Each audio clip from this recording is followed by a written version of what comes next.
Let's see.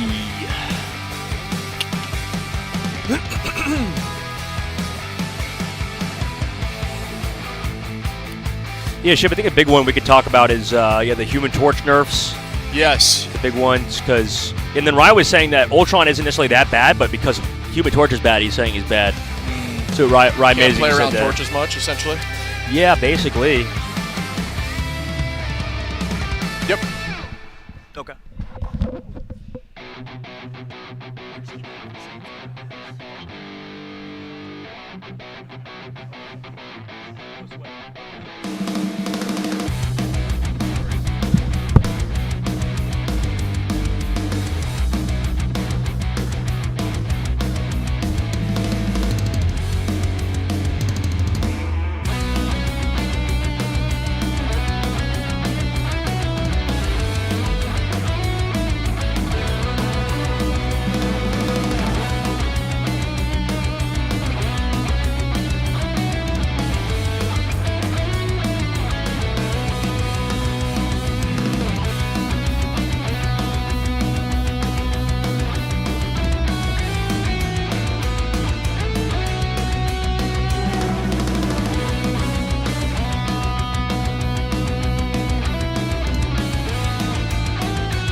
the world, and they survive a moment longer. The fight is going to happen right here, right now. The dance of the butterflies, it's a tango of doom. Will they stop this? Will they end this and try to push through? Oh! Which ones have what it takes to become the best of the best?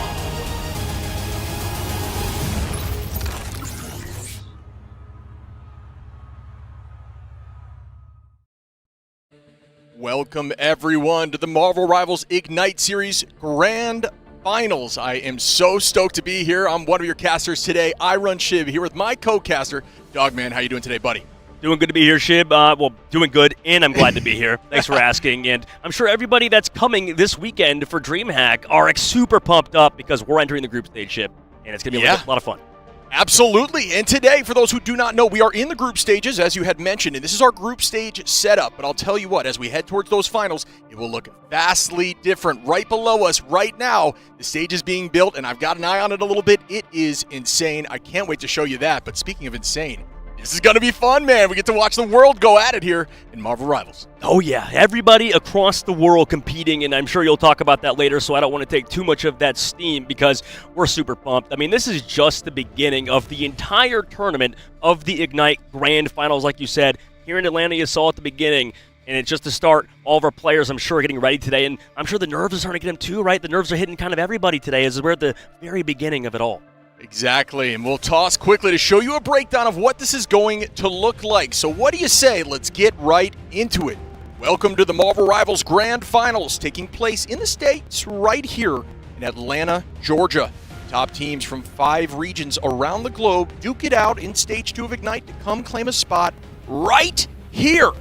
We have 12 teams total from across the 5 regions, 4 of which are going to be coming from that Americas region. And then we will have 3 coming from EMEA, 2 from China and Asia, and then 1 representing Oceania.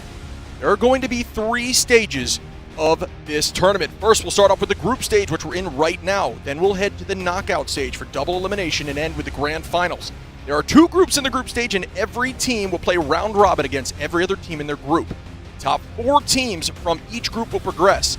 This is a best-of-3 format equaling about 15 matches over these 3 days. I am so stoked to watch that. But then we're going to move forward towards that knockout stage, which will be a double elimination bracket from October 31st to November 2nd.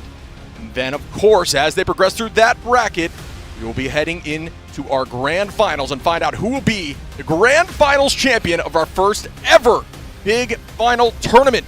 I'm so stoked. And speaking of which, check out this prize pool that we have for this tournament, Doug. I mean, first of all, first place is going to get $320,000, and, you know, if you even get last place, $25K in the bank. But guess what? That whole prize pool, Shib, is $1 million here in the grand finals of Atlanta, Georgia. Yeah, that is actually insane to think about. $320K for first place, buddy. Are you joking me? As we look at the team breakdown here, you can see the Group A and Group B, which you will see over these 2 streams across the board. Again, there are 2 streams out there. You'll see Group A and Group B playing simultaneously. So make sure to check out both sets of matches and keep your eyes locked. But yeah, I mean, looking at Group B, woof, these are some crazy games. Oh, yeah. I mean, there's a lot of crazy games over on that side. You know, everybody can kind of have the debate, you know, which group is harder between Group A and B. Sure. We're going to find that answer out pretty soon, though, right? Because we have games today, like you mentioned, between Actonix going on later today, one of the second seed out of China, right? We also get to see some new faces over here in Chopper Mag, maybe some old faces from the midseason, and Bobo, who is now on a mixed roster. There's so many different things, so many players that I'm sure our fans are tuning in for today. And you're going to get a first look at these guys now coming over at LAN after they've made that travel across the globe, like you've mentioned. Everybody making their way over to Atlanta, Georgia, here in America, from China, from, you know, everywhere in Asia, Korea, right? In Australia, we have some Australian players as well as everybody from EMEA and Europe. So it's a really global tournament going on that you mentioned earlier, and I think you put it very nicely. Yeah, exactly. We're going to secretly hear the map pool coming up that those teams that you had mentioned from across the world duking it out over. And one of the new maps showing up in this moment with Kunlun going to be showing off here. I'm very excited to see how teams play, but you can get a glance here at these maps. Again, Kunlun going to be Heart of Heaven there on Convergence, a map that I personally really love. Curious to see if that shakes up the Brawl meta. And again, the maps you've grown to know and love. We've seen favorites from teams. We've seen, you know, certain maps that they absolutely excel on, and then maps that they maybe don't excel as much on, but there's been plenty of time to work on those maps. And we talked about those group differences, but again, it's all about showing up in this moment and making big things happen.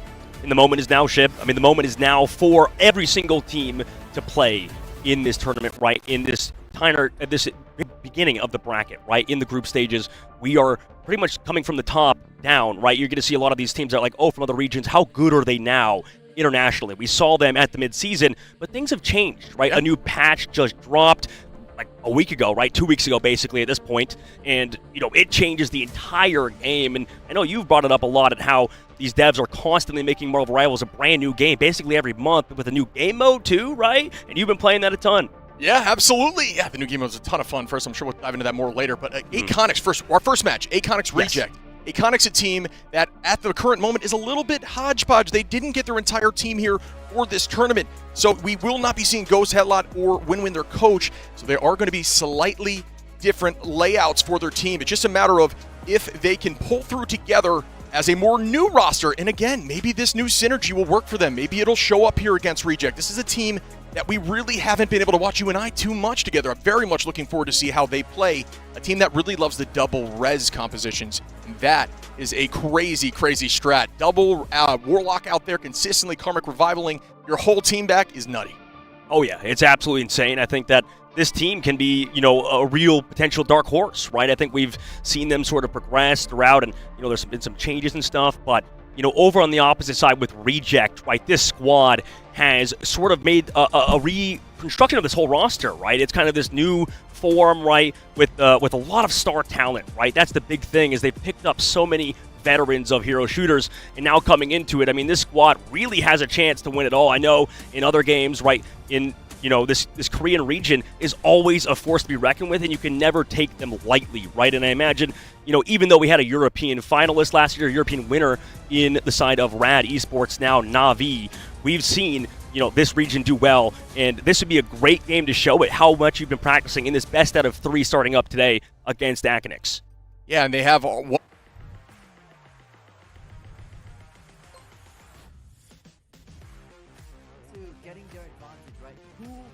making some big plays. I am very stoked to see what they're going to run. If they do lock out, if Reject goes after, for example, Iconics and gets rid of that double res, it might throw them for a loop. But again, since they're more of a new roster in this moment, maybe that's the bait all along, is that they aren't going to run that, and forcing those bans out is a win for them.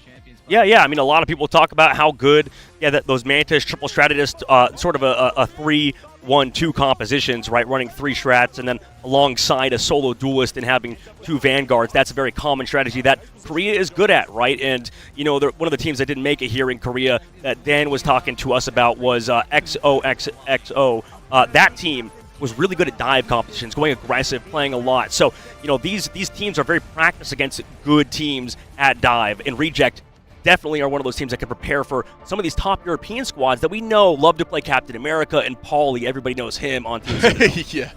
Yeah, I mean, I'm very curious, right? Because this is the first time you or I have seen this level of play on this new patch, right? And there's a lot of changes coming in. We got to discuss a little bit with the teams what to expect, but they didn't want to disclose too much information as to what they're running because everybody's keeping everything behind closed doors, but those doors will be open very shortly. Again, folks, the map breakdown, it's going to be domination. The losing team then chooses between Convoy or Convergence. And then again, if there is another losing team, it has to be the final mode, whatever map they choose. So that is the breakdown of what we're going to see during these best of 3 formats. Again, roughly 15 matches in this first group stage. We're heading to Celestial Husk first. I mean, that'll be the first map to start it off, Shib. It feels like we've seen this map so much in Stage 2, right at the very beginning. We were seeing a ton of Celestial Husk, and we get to see it yet again today. That bright red map, and I'm sure in terms of Akonix and in what they prepared and what they practiced, I imagine against Reject they'll know what they're going to be going up against. Like I know a lot of these guys just started practicing even only a few days ago for this match and stuff, or at least together in person. And a lot of those sort of things can definitely add up at land pressure. I know you've talked about it, we've mentioned it before. How a lot of these pro players, I think, putting in hours, just to make sure they can even get a game in. But there's so much going on, so much hectic noise, right? Social media posts, all this sort of everything kind of coming together for these pro players who are very young. It's kind of hard to adapt. And, we get to see today between Akonix and Reject, who is sort of more focused, more keened in on the match today, because that was sort of both of these regions' problem. China, Asia, they were kind of struggling with being prepared for matches on match day at the midseason, but maybe things have changed now. Yeah, it's a great call out as we head over to our draft, our first draft from UNI of this tournament. Let's dive into it. Curious to see what we might see for the ban strats. Mantis, so commonplace in the past patch. I don't doubt that will be a major change for ban 1, but still looking forward to seeing these new picks. Yeah, I mean, we see Jeff banned immediately, the Mantis ban on the opposite side, and that's kind of typical, right? Reject really valuing the Mantis. We saw how valuable it was over in the EMEA region. Things are changing, right, in terms of Ultron maybe not as much of a priority anymore, and that can dictate a lot of things. Also with Hella Namor entering with the new patch notes. I know we've mentioned it a little bit, but if you're unfamiliar with our ban phase ship, it's basically asymmetrical, right? On the opposite side, both teams can ban for the other squad, but the other team on the opposite side has 2 protects to counter the bans, right? So you have 4 bans total and 2 protects, and it happens asymmetrically. Sometimes it will sync up. You'll see at the very beginning we had the Jeff and the Mantis ban. That happens at the same time, and then it's on this ban right now where it's synced up ban-wise yet again. Absolutely. Great call out once again. And one thing to call out here for Aconics is they actually in the past really just allowed teams like OUG to have the Jeff. They never really valued the Jeff, but I'll tell you what, right off the rip like this, going to ban Jeff out and immediately lock it in, goes to show you they are learning. And that may be a product of picking up some new talent here coming into this tournament and changing things up. That's the kind of benefit that you can see. Obviously, there's a conversation to say that they may struggle a bit as we're going to see some different bans than what we've seen in the past here as we see Angie and Hella removed. Yeah, both Angela and Hella get removed. I mean, we saw the buffs as well. You see the Venom ban. We've heard people saying that's the best hero in the game. You know, a lot of people thinking that he is incredibly good. And then the Angela and Hella bans, you know, you talked about that new team up alongside Namor, creating those undead squids, creating his title, Dirge, right? There's so much stuff added to the game in that part. And the same thing with Angela, like Angela getting that buff in terms of getting more shields from her attacks and stuff. Like, there's so much Vanguard buffs that happened in the last patch ship, and you could see it already in the draft and the priority of keeping Captain America on the opposite side. Reject just hard trying to focus out the hero pool potentially of Team AC. Yeah, and Venom has that location where he can essentially just run around the center of the map and stall for days, and I think that is what they were looking for here when they're going to be banning that out and locking it in for the side of Reject. Again, Celestial Husk, our first domination, would be no different for me and Dog. We've seen Celestial Husk a whole lot, but personally a big fan. Goodbye to Emma, another favorite of mine, another incredibly strong Vanguard in the right hands who just dominates the front line and really, you know, makes folks punish that are playing things like those Brawl heroes. All right, we are going to be heading in now, folks. Very excited again. Think about it, $1 million on the line of this tournament. The nerves at an all-time high, and I'm ready to see how these teams perform. For sure. I mean, right now, right, Reject has a chance, really, to make a name for themselves in terms of the Korean region, right? They played well, I think, at the midseason. We've seen some performances that were solid out of them, and it's the same thing with OUG on the opposite side. And for Team Academics, right, the big thing is living up to the expectations of a lot of the Chinese fans, right? I know a lot of these guys were, you know, excited to be here in the first place. I mean, first of all, traveling as a young man, right, or woman going over to America for the first time is a huge deal, and it's the same thing for Team Reject. A lot of them are more experienced in that regard, right? So I'm curious to see how Team Academics adapts to that, right? Coming to the event for the first time, coming to Atlanta, and sort of, you know, experiencing everything for the first time in America, because that can be a big culture shift on top of the fact that you have to play a professional match in a group stage, which are only best out of 3. Yeah, again, it's one of those things where there's so many things at play in the pro scene. It's not necessarily just how you're performing in that moment. It's how you're feeling, right? There can be plenty of issues when it comes to, you know, whether you're just maybe not even accustomed to the food and the time zone and all that stuff comes into play and really can mess with the flow of your team and force you into a position where you're not feeling as confident on a certain map. Yep, absolutely. You're right. And for Team Academics and Reject, right, we already know with Reject what they can do, right? It's a matter of, you know, can they actually live up to expectations of that region, right? Because there are so many.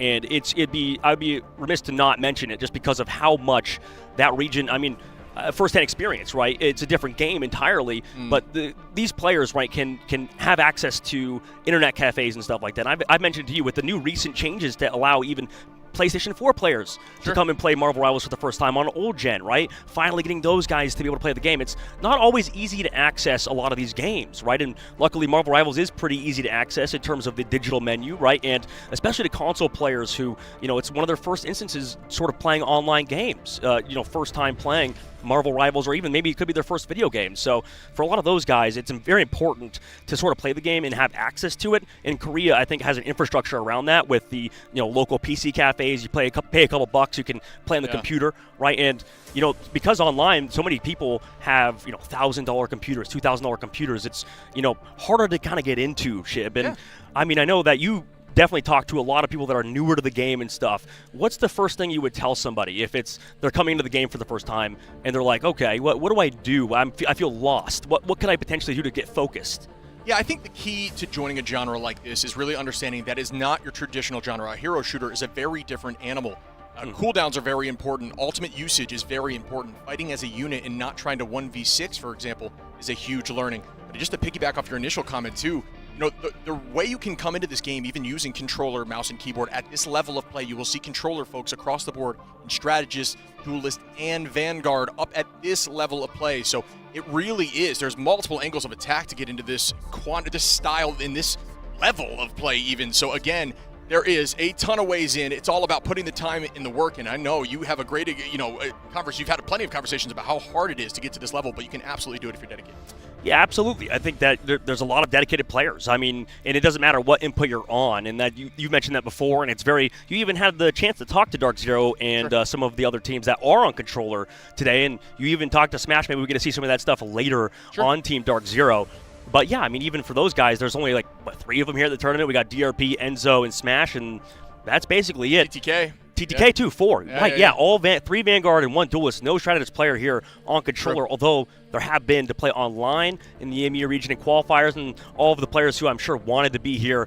There's a lot of very good talented controller players, but there's not many of them. And that's kind of interesting, right? That's the fact that we can sort of see these up-and-coming prodigies. I think even Enzo, the Citadel team, did a tier list video, right? And he mentioned how it was so crazy to see Smash on a controller playing Duelist, right? And Psylocke, too. And Psylocke, yeah. He's on a high sense. He's like, man, that guy just must be so good to be able to play with a controller on Duelist. It's impressive for sure. Yeah, and again, I mean, just after the conversation, a little sneak peek to what we'll be talking about as we watch Dark Zero in our next series. They're using standard controllers, claw grip with natural sense, and that blew my mind. I was expecting paddles. I was expecting, different thumb lengths on their all the bells and whistles. Nothing. Standard controllers, claw grip, playing at this level of play. It just goes to show you really can get it done with any tools in your hands. And speaking of getting the job done with tools in your hands, we're going to head over again.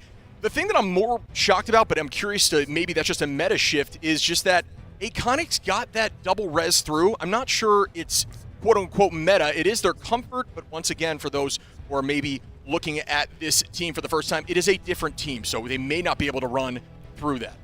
Yeah, it's a completely different roster right now on their squad, and that's going to be a big deal, right? How much these guys gelled together, right? How much can, for instance, and we're already starting out, by the way, going out into the game immediately. We get the Venom through for Team Aconix on their side, right? They prioritize a lot of those Vanguard bands onto the side of Reject. It was flipped on both sides.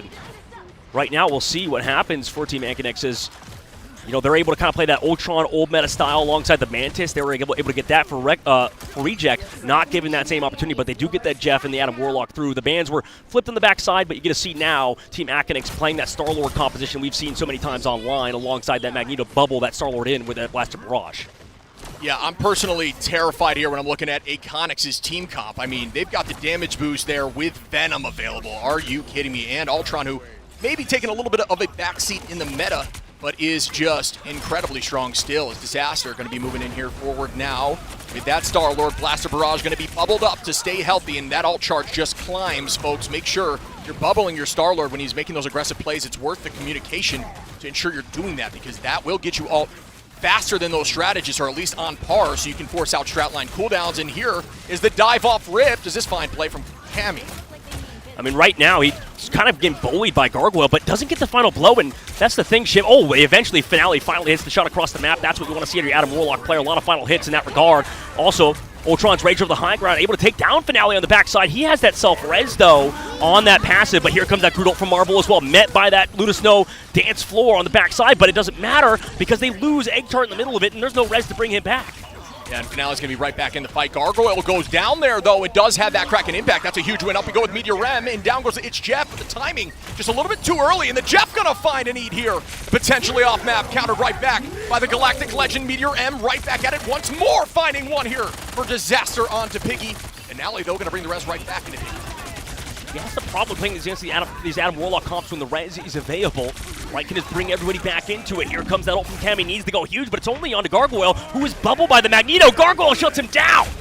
That is a huge play. Another follow-up here again, he says, as Gargoyle continues to walk forward. Piggy gonna find Kuma, and now, just like that, Reject 90% on here on point one. And Shib, right now, it's because, I mean, they were able to get that first point cap with their overwhelming pressure of playing around this Magneto group, playing a very front-to-back style, which Akinex could never really get a hard dive. Maybe with the changes to Ultron, and they can't even touch last second, Shib. No overtime, map done, round number 1 done between Reject and Akinex. Yeah, I mean, shaking off the nerves is one thing, and that is for sure. But again, Akinex is just not quite there in terms of synergy. It looks like off this early start, not even being able to touch in that moment is a tough look. You know, it's right now, they've got to, as we talked about, shake out the nerves, but also just get through this first map, start figuring each other out as a team. They've really only got together as they've landed here in Atlanta, so they've just got to find their synergy early on in this tournament and then turn everything around, because right now, I'll tell you, Reject looks different in these battles.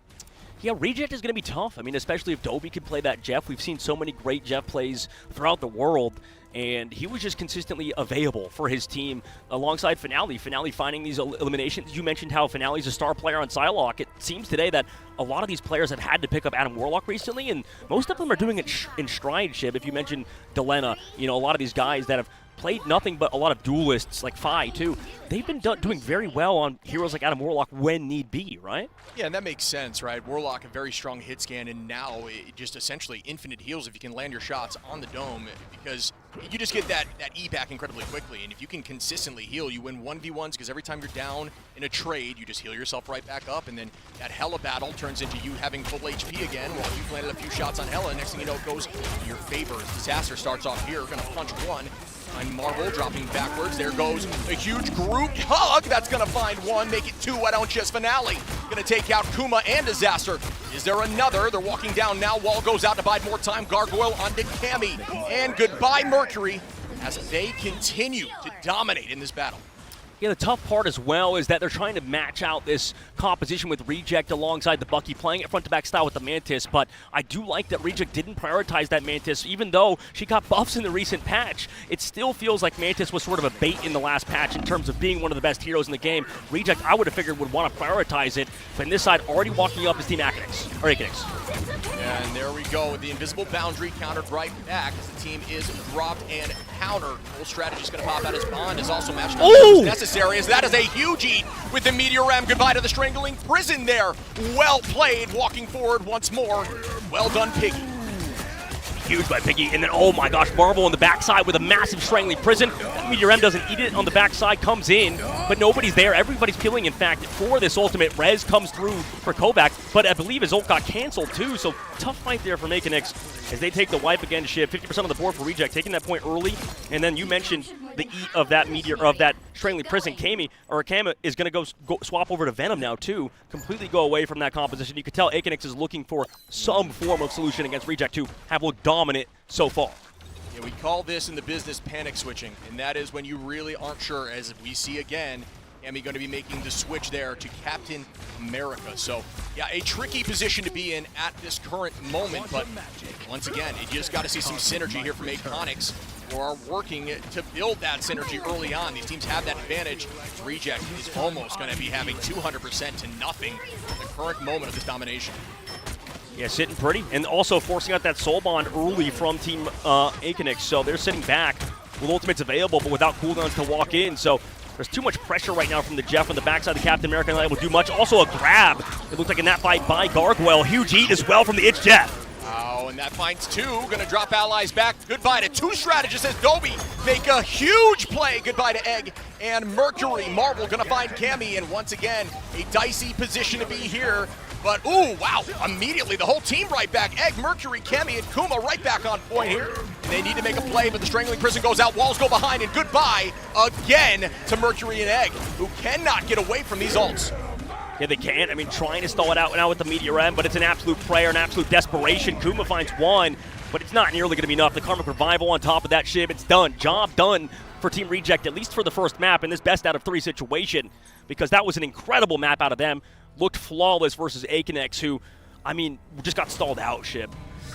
It was so consistent in terms of how often they just stalled out the point, right, for ultimates to come through, and you just see the freest Strangling Prisons from Marvel, who wins out the MVP, at least in terms of the in-game statistics. But it makes sense because of how much they stalled, of how well Gargoyle played on Bucky. This is looking like a far more cohesive team than I think a lot of people maybe expected out of Korea. They're looking good, looking as dominant as this region has been before. Yeah, I just saw a lot of overcommitment from Aconics. For example, we saw a lot of bonds in the middle of, some of these invis alts. We've seen Stratlines double committing. It was a little bit of, you can see the lack of practice as a unit, right? And I think that is a tough thing. Again, we talked about, they have to work on that early in this tournament, and that is just inevitable at this point.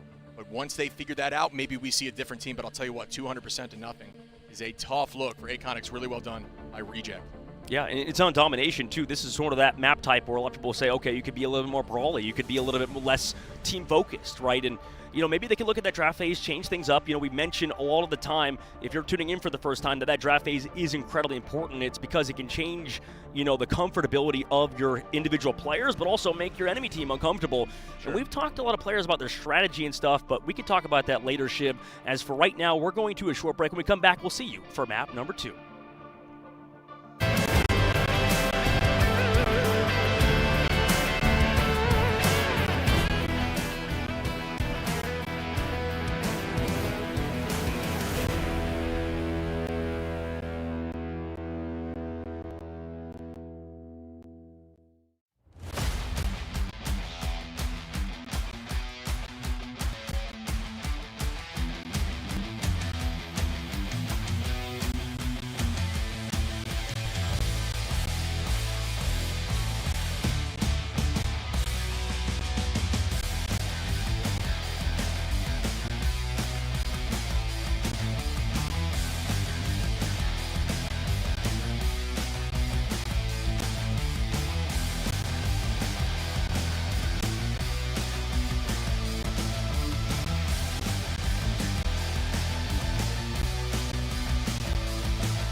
ones have what it takes to become the best of the best. The fight is going to happen right here, right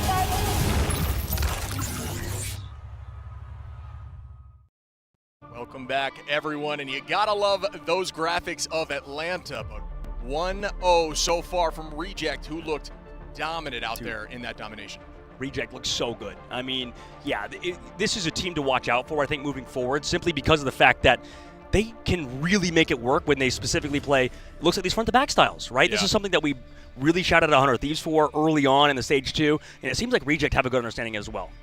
Yeah, I'm curious to see what the quote-unquote meta is going to be from these teams over time, whether if we're going to stick to those more traditional 2-2-2 front-to-back, if we're going to be seeing that triple strat line more consistently. But, you know, in the meantime, I'll tell you what, watching Finale and Gargoyle out there, they looked like they had no issue on those duelists, and they were running both with 7 finals there in that first map. Yeah, Gargoyle's pretty good, man. Pretty good. And like you said, both duelists, because Finale usually on the Psylocke, and, you know, we know now Adam Warlock basically a duelist, right? So that character can just absolutely pop off. You saw what that 7 final hits, like you said, and both of those guys are phenomenal players. And we're going to get into the draft in just a bit here as we head on a Symbiotic Surface. Yet another one of these Venom symbiotic maps again, Shib. Hey, you gotta love them. If you are a Venom fan, it is a nice little shout out here, and that's, you know, one of the benefits to Marvel Rivals is, as a nerd myself, I love to see these worlds come to life here in Rivals. And goodbye again from Reject on that Jeff, as once more, Iconics, they just don't seem to value getting rid of that Jeff as much, and they paid the price there as Jeff was getting some big value from Reject. Yeah, yep, 100%. And on the opposite side, right, we get that Venom ban as well coming through once more, right, because we saw the ban protect of the Mantis, and we know how good it is in those Asia regions, in Korea as well, and I'm sure these teams are practicing against each other, play against each other on a lower ping. So I imagine that's why we see that Mantis ban on the opposite side, and the Jeff priority we saw also in Stage 2, so that hasn't changed too much. And this is kind of the early stages of a lot of these teams even figuring out the patch and the meta, right? So that Jeff Ban Protect comes out. We see the Hella Protect come out. Maybe going to see some priority towards that Namor this time around. But sure, Aconix doing the same stuff with the ban phase yet again, except for that Hella Protect. They look like they want to make sure Venom's not played. But you see on Reject's side, they don't have any really big holes with the fact they already played Magneto and Groot. Yeah, I guess my curiosity right now is, are we going to see the ban out of Namor to shut that down? Is it valuable enough at this level of play to remove? And that is something that I still have yet to see, and yes, it apparently is. As we see right now, Reject removes that. Goodbye to those undead squids. That can be a menace, especially because, again, folks, for those who don't know, any assist from Hela or Namor on anyone is going to generate a squid that will fire, I believe, 3 times. I have to check, maybe 4 times, but either way, it is detrimental. It's crazy. It's hard to play against, and Cap Protect comes out again for Reject, so they're same thing except for that Namor ban. We were kind of talking to Velocity about this behind the scenes, where we were talking about how in the stage of the regions, it felt like you could target ban specific people, right, and make sure they were uncomfortable. That's what we thought was the best idea, the best strategy. Sure. But they're saying, Velocity's saying at LAN, at this international event with all these phenomenal players, it's very hard to do that because not many teams have holes in their hero pool, right? And you know, on Aconix's side, they're kind of going for desperation here, in my opinion, protecting the Hela, and on the opposite side, Emma Frost ban. But I think that keep playing this Hela is going to be big for Aconix, right? They want to make sure that Kovac can pop off and live up to his name as an aim training god, right? And that's kind of be their big thing, right? Make sure they can allow him to pop off on Hela, as that's kind of their saving grace, because that last map, you mentioned it, we all saw it, right? That was a rough map for Aconix, and now we have to go and do another symbiotic map where Hela maybe has that skin, right, can maybe adapt to the map itself as Reject look to close it out, because we are in a best out of 3 here, Shib. Reject could finally close it out on Aconix in our very first match of the day on the A stream. Yeah, that's crazy to say. We've seen some battles here, though, in Symbiotic, so I'm curious to see if that will happen again. We just need to see Iconics wake up a little bit, and I know they can, so this is their opportunity to show it off. As we start now, you can see Reject is going to be defending, and this is the choice from Iconics as to where they wanted to either attack and the map and the mode. So again, this is in their favor. It will be showing up here with the Venom, and Disaster is going to be on that Psylocke. Haven't seen Psylocke yet in that first match, and nope, I lied, as there is a switch right to Bucky, but I was curious as their take on Psylocke with that improved ultimate, which can be a threat to the backline. Oh, absolutely, yeah, and that's available. That's always something to look at. And I like these, first 20-second look at the map as we load in. You get to see the defense set up. You can see already Marvel, an incredibly smart Captain America player alongside the Jeff, just poking for damage, right? You look for you mentioned how these pros look for any small increments of, tiny micro adjustments they could do to squeeze out extra damage for ult charge Shib. And I like that you always point that out because that's phenomenal use out of at least Jeff early on to build that ult. Yeah, I mean, that's why you see a lot of groups set up walls off spawn and try to throw a right click in there to land because that can get you upwards of 10-12% just before the map even starts, and that is a huge advantage. So we'll be starting now again, folks. If you haven't seen, Reject is going to be running that triple back line with a very aggressive Warlock Jeff play. Finale, I've seen some success in the past with some of these alts. Need to make that happen once more. Marvel on that Cap as discussed. Cap takes a huge precedent in EMEA and even across the regions, but the U.S. not as much in the Americas region. Yeah, I think that was a priority ban. We talked to Velocities about how they just wanted to make sure Cap wasn't played, but Kovac already using the bird to fly away, right, with the extra 25 HP given in that patch and also quicker use of it. Gets back to his team, but I mean, it's so tough. Look how much target focus that he has to do, right, all over the place. But everybody falling back to build up the strategist ults on Reject's side, but they don't even need him. They already found Camel early on, and with that, Akonix already down to tank. Now they lose another. Just collapsed on Shib. Just overall aggression from Team Reject. They just choked him out like a snake. Yeah, I mean, and once you guys get just a shout out there, first off to the observers, but notice how that team set up. The entirety of Akonix was in that room, and then the entirety of Reject attacked from 3 different doorways at the same time with a 3-2-1 call, and it's just mayhem for focus, again, forcing a tough struggle as to who do you prioritize in that moment because it's so hard to get comms off when everybody's attacking at the same time. So well played by Reject, and just an unfortunate situation there for Akonix. Walking in right now with that Sonic's reduction as well, Shib, into that invisible boundary forced out already, and that's a trade you'll take on Reject's side, Shib, right, as you force out a huge Stratus ultimate, and they're building up towards the Ultra's Rage, but with the nerfs and with the changes coming through, we'll see if Akonix can still come into this fight with enough aggression to win.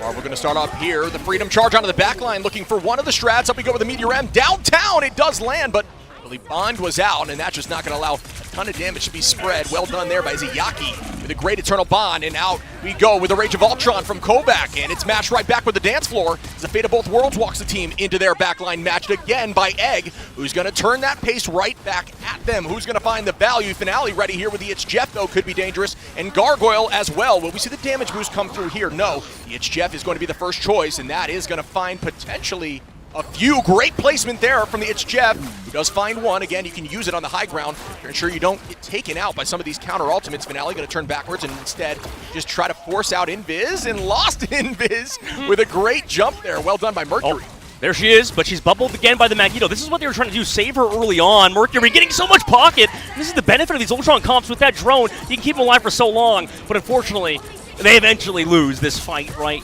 Too much pressure with the Sonic Seduction. Back to the spawn they go. Yeah, again, Reject just looks so dominant in this battle here against Akonix. It is unbelievable how coordinated and how strong they are playing against this team. Akonix got to find their footing here. 43 seconds on. We will see what they do. Ult advantage going to be likely or just slightly in the favor of Reject in this fight as Marvel, Gargoyle, Dobby will be close, and Iziyaki will be ready. Mercury going to force out the invisible boundary. Disaster shortly there. Kovac with the Rage of Ultron. They've got to commit soon here with 27 seconds on in this fight. They're trying to live, right? This Ultron comp sort of front-to-back style. Now finally get that Bucky in there.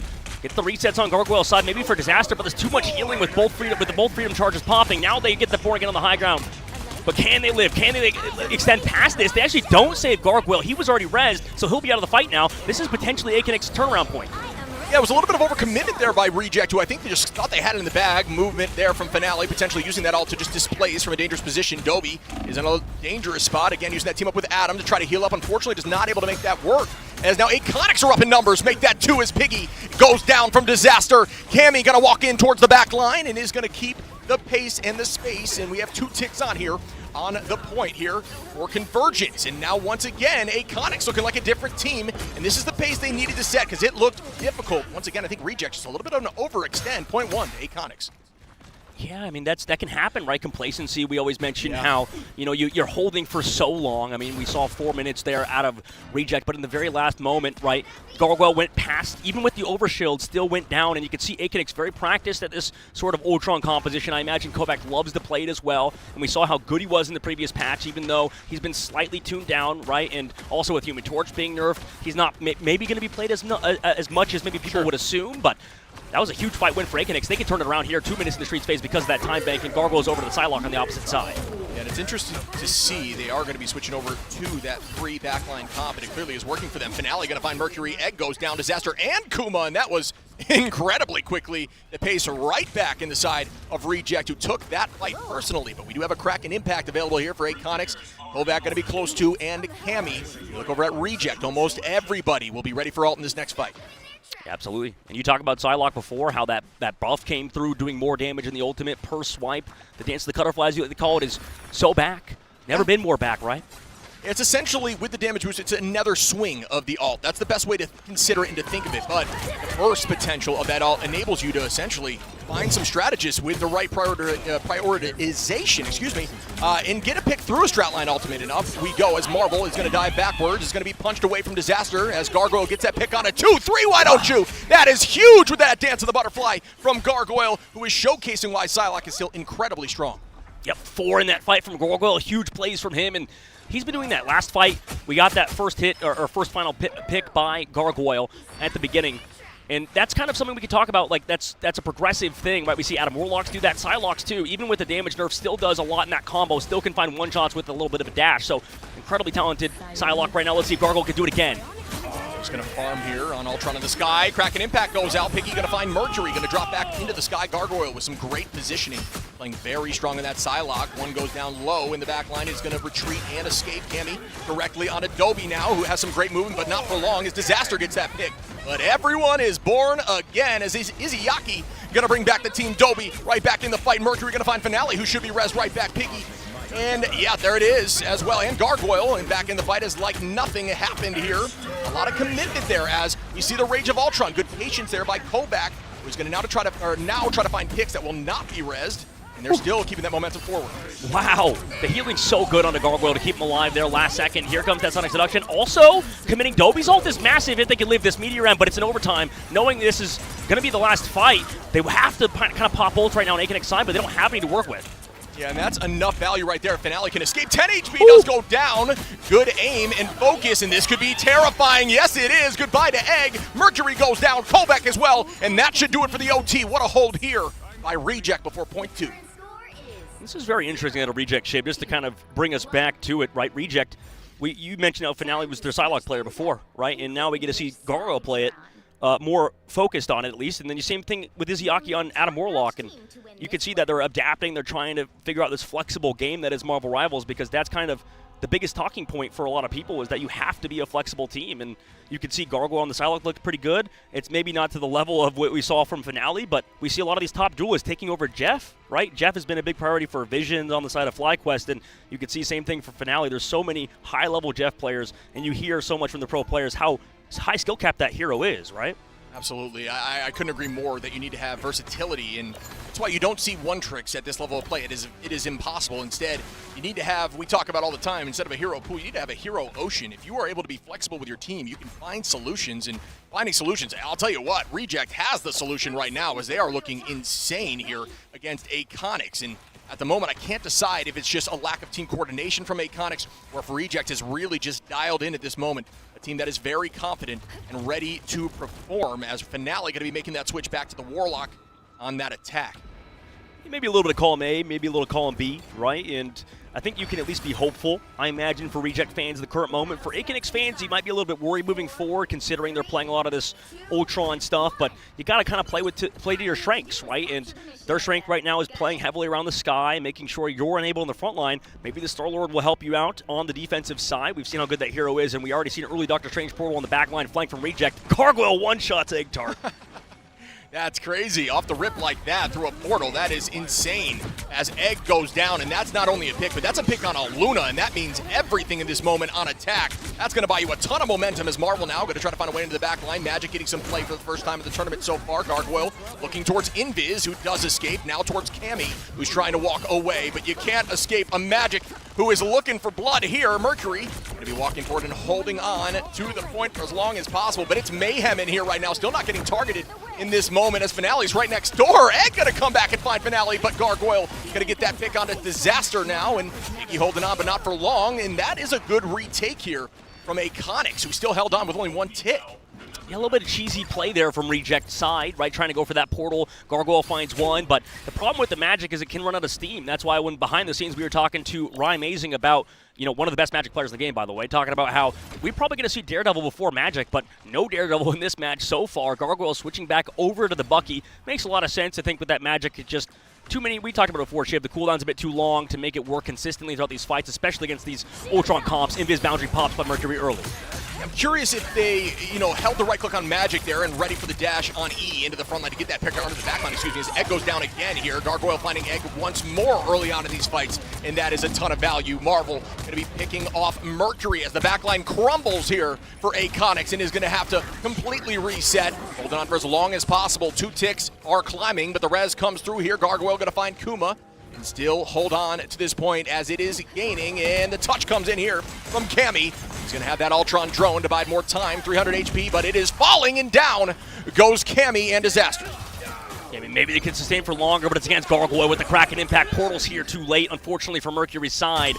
But they're fine with that, right? Wiped again. Maybe going to get another one here as that Magneto has to run away. Can they get the reset for the Bucky? He tries to go for it, doesn't connect, but still, stagger played on a stagger play. That cart moving forward. We talked about the new map with, Heart of Heaven with that cart moving even further. And right now, Ship, they're already towards the end. There's no portal 2. This is going to be a rough retouch.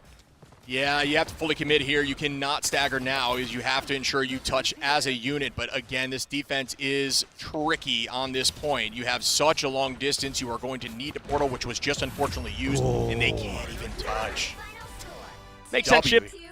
Reject looked so dominant in that. There's nothing else to say besides looked like the team that deserved that win and were consistently active across the board, making big plays and finding those backline picks on a strategist left and right. Yeah, just so consistent in terms of the overall production of their entire team, right? There was so much uptime. There was a point where you could be a little bit worried, right? They kind of played into how Aconix was trying to counter, right? Just stay alive, get a lot of healing, and just slowly pick off people with your, just target focus that is maybe sometimes lacking. But there you go. Huge game from Gargoyle again. And the rest of the squad, I mean, what's your first take there in that as we point out that Reject just won that series 2-0, man. It was very clean, except maybe one tiny mistake with Boyle on the Doctor Strange, or on the Magic alongside Doctor Strange portaling. Yeah, they're good retake there, and it showed some promise from Egg, but again, Reject just across the board. Finale, Gargoyle, 15 finals. Finale finding 8 there on Warlock, I believe, is, again, a testament to being able to be active on Warlock, get a ton of value, and have those reses. If the team commits ults, again, if you're playing Warlock and a team uses multiple ultimates to, find those picks throughout your team, if you res everyone back, that is one trade for multiple ultimates. That's always going to be valuable. It's just a matter of if you can keep the team healthy off that respawn. Absolutely, and that's thing we talked about, at least in North America, has Adam Warlock overtaken even Mantis in the priority, right? Sure. Because we saw how focused these guys, both of these teams, were focused on Mantis. We saw the bans come out with that character, right? But in the first map, we saw no Mantis ban on the opposite side because it was protected for Reject, or against Reject for the team of Aconix. So very, very good game so far, and you can see the power of Adam Warlock, Shib, as we're going to be going to another game. That was the best out of 3 that Reject just won. When we come back, we'll see you for game number 2.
ones have what it takes to become the best of the best. The fight is going to happen right here, right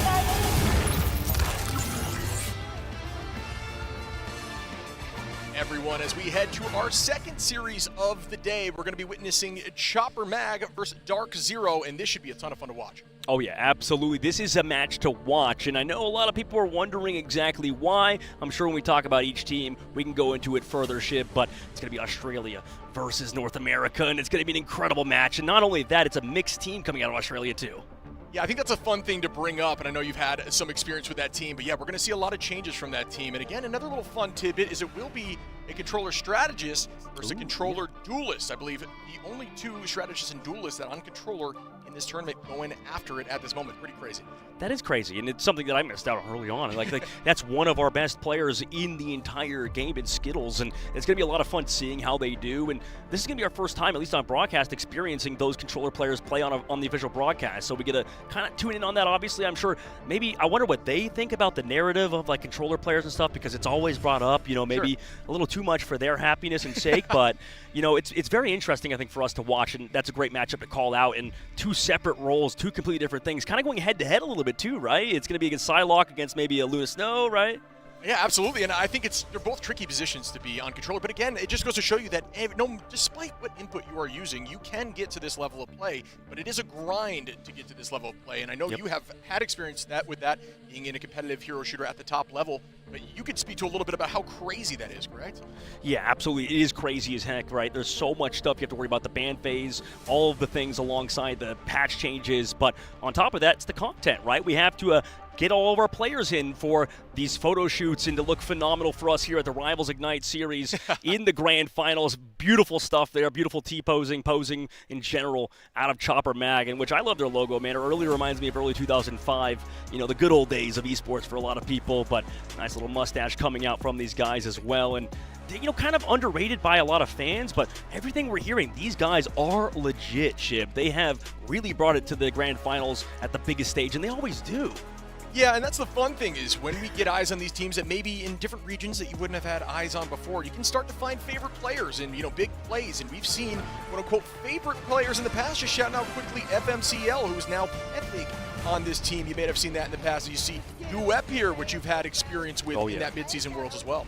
Yeah, Duep was so good, man. When we saw, remember him? He was just popping off on that Magneto, and he was alongside Pethic, who was FMCL. If you remember him, he was that Wolverine player at midseason that we got to watch. If you were awake at 4 a.m. in the morning over here in North America, you were watching those games. Shout out to you guys watching right now. But Skittles as well coming along in this roster. They really dominated their region, and they were against some really good players, right, across the roster. WAV, we'll talk about him later, one of the teams eliminated in terms of Vulcan Red. He mentioned how this team, not only are they full of good players, and Bobo being apparently a leader in this team as a Chinese player, right? Not necessarily you would expect having the best English, right? But he is phenomenal English. Conversations are very easy with him, and he is apparently one of the more experienced players, obviously, with going to mid-season. He keeps his team grounded alongside their coach in JMac. Heard so many great things about him, saying he's a gigabrain, WAV has said.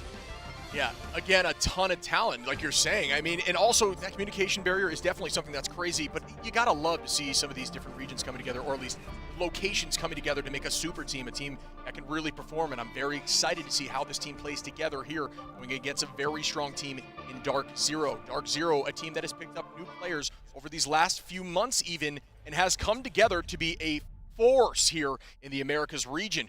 Talk a little bit about Ryan Mazing and Kurova coming, as you see Kurova right there. Madara was just on screen prior. This team is not afraid to run more off-meta picks, things that maybe are surprising. We saw Magic before Magic was really meta there. You saw Velocity on the screen, which I got to talk to yesterday. He was a ton of fun, a lot of information. Smash on the controller playing Psylocke at crazy high sense. I can't even fathom that with claw grip.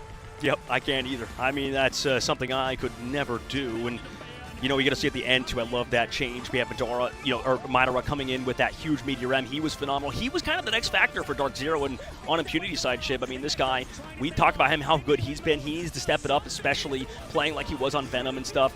He needs to play at that level again, like he did at the Stage 2, right? And that's what we talk about with this international land for the first time at the Grand Finals, or second time after the mid-season. But a lot of these players' first time in Smash, right? You have to kind of step it up. Nobody has weak links. That's what we talked about when we talked to Velocities, when you talked to him in the interview and after the interview. In fact, he wanted to keep talking, and he mentioned how right now, it's hard to target ban people because of how flexible the pool is. We talked about that earlier. You mentioned Hero Ocean, and that's never been more true, as a lot of these players on Dark Zero can pretty much flex to anything, even outside of their original role. And I love the crazy copy here. Velocity, making that copy happen on the Loki, going in with Bucky and making big plays, and that's some very aggro. You know, you need to be confident with that kind of play. We talk about confidence all the time and how important it is, and we definitely got that feeling from Velocity in the interview. This team wants to show up now, want to make a name for themselves here at their first LAN, and I am looking to seeing what they can do as we're at Celestial Husk, you and I, buddy, as always, here on map one. God. We are cursed, dude. We are cursed. You know what? That's what happens when you're symbiotic in real life, right? That's it. Like us together, we go hand in hand. To the bathroom together, take a shower Venom together, going everywhere together. You know what? Eating chickens together, heads of chickens in case of Venom. But yeah, man, going back to Celestial, this is going to be an interesting match because I think a lot of maybe underestimating Chopper Mag from a viewer perspective. Maybe not all of them, right? Especially the Australian ones. But this is the #1 seed from Australia against the #4 seed of North America. Right? Theoretically, Dark Zero is the weakest team out of America. So Chopper Mag, who behind the scenes apparently are absolutely phenomenal in terms of how they went through some really tough competition. They had players come over as imports or to the Australian region in terms of Vulcan Red picking up WAV, in terms of the opposite for Ground Zero picking up Hogs, formerly of Sentinels.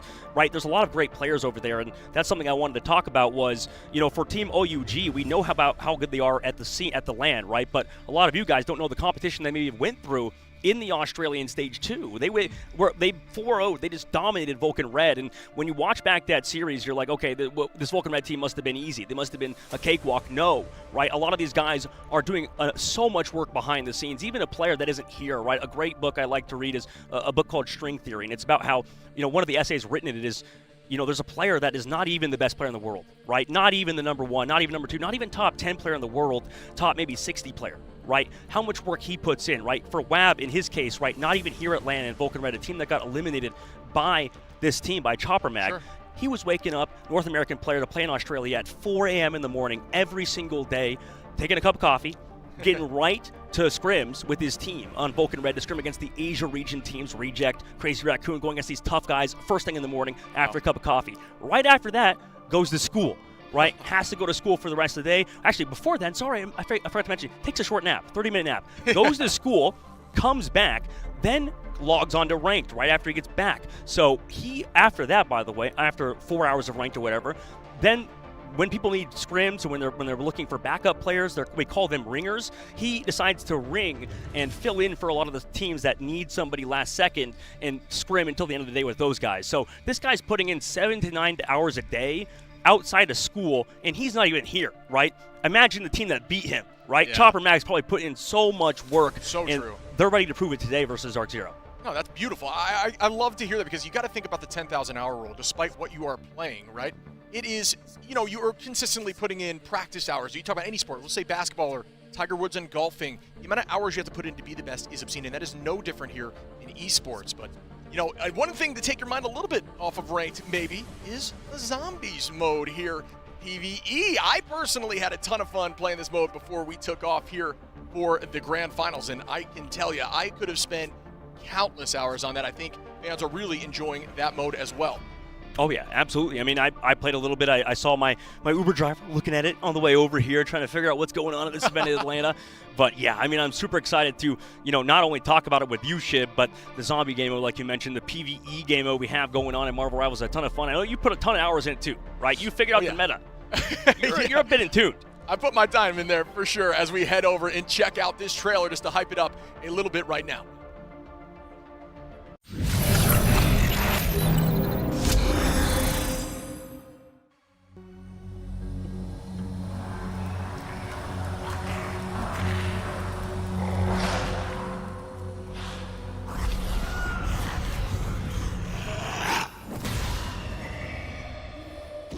Time to make the undead dead again.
told Spectre I'd carry on his legacy.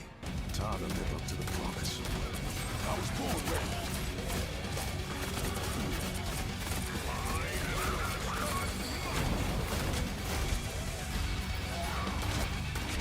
Unbounded gods!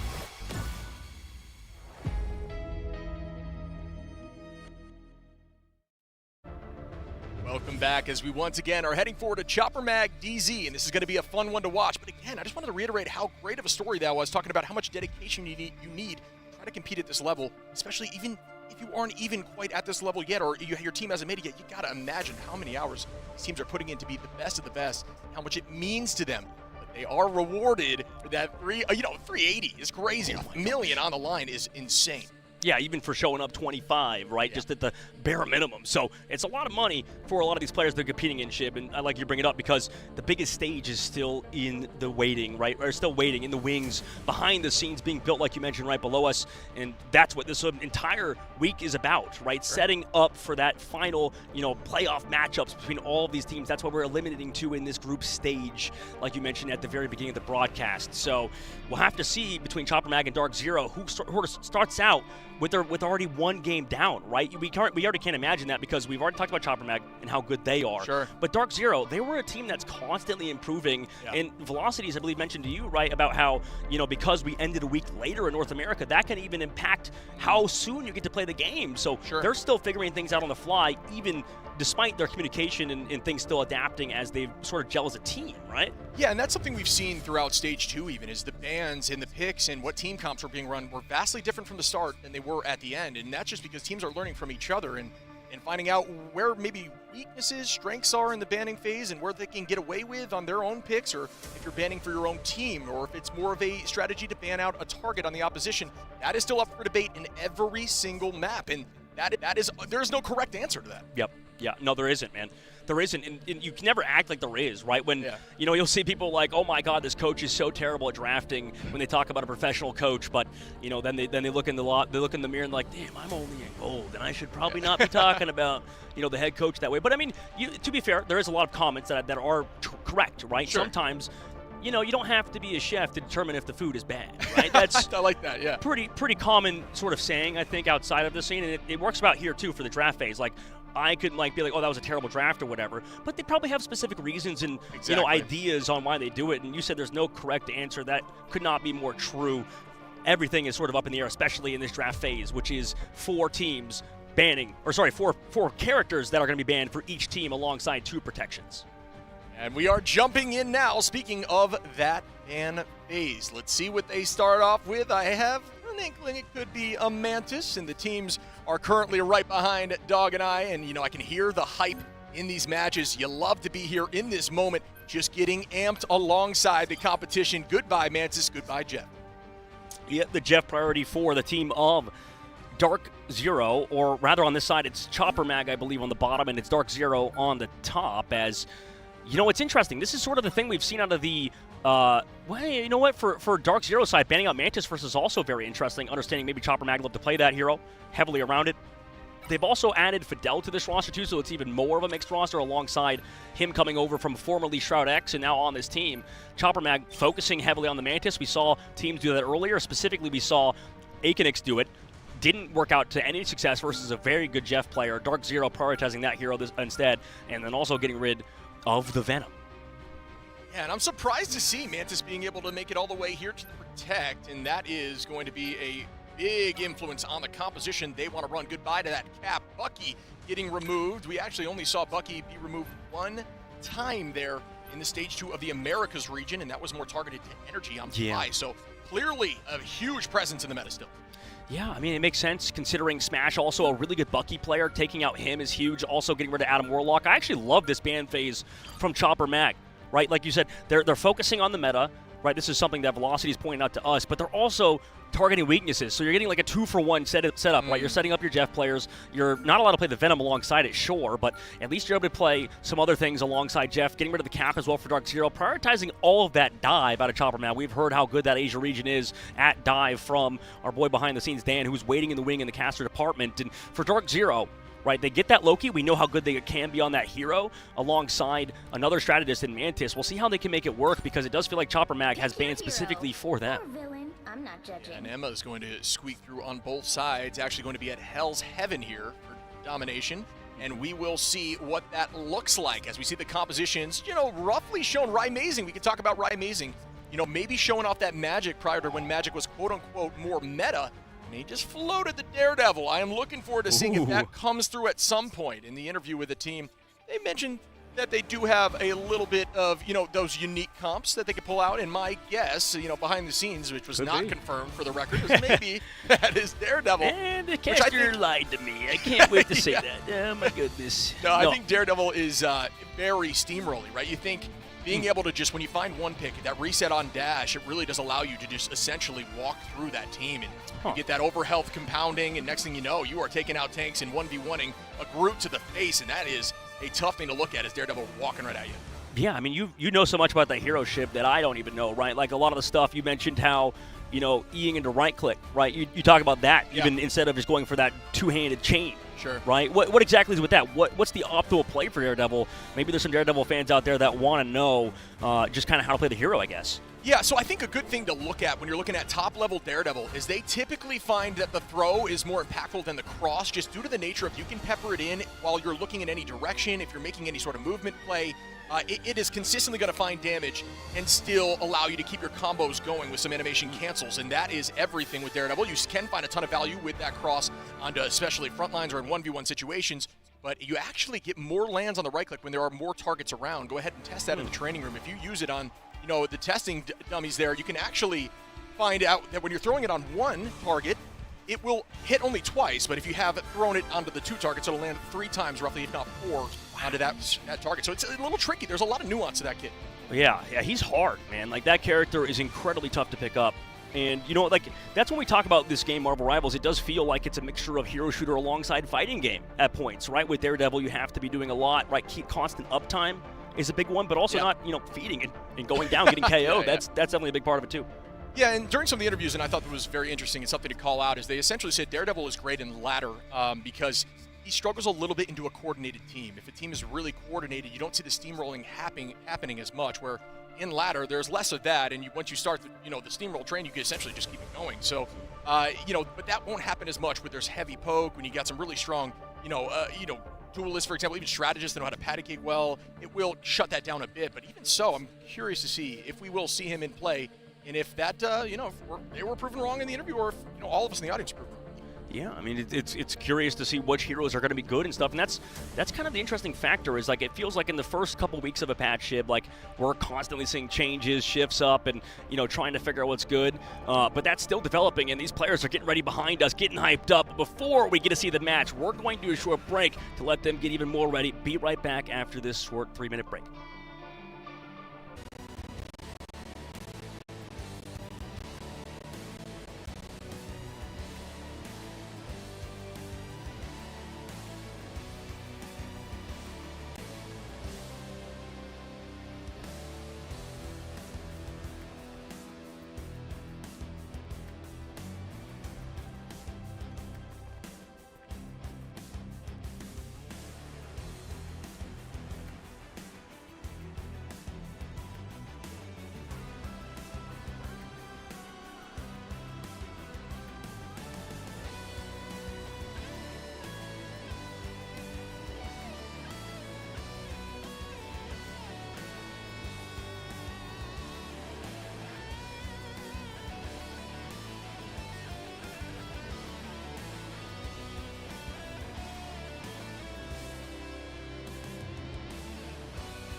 And right back in we go off the rip here. A teleport play from Impunity. Will we see value from this? Madara going to be looking for one. Does go right in. Crystals get popped. Does that make it pick? It does not. Good idea.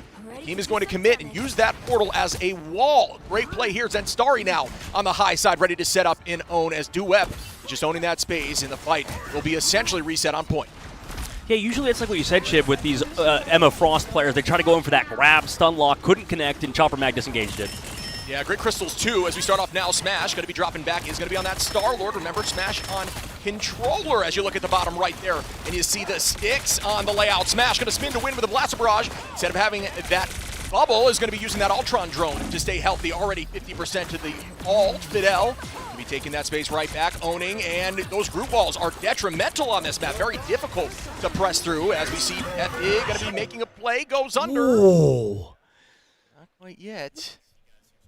As we are going to be holding up for a moment. What a start, though. The idea the battle's already intense, as we essentially just saw the lockdown. I think Groot on this map, buddy, is obscene. Yeah. It's just, again, you do have that ceiling style. You know, some things, for the folks that maybe don't know, I have had asked the question before, why do folks put Groot walls horizontally? It still acts the exact same way. And you can essentially build a full structure with walls, and they will all act individually off damage, even from your allies' damage. So put it up on the high side, and when they walk through, if they don't break that immediately, you'll be taking more damage, giving you ult faster, and just dealing more damage. general. Yeah, that's such a smart play. I mean, by group players in the pro level, they just always do that. It's like a second nature to them now, Second right? nature, Yeah, they just do it so often. And on the counter side, I mean, it just feels like the sustain was perfect right out of both teams. Now, to not lose anybody, build up ults. I mean, that takes so much. That, like, how do you even do that in the middle of these fights when they're so chaotic? How do you constantly stay alive? It's a weird balance you have to do, right? Yeah, I think there's a lot of facets to the communication in a team. We talk about ult tracking, which is very important. It's exactly as it sounds. You have somebody, or as a team sometimes, in the case of DZ, we've said they're kind of more fluid with the tracking, but they're still more led by velocity on the tracking side. Yeah. When you ult track, there is a fight planner, which typically coordinates which ults are going to be used in a fight. And then, you also have your comms leader or somebody who's IGLing and trying to make sure you're focused on targets. That is also an option as well. So all of that together is very difficult to do as a team, but at this level of play, it's something they've figured out. So comms are why things like that, dropping back as a unit, maybe have led by the IGL who said, Aaron, we're not looking good in this fight. Let's reset. Let's start again. And if anyone does fall, you'll typically see them drop back, come back to 6. That makes sense. That adds up. I think that what we saw in that first fight, just everybody playing slow, building up those strategist ultimates, and we will see that in just a bit. But obviously, Bobo and the side of, in general with Chopper Mag, I mean, these guys just can coordinate at the highest level, just consistently, right? And that's what we heard about from this team, is that J-Mac behind the team is a very, very large-brained individual. And you'll hear this in general about Chopper Mag, is that, the head coach of this team, J-Mac, and you're not going to hear about him too much, at least from our boards. And he's not in that game itself. He's not popping off. But from what we've heard from people in the European or in the Australian region, this guy is so smart, and it seems to be a consistent region where a lot of these really smart coaches come from. It's from that area where they, really think about the game at a high level, and that's sort of what I've heard about Chopper Mag playing to such a good, a strong level like they have in their region. It's because of him. And because, they have Bobo, they have a bunch of really talented players with, now Pethic is off of FMCL. You saw this team just kind of dominated the region through not necessarily just mechanical skill, but overall coordination. It wasn't seen anywhere else in that area. I think that's a great call out. I think even I sometimes lead to the path of saying, coaches are more so for the banning side and for prep, but really it has a ton of influence on how you play as a unit on every single game. If a coach is witnessing something from a scrim, they're going to constantly try to ensure that, whether it's a negative thing from the team, that you are working on that, or if there's something you need to improve on and that you can make a positive change, that you're making that change. Yep, absolutely, and they make that change quickly, just like Dark Zero made changes quickly to their roster after they flubbed out of Stage 1, and I'm sure they're not regretting their decision, right? The fact they made the LAN this time, there is 4 slots in North America, the fact that the Dark Zero roster picked up Rymazing and Kurova from Sentinels and then beat their very own team is an incredible story. And by the way, if you're in the area for Dark Zero, and if you're a fan of Aramori on Sentinels, I believe she will be here coming up this weekend. So, if you still haven't booked your tickets, you're still deciding maybe you want to. If you're a fan of Kurova and them on Dark Zero, a fan of the old Sentinels rosters that were storied in War of the Realms, now coming over to, MRC and then into the Ignite series, they will all be here for you to meet. And, obviously, we hope you are, incredibly respectful of their time and, hopefully their patience. But everybody's so amazing, so lovely. The pro players, Dark Zero's roster, they're all super fun to talk to. And you had the chance of talking to them earlier for potential content that we get to see later on. Yeah, exactly. Again, these teams, that was a storied match, right? And you talk about some of the best matches to witness. That was, down 2-1 there, Dark Zero, with a huge comeback of a 2 sweep at the end to take home a W. Yeah, I mean, that was such a good series, man. Like, if you go back and watch it, it's a classic. It's just a timeless classic at this point because, I mean, all of the blood, sweat, and tears that went into that series, how frustrating it is to lose a series like that after we've already talked about pro players and how much they do. I mean, we already know that signed rosters have even more pressure on them to perform, right? When you're paid to do something, it adds this sort of different level, of expectations. Because if you're on a free agent roster still, scrimming and whatever for the first time, and you don't have a lot of money behind you, there's sort of something you can work on there. It's like, obviously you don't have as much resources, and maybe it feels like that, but for these top teams, for Sentinels, they had a lot of pressure to succeed, and Dark Zero took them down. They're now here. Kurova and Rymazing have proved maybe the doubters wrong. And by the way, they still are going to have a chance to prove the doubters wrong after this break. We'll come back with the map after 3 minutes.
Timer Schmimer right back into the mix we go, and that is going to find an early pick from Rymazing right on a Pethig, and that is a huge start here from Rymazing on the Ultron, who can really play it all. Velocity going to move forward, talking about that interview just prior. Again, that damage boost on Ultron is terrifying there from the Mantis. Bobo going to be playing this angle, and instead is going to be still on that Phoenix, who clearly is still in that meta at this level of play, even despite those changes.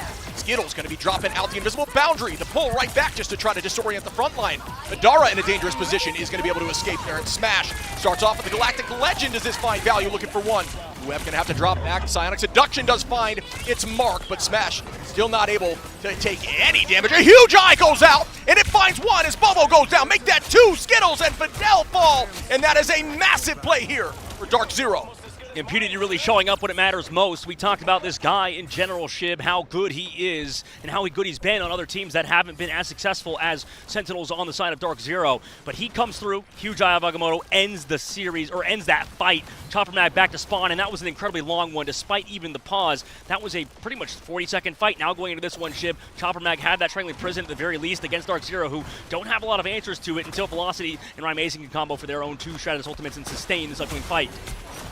Space is bought here, right there from Zenstari with a huge ult, and it's going to be matched right back with the Jeff coming through from Zen to combo up, and that is huge! Can they find the off-F? Yes, Pethig is going to find a Quadra on the retake. All that's left is Madara here, who does go down as well. 50% roughly on for DZ, and Chopper Mag come back with a vengeance. Really well played there. I mean, it's a reason why FMCL, now Pethig, was a star player at our midseason. He popped the heck off. You do it there, end that fight, and now close back and forth. We've seen some incredible pop-off plays by Impunity Pethig. We'll see who can step up next. Rymazing has that ultimate ready to go, but that Jeff has been so strong in other series. We'll see what happens in this upcoming one as Madara has that Sonic Seduction available. Maybe a slow down Chopper Mag building up towards their Loki ult alongside Invis Boundary, so they have that Stratus ult advantage.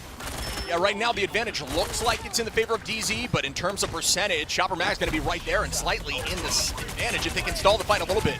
Out goes that Rage of Ultron. Smash going to spin to win. Rymazing looking for Pethig, and it is going to find value. Good focus there by Rymazing, who turns it right towards Obo and almost gets that pick. That would have been obscene. Still holding this height here. And Madara is going to take some strong damage. Loki clearly getting some strong play. Those crystals getting a ton of value. Duep going to start the trance. A Psionic Seduction finds one onto Velocity. Impunity going to find Fidel. Bobo now on Madara, excuse me. And it's a trade fest, but Chopper Mag does come out on top. And they are stepping up. They took that loss very heavily, and they are angry about it. Coming back in heavy. Smash with a nice pick there to even the numbers a little bit, but it's not going to matter as the point is still in Chopper Mag's favor.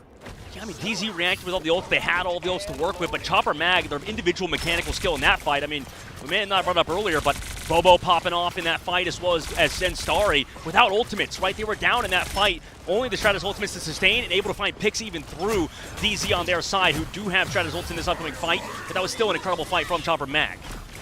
Kurova ready with all Impunity, Velocity, a lot of answers here, but the combo wombo from Zenstari and Pethig is right here. Will it happen again? That is going to be the win condition on this fight, and it is going to be necessary, but it gets eaten in the sky! Really well played by Impunity to read that with a huge Meteor M, and still gonna stall out as there it goes. Pethig potentially finding one, or make that two. And he get off the map? Yes, he does, and that is value. Another trade there from Pethig on a Chopper Mag, who is disgusting on this jet. Yeah, that Jeff advantage has been too much, Shib, and at the point, I mean, they don't even have anybody to teleport just yet on DZ's side. It's Impunity, but he still has a respawn timer. Really well played there. Duep gonna find Kurova. Duep on a smash now, and that is it for point one. Chopper Mag showing up after that initial fight loss and winning every fight after that. Man, this is maybe why we're seeing the Jeff prioritization again, and it makes sense. Like, you could see teams maybe think they can counter it, right? In this case, DZ also making sure they don't get the Venom, right? Making sure they don't get specific things that enable the Jeff. But it seems like these group comps, man, they just kind of walk at you with the Jeff. It doesn't even matter. I mean, like, that's insane that they can even pull this off with Loki after all of the nerfs. Everybody's screaming about how bad Loki is. You can see you don't have to really play it at the similar level like it was before. Or, I mean, you could play it with the high mechanical skill, but make up for maybe the lack of damage and the lack of healing. Yeah, I have to completely agree with that. I think Groot, you really need to find a way to burst through walls. Groot gets so much value in these triple comps, as you'll see these, at this level of play, a lot of Groot being chosen into these triples because you can essentially burst through some of these stratline ultimates if you have good focus. And obviously the focus at this level is enough to make that happen, or at least buy you time to do something huge like the combo there with the Itch Jeff. You're strangling Prison into an Itch Jeff, and once again, although it got eaten, it was an insane eat there by Impunity at the time. Did not matter as another two-piece goes down from Pethig on that Jeff again, like you're saying, so much value. Yeah, they got to react to it. I mean, whether that's saving Bubble on Magneto or the Emma Frost Diamond form, I mean, there's so many things that they got to do in reaction to what the side of Chopper Mag are doing, because, yeah, the Jeff has just been free at the current moment, starting off this fight. Dwep commits that Sonic Seduction towards the backside, understanding DZ don't have any Shredder's Ults to maybe contest it. Velocity spawns Pethix somehow, though. It traded on the backside by Impunity Smash in the sky, forcing out a lot of that regen domain, and eventually the Invisible Boundary saves everybody afterwards regardless, so they lose Impunity, and then they're still trying to sustain, forcing out Shredder's Ultimates from Chopper Mag is going to be scary, because now Skittles pops the Goddess of Death, right? He has a Shredder's Ultimate. They also hit a big Strangling Prison from Zenstari, who was there with the follow-up ship, and everything gets cleaned up on Dark Zero's side. Back to the spawn slowly but surely, but the portal eventually comes through. They don't want to give this up yet, just Ship, because we've seen teams really need that first point control to have a big advantage, and Dark Zero are about to lose that once this portal closes. And the portal burn there, right? That's tough. He really wanted to try to make a retake happen, so the portal was clearly committed prior to those last few picks, but when they come through and you commit portal, it's a tough look. 3-minute cooldown there as we start up the next fight. Korova ready with the Eternal Bond, and Madara as well with that Psionic. Bobo going to be holding on to a very threatening Dance of the Butterfly, ready to Cutterfly that back line. We'll see if that gets value in this next fight, as here we go. Bobo on the off angle, looking towards the back line of Velocity, who is on that Loki. Those crystals turning that cooldown is massive if it's able to happen. Still going to put that damage on, get alt ready. It is available. Korova starting up here with the Eternal Bond now towards that back line, and out we go. Just the blind with a ton of damage. Madara going to commit here with a Sonic Seduction towards the back line. Is going to find one, walking almost two. Madara going to be able to get that pick there onto Dwep. And out goes that Galactic Legend once more. A huge Itch Jeff here from Pethig, who might find a three-piece on everyone in the back line, and is going to be able to make one, potentially two. Yeah, I'm not sure if they are able to retouch. Yeah, they come back in, but I mean, it's still Chopper Mag in the edge until Smash finds two. There's that aim assist. There's the damage. Wow. Coming from him on Star-Lord is beautiful. So great job by Smash to close it out there, Shib. And that was a very hectic fight that still, DZ were able to come back at the very last second, close it out. But look how many ults it cost them, dude. That's brutal. Yeah, a lot of commitment there from DZ, and it's just buying you time. Granted, taking the point here at 56% is important. You don't want it to hit to that 70 mark, making it a one-fight game. But again, DZ at the current moment down that portal. If they can bide more time and trade for a while, they may be able to have it back there for the final touch.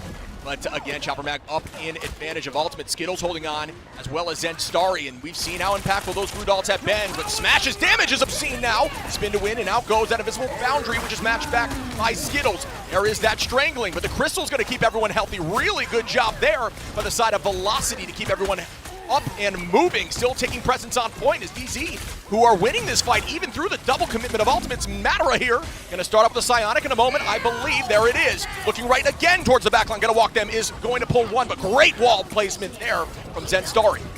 And the macro play from Chopper Mag been too good, right? Disengage that fight. Now they come back into it. Zenstari just trying to show some presence. Foreshadow another Groot ult coming out from DZ in a second, but if his boundary on the backside keeps everybody healthy. Bobo as well. The damage to the backside is here, but still sustaining because the God of Mission comes out from Velocity in the sky with that extra Strangling Prison on the downside. Can they find damage with Velocity, who, by the way, God of Mission Star-Lord of all players, and it's resulting in his team going down, it looks like, also slowing him in the sky. Meanwhile, Pethig commits that Itch Jeff, but Smash counters it. They finally deal with the Jeff on the backside, and that could finally enable Dark Zero, who's nearly 90% of the board. They still have control of that point. Zenstari commits Strangling Prison, but it might not be for anything, Shib, because he goes down.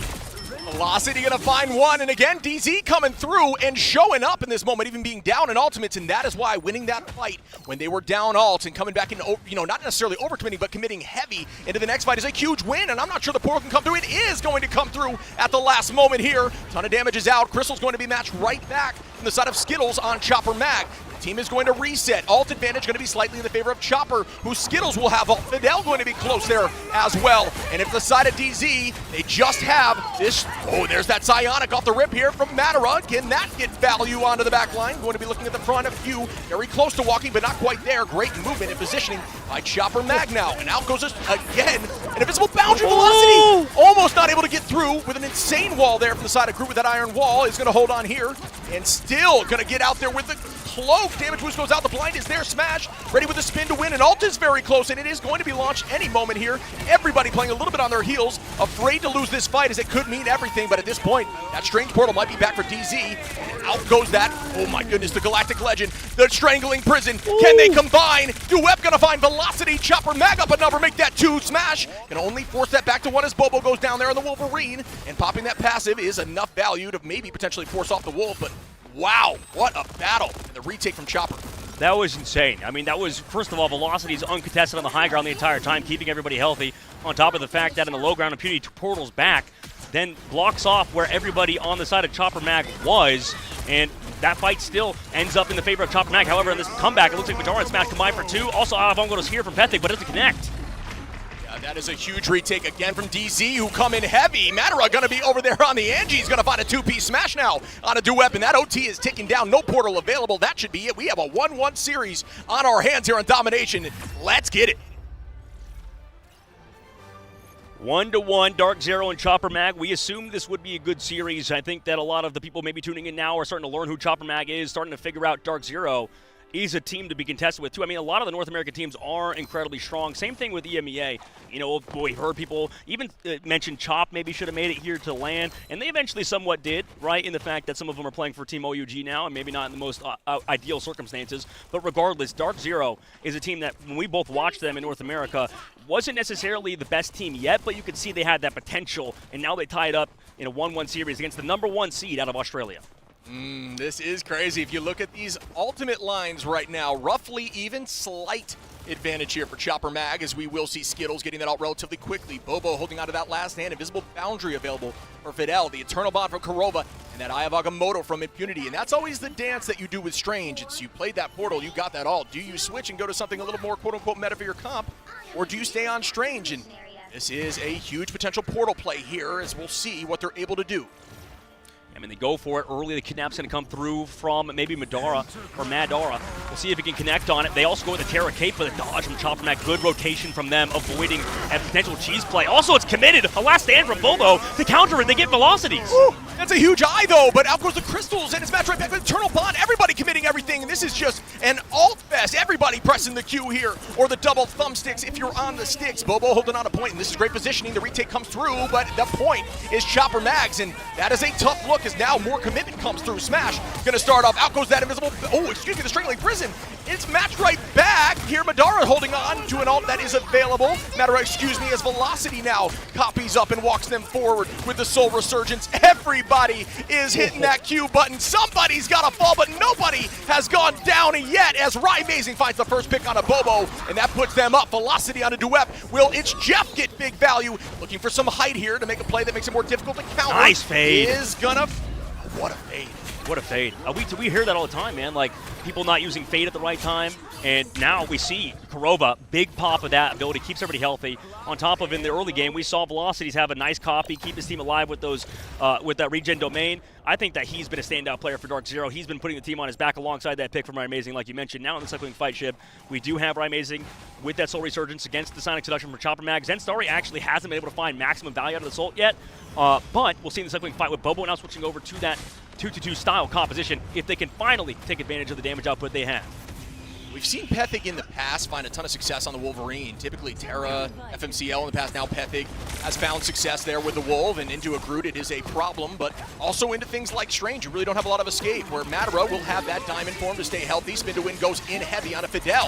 Pethic gonna find Impunity early on. Zenstari finds one on a Rye Amazing as they want this point back quickly. It's all about stalling now. Duep looking to that pick on Matara. Yes, make it 2, why don't you? Bang, down goes Kurova as Pethic follows up and cleans up. Alts going to be still in the favor of Chopper Mag. Not having to commit a lot in that fight is a huge win for them. 60% roughly for DZ, and now 30 for Chopper Mag. Yeah, that's a big deal. And you mentioned Pethig, a bit of an opposite of a caster curse, bit of a caster blessing, popping off on the Wolverine, knowing what we know how good he is on that character. And, it makes sense to come from Australia and play the character that has an actor from Australia as well. Now, in this upcoming fight, Dark Zero, they do have Kurova alongside Smash. They commit that early friendly prison on the side of Chopper Mag. Does it have the follow-up, though? Well, a lot of commitment there onto that strangling prison, and again, just not finding too much value. Smash trying to force out some ults, does do so as Fidel matches with the invisible boundary. Bobo going to be back on that. Phoenix here, still keeping pressure on a Smash, who takes away with an off angle. He's going to immediately re-engage here as another boundary is popped. Amazing with the Soul Resurgence. Matera here going to start up with the Psionic, and now an Eternal Bond. Once again, the commitment is insane. They've got to find this pick, and they want this point quickly, shutting them down at 70%, and they do, owning that space, but the entirety of Chopper Mag doing a great job of retaking together everyone healthy, and does not go down to almost a triple, almost quadra commitment of ults.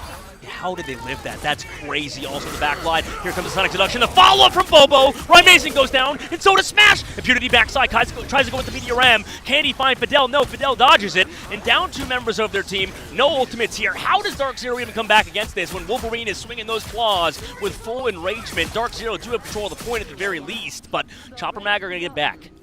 Yeah, we will see a portal here from Amazing coming in, essentially trying to hold on to the point, and they did. That is a beautiful portal. Make sure you're doing that as we see more power in here from Pethig, who is charged up with 100. Bobo going to find a 2-piece out of Velocity and Amazing. They wanted to get to 100, and they did, but it's all about coming back once more and closing the job, or can Chopper Mag hold on tight? What a defense here from Chopper Mag, who still hold on. That invisible boundary. Smash going to have already. Kurova as well. Matera, should be there. Bobo will also have that all. Boy, and Chib, we watched so many games, you and I, throughout the series. I don't think I've seen a retouch with a Strange Portal that close. That was such a last-second touch. And now in this upcoming fight, it's last chance territory for both teams to take map number 1. Yeah, I couldn't agree more. That is very smart play. Good call out there from Amazing with that touch to make sure they get to 100. But now it's another final fight situation. You've got to commit and get to that point. 98%. Bobo going to find Velocity early. The touch comes in as Kurova now commits with the Eternal Bond and is going to stay on point. I was worried there. Might drop off for the OT, ticking down. Nobody on the point at the moment. OT will likely come down soon. Nice pick there by Matera, who's going to even things out as Kurova goes down. And there is a huge commitment here. Smash is up in the sky with the Galactic Legend. Ton of damage out, but it's not enough to burn through this invisible boundary. And as I say that, Pethig just barely escapes for a moment, takes a ton of damage. Meteor M not able to find too much purchase now. Still going to commit again as Velocity copies up Amazing. It's matched right back with an insane strangling prison, but now Bobo's going to portal in, and this is an absolute battle, folks, back and forth as this portal comes in once more. Can they find the picks in the OT? The spawn's going to be slightly longer. Bobo going to drop back here on that Strange. No ults available for Chopper Mag just yet. Nothing available for DZ. It's a neutral battle. Who can push through as Matera holds on right here, keeping him off the point. The kick into the wall, and does now have that Psionic, and is going to be looking to pull them out of this invisible boundary. Once more going to start as the walking begins. 2 walking at the moment, but it is not enough to get a pick through that boundary. Ult's going to be ready for Skittles shortly. Zenstari finds Velocity. Are you kidding me on this retake? It is insane. Skittles copies up the boundary available whenever necessary. Fidel finds Matera, and that is still going to be another win here for Chopper Mag, who are likely going to close this out as Smash falls, and that should do it. What a retake here. What a play by Chopper Mag. Somehow DZ touched the point. Overtime takes down, but you're right. That's going to be it. Chopper Mag close it out. Amazing not able to pop that Soul Resurgence, and what a game number 1, Shib, as we close out on Hell's Heaven. Chopper Mag takes it against the number 4 seed in North America. Can they keep it up, though? We'll have to find out, because I don't know about you, Shib. You casted that fight for about 2 minutes, and I was worried for your health. Now I'm worried for Chopper Mag and Dark Zero's long-term health, because that was an incredibly long fight, but I think it comes down to Chopper Mag had the portal advantage. They came through, and they've been so good at sustaining in these fights. And huge shout-outs to the strategists, first of all, but that's mainly the rotations. We've heard a lot about J-Mac, and you can see exactly why. This team is playing on all cylinders. You called it out as well in one of the fights when ults were popped. Still, nobody went down. So this team is disengaging so many ults and such fluidity to them. I haven't seen it before. Yeah, that was an insane battle to Dude, watch. that was great. So back and forth there. I was not sure how it was going to go. Just insane last-second touches. I truthfully thought that portal that came in from Bobo was not going to be enough, because the spawn started, extending there in the OT, and down one early on there. The group from Zenstari was out, so I was like, I'm not sure this is going to go their way. Came right back, got a couple picks, held on, got those strats ults, and it was over. That was crazy. Yeah, I mean, that was an insane fight, and we'll have to see if the series continues in such a similar fashion. But before we see that, we're going to a short break. We'll be back after this.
Which ones have what it takes to become the best of the best? The fight is going to happen right here, right now.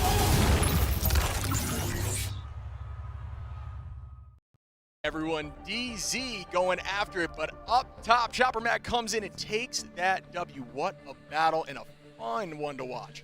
Yeah, that was a banger, and I'm sure we'll see more moving forward, considering, I mean, with that match being so close between the number 4 seed in North America, and Dark Zero was not an easy team in North America to beat. They were constantly improving every week, and now at the LAN, right now with a brand new patch, there's so many things that have changed, and you can see Chopper Mag just that little bit better when it mattered most, just disengaging the right timings, and I think this whole team is just well-coached, well-oiled, and the fact that they're having Bobo IGL is just crazy to me, right? Like, we hear them shouting in the background, right, every now and again, but it's awesome. This is an incredible series to see, and I'm sure we'll get to talk to those guys more later, and I'm sure you guys are going to want to know more about our players as we progress through this group stage later on.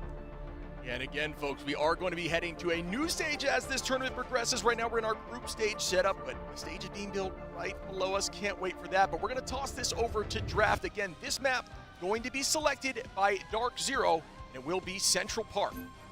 Yeah, Central Park is an interesting map too, Shib, because I mean, it's interesting for the side of Dark Zero, where they actually look pretty good on this map. That's why they're taking us here.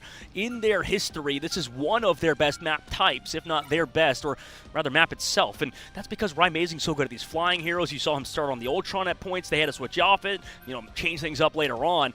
But you can see the prioritization towards Mantis again. Chopper Mag getting rid of Emma this time first, understanding they want to go for that Mantis stuff. We can mix it up and get the Emma for free.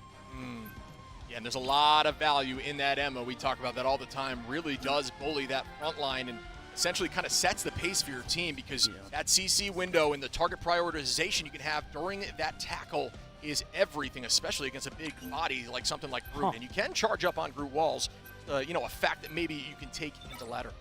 Well, it's interesting because, now you have to threaten that, like, Psylocke ban, right? So maybe with these, because they're targeting on the Vanguards, right? They're understanding they're maybe getting rid of the dive if they do want to play towards that Jeff alongside that Psylocke. But what is this last ban going to be for DZ? Because at the current moment, you're still getting that Emma Frost team up. I've loved how Chopper Mag has done ban phase so far. DZ's ban phase is a little bit, straightforward with the Mantis stuff. Chopper Mag at least understands they take advantages when they're given them. Alongside, they know Emma Frost is not a priority for DZ. They take advantage of that early banning it out, and DZ didn't react to it. They just were like, okay, let's go for the Mantis ban and protect. You can see they're on that straight path to victory in that regard, getting these mismatches with the Loki now in this case. Yeah, I think we saw a lot of value in Loki crystals there in that region. It was huge against something like Groot. It's essentially like a counter or some other cooldown you have to consistently look out for before you commit, as we do see Zen Starry going to be making that choice of Groot. But again, this is one of those maps that we will see a portal play come in, and sometimes teams will like to get rid of Strange to ensure that you cannot make that happen, but in this case, not going to be what we see. Madara going to be on that Magneto right there. Instead, I've got to check again. I think Emma was removed. So good play. What do you, Shib? Like, I'm curious. Like, what do you think? Like, because they ban out the Venom and the Cap. We know how strong those heroes are. Yeah. But it's interesting that they don't, when the Mantis is banned and protected, that they don't even go for the group ban, right? They're not like, they don't value that team up enough, especially with the Loki and the Mantis out there now with the protected. Seems like Chopper Mag are totally fine giving that, but I mean, you've talked about it. It's so much healing with that team up with Groot, right? Alongside Mantis and Loki. Yeah, I think it just farms ult too, right? Another comp that you typically try to give the teammates is just play around that wall, get that healing, and then commit in a fight. And watch my ult charge just skyrocket. I can press Q instantly, and that is everything there. That team up is absolutely, quote-unquote, slept on, I would say, as we see them start off here. DZ setting up a little bit of a cheeky wall setup. Curious what that is going to be for. And as we start up now, DZ doing something a little bit different. Well, I mean, Chopper Mag also, they're going to be on that triple shrouded or triple composition, right? They're attacking, excuse me, so it is switching up. My apologies. Well, no, they're on the triple composition now, Shib, and they have Zen Starry on that Angela too. We see this sometimes on more of these convoy maps, less on these convergence map types. Smash going for the flank, going for a pull through, but I've seen Rymazing on this map too, and just get picked off by a potential Angela in the sky. But now it's actually Smash to take down one already. Huge pick there from Smash, immediately going to find Pethig, and that's going to be the numbers to walk in heavy as they are owning this space and consistently walking forward. DZ looking lights out right now, shoving them right back, and that's exactly what they need to do as a team. The side of Chopper Mag, we're going to retake as a unit, get healthy, and try once more. You do not need to commit, and they're still holding on to the point. Not even sure if they noticed that Angela is just buying time on points at Story. They look for the play here onto the front line of Impunity. A ton of damage goes out. Nobody is going to trade that right back to Zen Star. He's doing a great job dancing around this natural cover, owning, and shield goes up. Velocity trying to own and take space, does have that copy available. Smash finds the whip once more. And he got rid of, rather in the sky, the Loki. 3 members of the team of DZ pushed back towards their side. Kurova goes down on the back by Bobo. And Bobo is going to fall here from Madara, just trying to even the odds. Out goes Phoenix, who comes in with the End Song Inferno. Velocity gonna res Kurova right back in, who's on that invis. Bobo gonna self-res and keep the numbers roughly even. Out goes a huge eye that finds virtually everyone. Can they capitalize? Pethic with a great combo there is gonna likely put them up in numbers, but Amazing finds Zenstari, and a huge res comes through from Bobo on the retake once more, and that should be enough. Chopper Mag to own this space. Yeah, I mean, it was a smart play by DZ, but before he went down, Velocities copied Bobo. The fight's still happening, obviously, for ult charge in this case, but that was an interesting play by DZ. Regardless, this first point has been a tough cookie to crack as Chopper Mag are just stalling forever with this triple alongside the Jeff, and they basically have damage with those characters alongside Adam Warlock, and Zenstari, like you said, has been phenomenal on Angela. That is a huge Heavens coming in hot with that Retribution, and is going to pull out a few, but just clones. Web drops backwards, Smash taking that space. Out goes ESJ from Skittles, and this looks threatening here. It is very close. Does it find much? Walking away, Skittles just running, and does find 3. Are you kidding me, Skittles? With a huge ultimate once more. Smash, Impunity, and Velocity all fall. What a play there. First it was Pethic, now it's Skittles. It seems like we have an incredible amount of Jeff players, and Skittles is well doing on the roller. So incredible to see a performance like that on Jeff.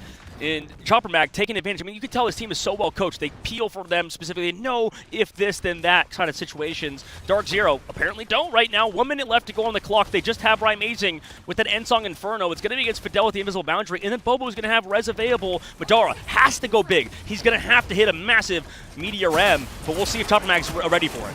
Yeah, that combo is everything. It's going to be End Song into the Meteor M, and that could be enough to make a big play, but they need to make sure it works here as everything's on the line with 47 seconds. And Starry, though, going to find Velocity. Kurova goes down. Down goes Amazing and Madara, and they are not committing fast enough. Really well played by Chopper Mag on this defense. Once again, showcasing the power of this Angela.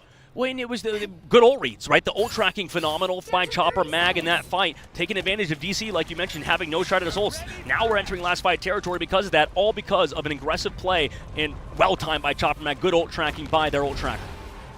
Here we go once more on the reset as Bobo holding on to that res. Pethic does have that Eye of Agamotto, right? Amazing with the End Song and Madara as well. Pethic tries to make it happen there. Doesn't seem like too much fall. Smash gets a kick there on his Zenstari, who's res right back as another goes down. But once more, the res from Rocket, the BRB, right into another Karmic Revival, and some commitment is heavily launching as Velocity now is going to start up here with the Eternal Bond. Do up on the high side. Smash ready.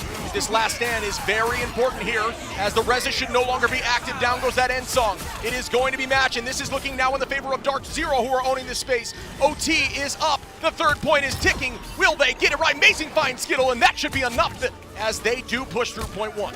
Yeah, they've struggled with this first point, man, and it kind of goes back even to Sentinels. Like, I feel like when I've watched Amazing alongside Kurova, for some reason, they do well in the Streets phase, second phase of the game, and the third phase too, but that first point on this map, on Central Park, always feels tough for them, oddly enough, and you can see it's because Zenstari, they stun-locked Velocities, right, in that fight where he's trying to go in with that colloquial Impunity, goes down during it because that stun is basically the entire time he's stuck on the spike, and now in this upcoming fight, Zenstari could go aggressive, force out of the straddle if they had any, or at least a lot of cooldowns out of DZ now.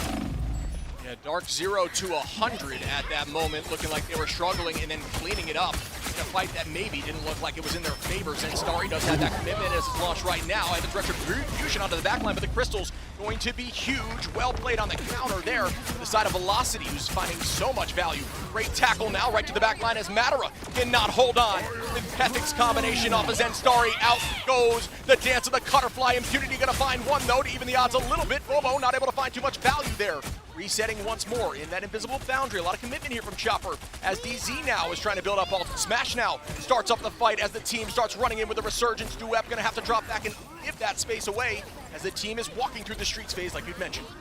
Yeah, I mean, Bobo has to live back here, but unfortunately goes down. That's the tough part with the Psylocke. That's maybe why DZ were okay letting it through, is they find Bobo in the middle of these fights, at least have multiple times in a row, forcing him now to look to an Adam Warlock, but they're down him in this upcoming fight and already committing ult. Meteor M comes out from a Madara.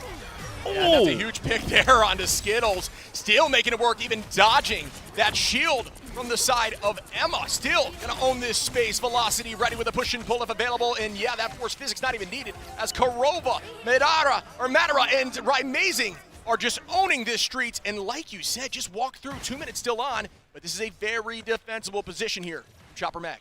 Yeah, they've been figuring it out constantly throughout the series. At least they're adapting now on this third point, but it's just how Dark Zero operates. They struggle on first points, and anybody can, right? It's a matter of it's always defensive-sided. You have all those high grounds to work around, especially when they're playing against Jeff, and a bunch of different combinations that counter your Stratus ultimates. It makes it very tough on the attacking team. Now we have 1 minute and 45 seconds, a lot of time in the bank because of how well DZ played in the Streets phase. They also have ultimates to work with, but it's going to be against Zenstari, who can maybe force out a lot with a Strangler Prism. And a lot is being committed to double stranglings, but who gets more value? Bobo going to find Amazing early on in that fight, and once again, L going to commit Karova as well. The Venn diagram is out. Bobo, again with this ultimate, is available, and it's right on the back line. Will this one work? And they are going to patty cake for days, playing around that shield. Beautiful play, but it doesn't matter as the front line gets neglected as Madara goes down, and they are still owning. Smash going to have to drop back. I'm not sure if I love that commitment right there. Yeah, I mean, they get a walk in at least. Okay. Well, they find one on Zenstari. Also, Amazing is going to be back in the fight at the very least, but at the moment, you're trying to commit, more ultimates on the opposite side of Chopper Mag. So both teams obviously where they can win it, trying to play for the fade, but they can't! They get pulled in! Oh, but it doesn't matter because Amazing saves them! Are you kidding? It was played off the wall, enough damage to burn through it. A huge ultimate there from Skittles that just gets countered completely. Dark Zero are lights out right now, continuing their pace, walking this thing towards with 40 seconds on. Can they shove through the entire 3 points and make this series dicey for the side of Chopper Mag, who are coming back with Pethig's ultimate, and that is a scary one. Velocity gonna engage here early. Madara in the sky lands it, and it does find enough value as Zenstari goes down. Up a number once more, and they are panicking. It's dicey. There's the commitment. Crack an impact on virtually everyone. Can they get the pick? Amazing in the sky, though. Pethig does get the reset on Smash. Bang, Amazing comes down, but it will not be enough to find too much value. Duep gonna start here. Is gonna start the trip. The Psionic does get a few, 3 walking almost, and that is massive. Could be enough to shut them down with 4 seconds on. The portal needs to come through. Will it come through? Yeah, good job not panicking there from Chopper Mag. Portal now comes through from the side of DZ, but counter portal! Maybe off the map? Could he fall? Impunity goes off the map because of the push, and with that, they're going to be lacking him and Madara in this upcoming fight. You're also against so many members of Chopper Mag. The Bucky, who's been popping off, Bobo, who's been going insane, Velocities and Rai both fall, and with that, the portal is basically negligible now, Shib, as they close it out. That was an awesome counter portal that maybe didn't get the value off the rip, but that push-through portal to fall right through off map was an insane combination. The eat comes through from Skittles to end it. What a hold there by Chopper Mag, but that is a very big push on the side of Dark Zero. This is a high-level game. Like, this is unbelievable, like, the amount of counters we're seeing to everything, right? Amazing saves the team from going off the map by finding Jeff. They ate 3. Right? How often do you see a Jeff get KO'd in a fight with 3 people in his mouth? Not very often. And Amazing saves them there, and then towards the end, like you mentioned with the portal plays, beautiful from both teams. Yeah, a lot of focus there in very intense situations, but again, that is a big push here in the side of Central Park. That staircase is very defensible. Point 1 is very defensible, especially with portal retake, which is on the table here for both sides, and we will see if DZ can hold on or if Chopper Mag can walk them through to take home this W. They very well could. I mean, it was such a fun series, and this is when we talk about when we want to watch some beautiful Marvel Rivals, right? And we have been, right? We've been treated to that already in this game number 2 of the day, and that's what the high level of this LAN gets you in this group stage, right? You're still going to see maybe Group A is also terrifying because everybody's talking about Group B, but Chopper Mag has looked like a formidable opponent. Same thing with Dark Zero. From everything we're hearing, this LAN is the highest level of Marvel Rivals we have seen so far in esports, in this esports' history, in this young esports' history, because we've only really been around for about a year and a half, if you're including the beta, less than a year. otherwise. But Chopper Mag with the first map win, now in map number 2, Dark Zero. Didn't full cap, but that's still quite far that they got. Now they're on defense here, Shib. Start off with the first fight, and this should be a fun one to watch. Again, these teams putting everything on the line here, just grinding. Great off-angle play here from the side of Pethic, who's just going to wait and bide time and get a huge tackle, and unfortunately not able to make it work in that moment. Still a good idea for the early play, but it does not work. With 100 charge, though, that's exactly what you're looking for as a Wolverine player, especially going into something like Impunity's crew, just a big body for you to land those tackles on, and here we go again with this first fight. Walls are committed, unfortunately not able to land that tackle either. Does get slept and loses that passive instantly. Great focus there by DZ, but Duep gonna find Smash early on, puts them up a number, and that should be huge. On the backside, that's very interesting because they commit that see you later too for that damage boost too. And the follow-up maybe comes through from Amazing to counter it, but he actually finds one. Pethic goes down, Bobo trades it for Impunity, who tosses out the Strangling Prison. They also get a sustain now of Velocity in that God of Mischief, copying his Invisible Woman, or rather his Cloak and Dagger, with that Eternal Bond, keeping everybody up too. But DZ, do they have the counters to Chopper Mag, who's going to come in potentially with that Sonic Seduction? It looks like they do, and they've sustained after losing Smash early on. Yeah, and that's just a sign of a team that's very competent, right? If you're able to drop back into that doorway and play slow, and this could be a huge meteor ram up in the sky, Eternal Bond is committed at the end there, and that's the side of Kurova after Matara was up there. Duep gonna find the pick onto Smash once more, puts them up. A Kurova gonna take out Duep to turn that right back and still owning this space. Again, shout out to them retaking on that backside, still holding on to Amazing with an ultimate in this moment. Bobo, though, going to commit. Is that gonna be one? Yes, Kurova goes down. The reset's available for Bobo, and that is the steamroll that you can see here from Bucky. Everybody focusing on the Phoenix, who does come through and land. Not able to burn that down. Impunity going to be able to find Bobo there with a nice start. And it is going to be on the back as now Skittles commits a Sia to try to get the damage through. Duep going to start off with a Psionic. Everybody is pressing Q, and they are going to be walking as Pethic takes out Impunity. Yeah, I mean, they're trying to rely on overwhelming damage hit with this 2-2 composition. Eventually, it pans out, and they close out on the side of DZ, who really got overwhelmed in that last fight. Potential Portal play coming from Impunity. He switches off that group, but look, Pethic's already reading it. Portal, he's out by Impunity on the backside in a moment, or will be. There it is. And Last Stand try to get there in time on Pethic's side. They find Amazing. Meanwhile, on the opposite side of the portal, now we're here on the point, down Amazing. Yeah, that is tricky as Zenstari gets another pick here. Chopper Mag is going to show their experience in these moments as they find everybody and they all trickle down, getting KO'd left and right. One body on point, but not for long. And they are able to take point one here with almost 4 minutes on for the Streets phase. And this is what we're talking about. There's such a high-level thinking, right, Pethic? Even though he didn't get the cancel of the Strange Portal like we see, a lot of people do want to stun the Strange Portal to make sure they don't fully get it off. Smash, by the way, switching over to Hella now. But Pethic reads that, tosses Last Stand, gets the elimination before they can even make it through the portal regardless. Smart plays. Now in this upcoming fight, Streets phase, similar situation in Dark Zero. Dark Zero almost got first held. It was very close. Chopper Mag maybe not as close to that situation, but now Chopper Mag switch Bobo over to the Psylocke. They put Pethic back over to the Bucky, and now they have that See You Later. 40% damage boost here from that ult now in this patch. Yeah, and they are using that Sia very aggressively, consistently starting fights with it to try to make big plays, and it's clearly working as two go down here. Again, Chopper Max showing up. Make that 3-4, why don't you? Shutting down again into Impunity and just owning all of these fights. That Sia has been a huge threat here and is clearly working. The first time we've had eyes on this tournament.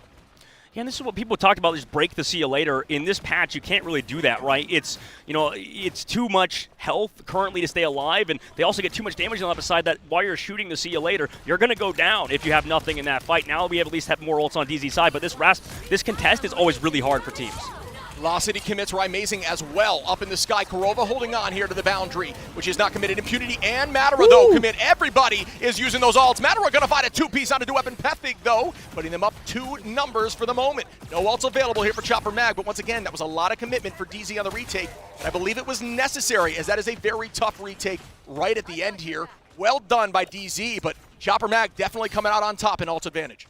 Yeah, for sure. I mean, we've talked about how hard that second contest is in this point because of how short it is. A lot of maps like this, right, on Convoy and Convergence. Convergence specifically have very short second phases and can result in snowballs very quickly. But for Dark Zero's side, Invisible Boundary up, you called it, not a lot of ults. Chopper Mag now having a lot of ults. DZ, can they take advantage of the situation they're in with this defensive high ground or something? Bobo's already flanking. Yeah, and we will begin again with this insane fight. We talk about alt advantage, and once again, Chopper Mag going to be up. Korova, though, with a huge pick in the neutral prior, is massive for the side of DZ. Korova still holding on to that boundary, maybe not able to get it off as a few are in a dangerous position, and that is a huge invisible boundary. Everybody still healthy here for the side of DZ. Chopper Mag down a number for that moment as Bobo got picked early. We talked about in the neutral, but Zen Starry gonna start off with a Groot hug. Does that get one? Yes, Pethig gonna find impunity, but not much else as Velocity copies up, and out goes another boundary. Matched right back by the dance floor from Skittles, who is owning this space and potentially switching to damage in a moment as everybody is healthy. Up goes Rymazing with the end song. Will this have a combination? Just gonna buy time, but have to come down here. Gets destroyed out of the sky, not able to make that land happen. Great focus once more by Chopper Mag as Fidel still has that ult, and DZ are looking in a dangerous position. Two more go down, and that should be point two, even though Rymazing is able to get a pick. I mean, this Meteor M could be big. They also string imprisoned. They want to close it out on him, and they do. Goodbye, Chopper Mag, but Bobo, he's here with the Dance of the Cutterflies, but it doesn't matter because we have the regen domain from Velocities to keep everybody healthy. Shiv, incredible by them. Matera and Impunity, are you kidding me? The most clutch combination of alts ever to make a huge trade in a dire situation after losing multiple numbers. Wow, that was that was awesome to watch as we start up once more with the double Venn diagram available. Duep going to be close to alt, and that is all we'll see here in this early fight. We'll see indeed, and they're building it quickly, building collapses, and Rymazing has been sort of putting the team on his back, but now a Bobo going over to Wolverine. You saw in the last fight too. People are starting to wake up on the side of Dark Zero, flanked down from Bobo. Yeah, Bobo now making that switch, like you said, to Wolverine. The tackle goes out early. Now onto Smash, who does get the sleep off, but not for long as the damage comes through. Pethig gonna get a reset, make it two! Do I see three? Yes, I do! A quadra! As Pethig is walking through, gonna get a reset off Clone, make it five! Do I see a full team wipe? Beautiful play here by Pethig, who is lights out in a moment that is necessary for them. Yeah, star player doesn't even do him justice because he canceled Korova's invisible boundary. You heard Dissa, and she goes down. She got KO'd. So Pethig hit an incredible shot, closed it out for them. Now we're in the third phase of the map at a minute and 20 seconds between these two teams. Shiv, it had to be this way as Chopper Mag have ultimates to go at the very end. Rymazing is going to have to do something incredible again, like picking off Bobo, but Bobo is now on Wolverine, a lot tankier of a hero, an incredible player as well on top of that. So they're going to have to rely on Impunity with the string of the prison. They're going for a quick flank maneuver here on the backside. Yeah, I love this play because it's a dangerous position to be in to try to make a play happen there on the stairs when you see a Jeff. Oh, and an Emma. Out goes Impunity with the Strangling Prison, trying to do enough damage on the back line, able to find Skittles. A three-piece from Rymazing coming and make it four as Matera finds Duep. And oh my, these fights are wild as they once again sweep. Wild, man, indeed. And Dark Zero, this upcoming fight, Shiv, we need to make sure that we don't lose our backline. Every single fight, they keep losing somebody in the middle of a Shredder's ultimate. For Chopper Mag's side, though, they need to get a huge, huge Jeff ult. Does Matera read the Jeff ult with his Meteor M? Does he want to KO him knowing Rymazing doesn't have his ult to combo? We'll have to find out in this fight. Yeah, and there is no answer with a bubble or something to keep up the Jeff, so it could be huge here from Matera. Velocity does have copy available. Fidel, Skittles, and Pethig all ready as well. Bobo almost has that last stand. This is going to be an insane battle as the commitment comes through. Great bubble there to counter to make sure that that does not get reset. Pethig going to use that Q for virtually nothing in the moment, just to cool down as Velocity now engages heavy with the Eternal Bond towards the back line.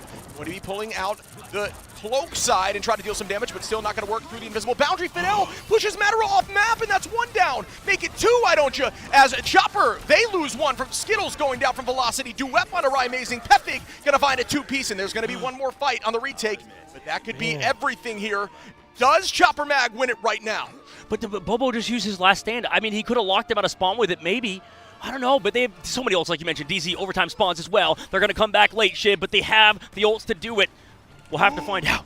Zen Starry on the high side. This could be a huge strangling, but it goes right towards Korova, who is in a dangerous spot. Does get matched right back as both ults are committed there. Forced to stay healthy. They use everything to stay on point, but they need to make something happen now. Jeff going to take the high side and not get Meteor. Great play. No! Skittles. Oh my goodness, Matera still going to find one and looking for two. Rymazing on a Pethig. This is up in their advantage. Duep going to start here with the Psionic. Will that work onto the back line? No, not enough time to move forward, and that's it. What a map. What a freaking map, Shiv. Dark Zero, they win it in the third round, in the third phase of the map. What an incredible series this has been so far. 1-1, group stage number 2 of the day over on our broadcast on the Amer region. Whew, 1-1. Holy moly. These have been battles everybody getting utilized, just a ton of value out of everything they're doing. I mean, I really think it was the smart play to just hide with Jeff in that moment, but still Mataro with the wherewithal to turn around, throw it right into the Groot, and immediately get a pick there instead, just knowing during that millisecond of time, still finding value, followed up by Rye Mazing to put numbers 2 up, and at that point in a final fight situation, you are in trouble. Yeah, this has got to be one of the most entertaining series we've seen in general in the esport, just because it's high level, but you're still seeing some slight mistakes out of both teams. We'll see if they can patch them up, because this is an ongoing series, and we're entering the last map, the final elimination map of this group of this day. And we'll have to see after this break for map number 3.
which ones have what it takes to become the best of the best. The fight is going to happen right here, right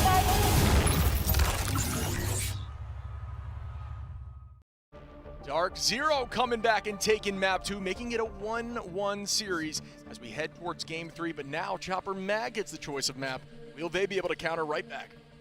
Probably, yeah. I mean, they looked very good on that last one. Now we go to Convoy, right? So an incredible series that was. And let's take a look at Void's to Astonish event, though, because right now in this game, in Marvel Rivals, we have so many incredible events going on, right, Shib? So we're going to have to take a look at that in a second. But yeah, I'm looking forward to it for sure.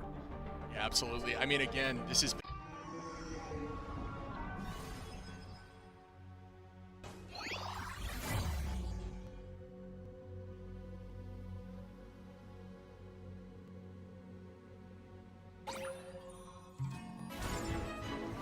And we're back in here checking out this event. Again, some of my favorite skins coming through here from this Halloween event. Look at this Moon Knight Blade. Are you kidding me? If you haven't watched Marvel Zombies, make sure you check that out as there's some clear influence here.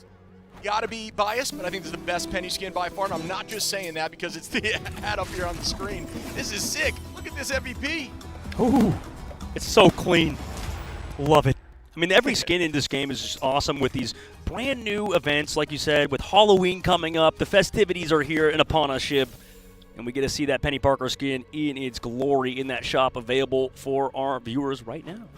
Yeah, and those emotes coming through as well as you get a look at what this skin can do, changing the abilities up. And that is, I'm sure Penny mains are stoked about that. And Penny, you've seen a little bit actually in Stage 2, especially on some of those triple holds on specific maps. I think Penny is finding a place in the meta, coming more meta, but granted, you know, definitely in ladder, absolutely viable. But at this level of play, they're trying to find ways around it. Still so strong, but I personally think what a highlight. this MVP is so good. It's so good. I know Vicky's probably having a good time over there, you know, talking about the Day of the Dead skins. They're awesome. So phenomenal. You can get the new Blade and Penny Parker skins in the store. And Shib, we're back in it, right? Back in these matches. And all of our pro players are playing that zombie game mode, like you mentioned, the PvE game mode, taking the top of the leaderboard. You were there for a little bit, for a couple days, right? Yeah, duking it out, trying to get through Nightmare 4. It is no joke. And I've heard that, yeah. Yeah, they're already implementing some balance changes and stuff. So, again, these devs just always on top of things. Very, very fun. As we head in to our final map of this series, will the comeback come through, or will DZ maintain the wins and close this out? Well, we're going to Spider Islands for the next map on our Convoy, so we'll find out. The devs are great, like you mentioned, but they've still yet to put in my idea of big head mode perma in our games regularly. They've said, Dogman, you should stick to casting, buddy, not manage our updates. Right now, we have to see the Mantis alongside the ban in the first place for Dark Zero. They're getting rid of the Jeff. We just heard in the bathroom, by the way, Shib. I know it's a little bit of TMI. But on the way, we talked to Impunity. He said, hate Jeff. And now you're saying they banned Jeff first. That's kind of funny. Yeah. Matter as well, hating Jeff, cracking me up. But again, Jeff is just a little menace, you know? We talk about the little kid in a scary movie. That is what Jeff is, right? Jeff is just a nightmare when you hear him going under and those little shark noises coming at you. Yeah, I hate it. Hate it. He's awful to play against as a person that just wants to play the game and not be inside a Jeff's mouth. And Dark Zero on the opposite side get to keep it this time. So we're almost switching, it feels like, the prioritization of the ban phase. And the Venom gets protected on the opposite side, knowing how good he is now, Shib. We've heard a lot of people say how good he is. We saw him at the end for Dark Zero. But Chopper Mag are fine letting Dark Zero play that hero because they haven't really played it unless it's a stall. Yeah, I mean, the Feast of the Abyss, for those who maybe haven't seen the update or haven't had eyes on the patch, exactly 30% damage reduction when you use that ultimate. And we've seen a little bit more of that coming in here with Hella Namor as well. But that damage reduction can mean a lot into a strategist line ult. If you heavy focus during that window, you can burst right through it. And, you know, we talk about at this level of play, but that focus is inherent, and they are able to make it work. Wow. As the lock-in of Star-Lord, too, who's also one of those duelists that is incredibly, common, especially with that triple backline. Yeah, and this is interesting. They've basically swapped sides with their ban prioritization, right? Making sure they get that Emma matchup on the backside. Dark Zero did. Right, they're the ones playing it. Last map, it was Chopper Mag that wanted that Emma matchup. Didn't take full advantage of it in the previous one, but now on Spider Islands, it's going to be interesting, shit, because there's a lot of high ground. There's so many places that you can play these triple compositions when we see triple Strategist, triple Vanguard, and we saw Chopper Mag could play that comp too, but now, without the Emma that changes a little bit of the dynamic, right?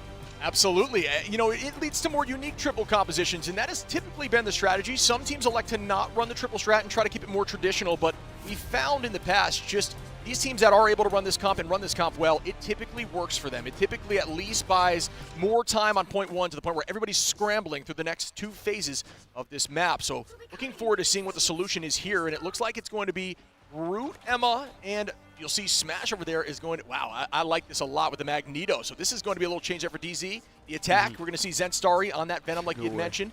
And right at the moment, I don't want to jinx it, but Pethig is on DD. Well, he is. And Chopper Mag, from what I've seen, actually like to play a 2-2-2 style with Ultron as one of the backlines. It's not something that we've seen incredibly common at the beginning of Stage 2, but started to be prominent. Chopper Mag obviously loved to play 2 DPS. And now we get to see, for the first time, their Daredevil. First time seen here, at least on this stream. And granted, folks, there is 2 streams going on here for this tournament. Make sure you're checking both out to see which games are going on. And we'll start off now. Daredevil does a great job of steamrolling. Once he finds one, he can keep it moving. The lawyer with the most, if you will, going to engage and see how they're constantly using that throw just to deal consistent damage. And not have to worry too much about focus on the aim and just keep the combos rolling as they have this space. But Matter are going to find Duep and turn that right back at him. Yeah, good job staying alive in the back line, taking advantage of Emma Frost, who is known as the best hero against counter dive in the Vanguard line.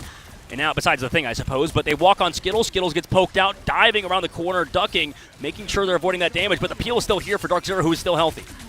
And Madara owning, again, just staying on point, fighting time. And that's all they need to do. Still going to move forward as he is just going to play around that cover. We talk about natural cover and how important that is. Playing around walls that are indestructible, make it so you do not have to burn cooldowns at an inoptimal time. We've seen Rymazing here on the Rocket multiple times in the past, and is continuing to do so even here on DZ. Ult's up 4 times for DZ, but Kurova gonna get that pick onto Pethig on a Chopper Mag, who is then Starry going under with a Feast of the Abyss, which does not get too much value. Really good defense here. Yeah, I mean, Pethig swapping over to Iron Fist. We know he's gotten buffed in the previous patch to deal with tanks a little bit more, and now we also commit Velocity's ult because he went for the copy. So he has to. God of Mischief eventually runs out anyways. Gonna get out of that ult now. But regardless, Chopper Mag switching it up, right? They're keeping Fidel on that Ultron, making sure that they just still want to go full aggression, full damage. We'll see if they can take advantage now, as they do have combinations with Duep. Yeah, and in some of these interviews, I've always said I think Iron Fist is the new Wolverine as we see the switch coming in here from Pethig. And Starry going to find impunity in that moment, and it's Jeff going through 2. Looks like it is in a good position, but the damage goes out. The bubble as well. Kurova trying to escape is going to fall there. Good damage from the side of Bobo with follow-up from Duet. Pethig going to find impunity again. Very difficult to get an Iron Fist off the front line, who can just deal so much damage with that overall health damage. I mean, they're going in aggressive again. The Iron Fist swap's actually working quite well as eventually Majora falls. So does Rymazing. And shit, I mean, that was just beautiful by Chopper Mag. Peel off that Strangling Prison from the Dark Zero's side and then eventually come through with Duep like you saw. And then also the fact that the Jeffs, man, we've heard so many Jeff players say it's very hard to play against Daredevil. Very hard still to play against Iron Fist, who could just pummel you into the ground constantly. And they actually commit Soul Resurgence now on the portal play from Dark Zero. Yeah, the recent changes to Fist make him more valuable as a Vanguard buster than a backline dive, and that's what we're seeing here. It's so difficult to push him away from the front line, and just constantly just chipping away at their HP is. We see it right now. Out goes that Psionic. The block goes through from Pethig, who does, wow, still gets trans, but great movement to escape and at least be trans in a position that does not make it dangerous. As Rymazing goes down, Smash gonna find Zen Starry. Pethig again, gonna find another pick as it's cleaned up there. Fidel gonna find Velocity, impunity now onto Bobo. Kurova in a dangerous spot, getting walked out on from Pethig, and we'll look at Smash with 6 HP. How is he alive too? Are you kidding me? No mistakes right now, Shiv. It's back and forth. Smash falling back. Does get healed by the Jeff with that team up. Eventually they get impunity in Madara. What a lengthy fight.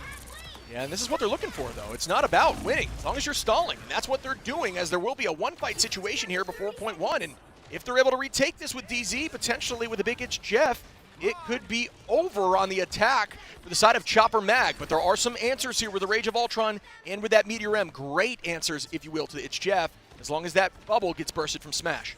And DZ looked really improved on their triple composition. Now they come in. We'll see what ults they pop first. But on the backside, Chopper Mag disengage it, play it slow, want to set up Zen Starry yet again. Starry gonna walk backwards, out goes that Rage, and the dunk comes through, but that one does not get too much value. Nobody goes down just yet. 3 ults get launched here from Chopper Mag, who still can't get too much value, and that's unfortunate as now DZ has some answers coming in here. The Itch Chef goes under. Matara gonna find Pethic early. Bobo, though, gonna steal a ton of damage to the front line, but unfortunately not enough, as it is going to be a moot point. They're still holding on as Kuroba has great positioning here with Jeff, not able to get too much through with the ult there. Skittles with the dance floor goes through as Impunity is going to find that pick, and they are holding. Matara going to take out Zenstari, and what a defense here by DZ. And at this point, OT is a sliver. Can they shut it down before the portal comes through? No, the portal does come through from Pethic. Yeah, it does, but they're also still on that Ultron Invis comp right on a 2-2-2 style. Maybe with this Captain America, they could stall it out longer. They're still touching. That's what the pros are so good at, staying in this box to contest the overtime. They lose Bobo, but they're still touching at the very least, building up towards ultimates.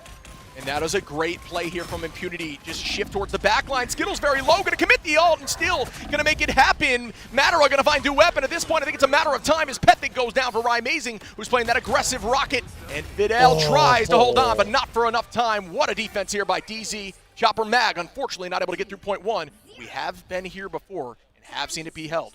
We have definitely, and especially in North America, it's something that happens kind of frequently, right? It feels like teams, you know, the more that there's on the line, the more pressure that adds up, and sometimes they can definitely lose fight after fight after fight, and, you know, we're at like a minute left, but Chopper Mag, really good job contesting in that fight. You see that very end, you know, you saw, I believe it was Zenstari jump up, but that's a rectangle, right? The box cut off after that payload's high ground, or like right above the top of the convoy. But regardless, Dark Zero, and specifically Impunity, we saw how well he played on Venom, but also the new effect of Venom, right? With that healing reduction, right? The new addition to allow Jeff to leave a giant pool of healing behind him. Could not save Pethic in that fight, who was on Iron Fist, because he got hit by the Feast of the Abyss, which had, you said, I believe, 30% healing reduction on him. So he went down, and with that, Chopper Mag pretty much lost the fight. Yeah, great call out there. That is exactly how that final fight broke out. But again, DZ, I believe, if my memory serves me correct, had this exact same situation against Sen and did get pushed off point prior to being able to take through point 1. And that was the last time we've seen them competitively on this map. So I'm not here to say that history repeats itself. I do not mean to cast a curse, but that is the situation that we are currently in. And Chopper Mag do the same thing here. Yeah, luckily for the side of Dark Zero, I'm assuming that Matara has eyes on the objective, right? We know where it is at all times now. He's been coached many a time since that pretty bad Dark Zero in that fight. Amazing early pick on his Skittles, dude. Yeah, Amazing just so strong on these more off-meta or more unique picks, and we've seen magic out of Amazing before the buff even came through or the team up came in through with Strange. Smash gonna find Pethic though, 2 numbers up. Amazing committing heavy with a dive, gonna get a second on a Bobo with Impunity and great coordination on the 3-2-1 there. That's beautiful, man. Like, there's no team up between Magic and Venom, but you wouldn't know it with how that worked out with the symbiotic-like connection that Amazing and Impunity have. They also get Kuroba, though, and they find Amazing, so somehow Chopper Mag, like they've done every other map, working themselves back into it. Yeah, that's a good retake there, but at this point they are at bridge, which is typically the portal point you want to come back through, but either way, you still could have 3 fights guaranteed with that portal available. UF going to keep fighting in the front line there on that tap. Dive through on the back line, comes through. Great peel as well from the side of Zenstari, who tries to pull away the side of Impunity, who is still happy and healthy at the current moment, but Zenstari just going to play on point. Deal a ton of damage towards the back line. Will this pick come through? But oh, almost gets deleted in the sky. Is able to just barely escape with 100 on that shield. And they find Kuroba again. Oh no, that's the second time in a row. Pethic has been doing so much on the Venom switch up. Usually you don't see these duelists play these heroes. Smash also falls. Aya Bakamoto from Matara, but I mean, wait, it's too late at this point unless Impunity could get a massive Feast of the Abyss along Amazing. Yeah, tried to catch him right outside that ult, but just barely missed there. Amazing going to commit here with Darkchild, looking towards the backline for the cancel. Not able to make that happen, but a good idea. Amazing drops backwards towards the point. Is going to stay healthy at the moment, but the Darkchild not going to get too much value. We might see a switch here, yeah. Yeah, I mean, it makes sense. It's not really working at the current moment. Too disengaged, and this is, you talked about it, this is anybody's game still, even though Dark Zero, full held Chopper Mag, it could be the fuller hold. Now Impunity with that team up alongside the Thing, ready to toss his little Wolverine buddy into the sky, maybe find a kidnap. Fastball special, able to work right there. The good double tackle from Smash. A ton of damage goes out, but not able to make it happen there. with the follow-up as Pethic commits there with the Feast of the Abyss. The heal goes through, and it is not enough to make anything completely happen, but it does buy time. Kurova very low there, able to retake. Bobo now is going to have that res available for Warlock. Dude, Velocity's so shifty. He went to the high ground, I believe, or just run away. They completely lost him, and now with that, Pethic finally, could they find him? No, swings away. Venom is just so tanky. Yeah, I mean, there is so much tackling going on. Fidel going to find Amazing, who is now on that Daredevil with the switch up, and there is that Daredevil once more, but once again, not able to make anything happen just yet. Smash doing a great job here on these tackles, looking to the high side, going to have another throw with a fastball, and does land once more, and the E gets burned here. The copy is huge, a Smash gets a two-piece with a follow-up from Velocity. Born again. But there's that res from Bobo, everybody back in the fight. Will they be able to keep the momentum, or is that res going to stop it as Impunity finds Fidel, but that res comes through, and at this point the team's going to overcommit, because why not? You just come right back into the fight. Yeah, they're still back in it. I mean, just able to take down more. They eventually lose Duet. Skittle still has that copy. The God of Mitch just comes out. Does Dark Zero have enough sustain? Kurova with the ultimate could finally take him out, but last time he was countered, is he maybe too scared? Triple seems to be Chopper Mag's home. Oh my goodness, Daredevil going to start up right now, blinding everybody in the backline. Bobo trying to escape Daredevil and is not able to do so, but does have that res still available. They head now again towards that Loki and Invis, but will they have the follow-up? Duet trying to peel now as Daredevil almost finds another, but is going to be in a dangerous spot. Bobo going to self-res now in a high side position, and it is anyone's game with 19 seconds on the clock. I mean, a huge pickup on his Zenstari with that Loki on velocities. Maybe not letting that damage impact him now. Chopper Mag have no ultimates. They need to play slow for some. Maybe let Zenstari stall, but it's going to be really close against Kurova, who has that E available. Smash's tackles are insane. Back to back, another huge one there on a Duet. Madara is going to find one, or Madara, excuse me, Amazing now onto Bobo with another pick, really showcasing the power of Daredevil in this moment. Velocity on the high side with some insane positioning. Finds Fidel. Will this be enough? Still, I do not think you can stop that Loki spot. It is insane right now. Smash with a big last stand. Actually not. It does not find too much value, but Velocity is just owning, and that should do it as DZ takes the W. What a map and what a series between Dark Zero and Chopper Mag. We heard how good Chopper Mag is. Maybe not as many people talking about Dark Zero, but today they won. They were the better team in the group stage at the very beginning. The second match of the day, Shib, it's that good. I can't wait for the rest of this tournament, especially the playoffs at the end of the week. Dark Zero are your victors today, though. Wow. What a series of back and forth plays from both teams. Again, like you said, Chopper Mag, insanely strong team. Dark Zero cannot be slept on. They looked wild, and even pulling out the Daredevil, getting a win with Daredevil, the first ever win, at least on this stream so far. I haven't really checked in with the other side to see what that looks like, but well played across the board. Virtually everyone finding finals. Yeah, I mean, it's not even like there was a weakness on either side. I mean, both teams made slight mistakes, but at the current moment, it's, as Madara says in chat, a good game, right? That was just a good game of Marvel Rivals, and we're excited to see some more, Shib, as we progress in that weekend. Dark Zero, though, huge shout-out to, in my opinion, I think the MVP was Velocities throughout the series. Yes, he was getting picked off sometimes, same thing with Kurova, but I feel like him on the Loki, dude, he was on KO ball every single time, dodging to the heights in the high grounds. There was the huge tackles by Smash, like you said. It was great plays by him, but I don't know, man. Velocities was just playing really good today. Yeah, and doing a great job with all tracking as well and leading some of those comms, as the team typically keeps comms together as a unit. But yeah, that position was wild. But yeah, that was a insane battle back and forth, the most intense we've seen yet so far. We have plenty more of that coming right after this break.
Which ones have what it takes to become the best of the best? The fight is going to happen right here, right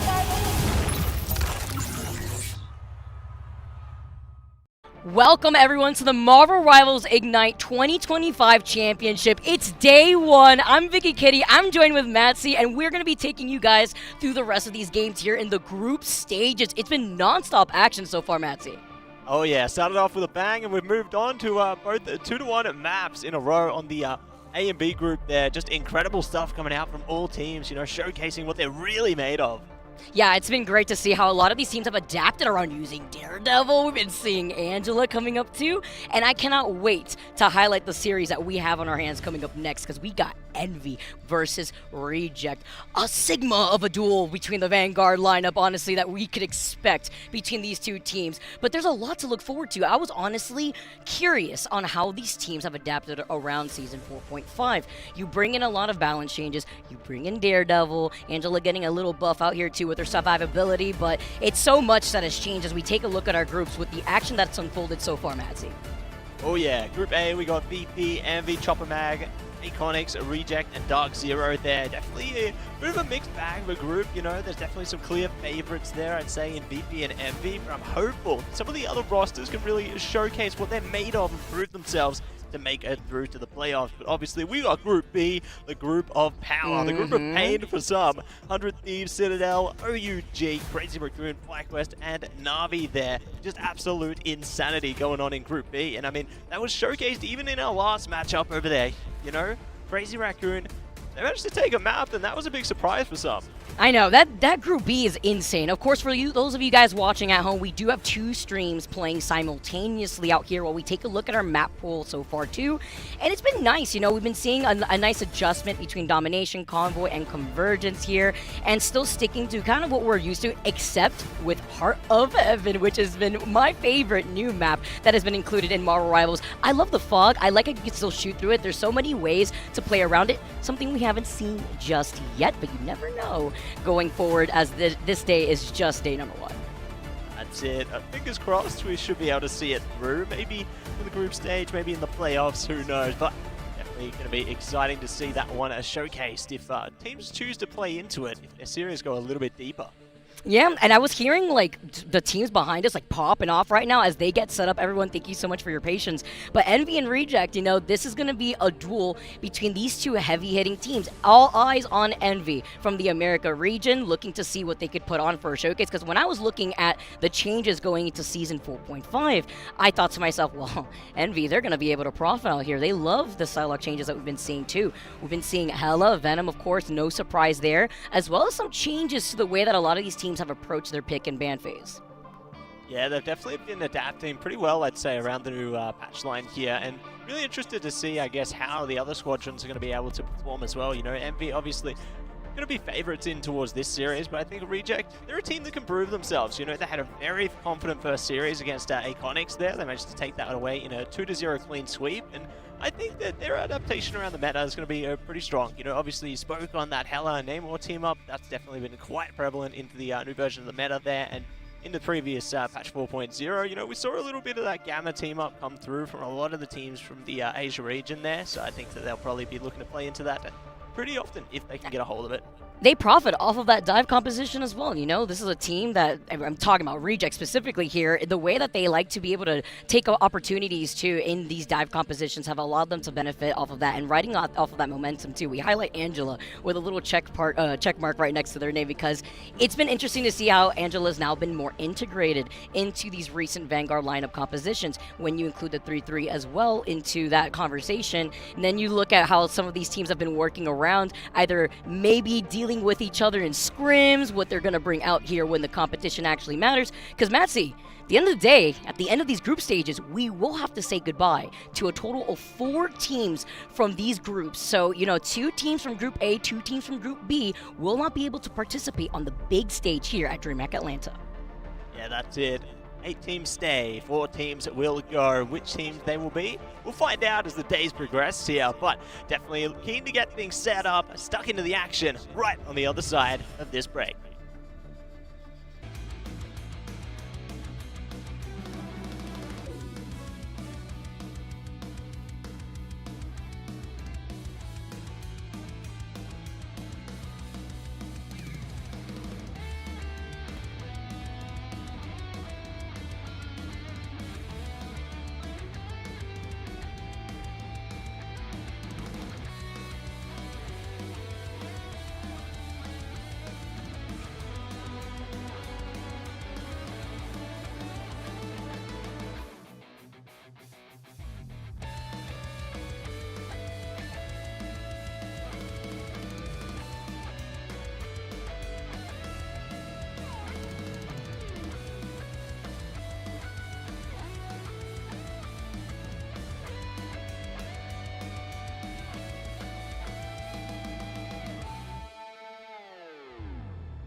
which ones have what it takes to become the best of the best. The fight is going to happen right here, right now.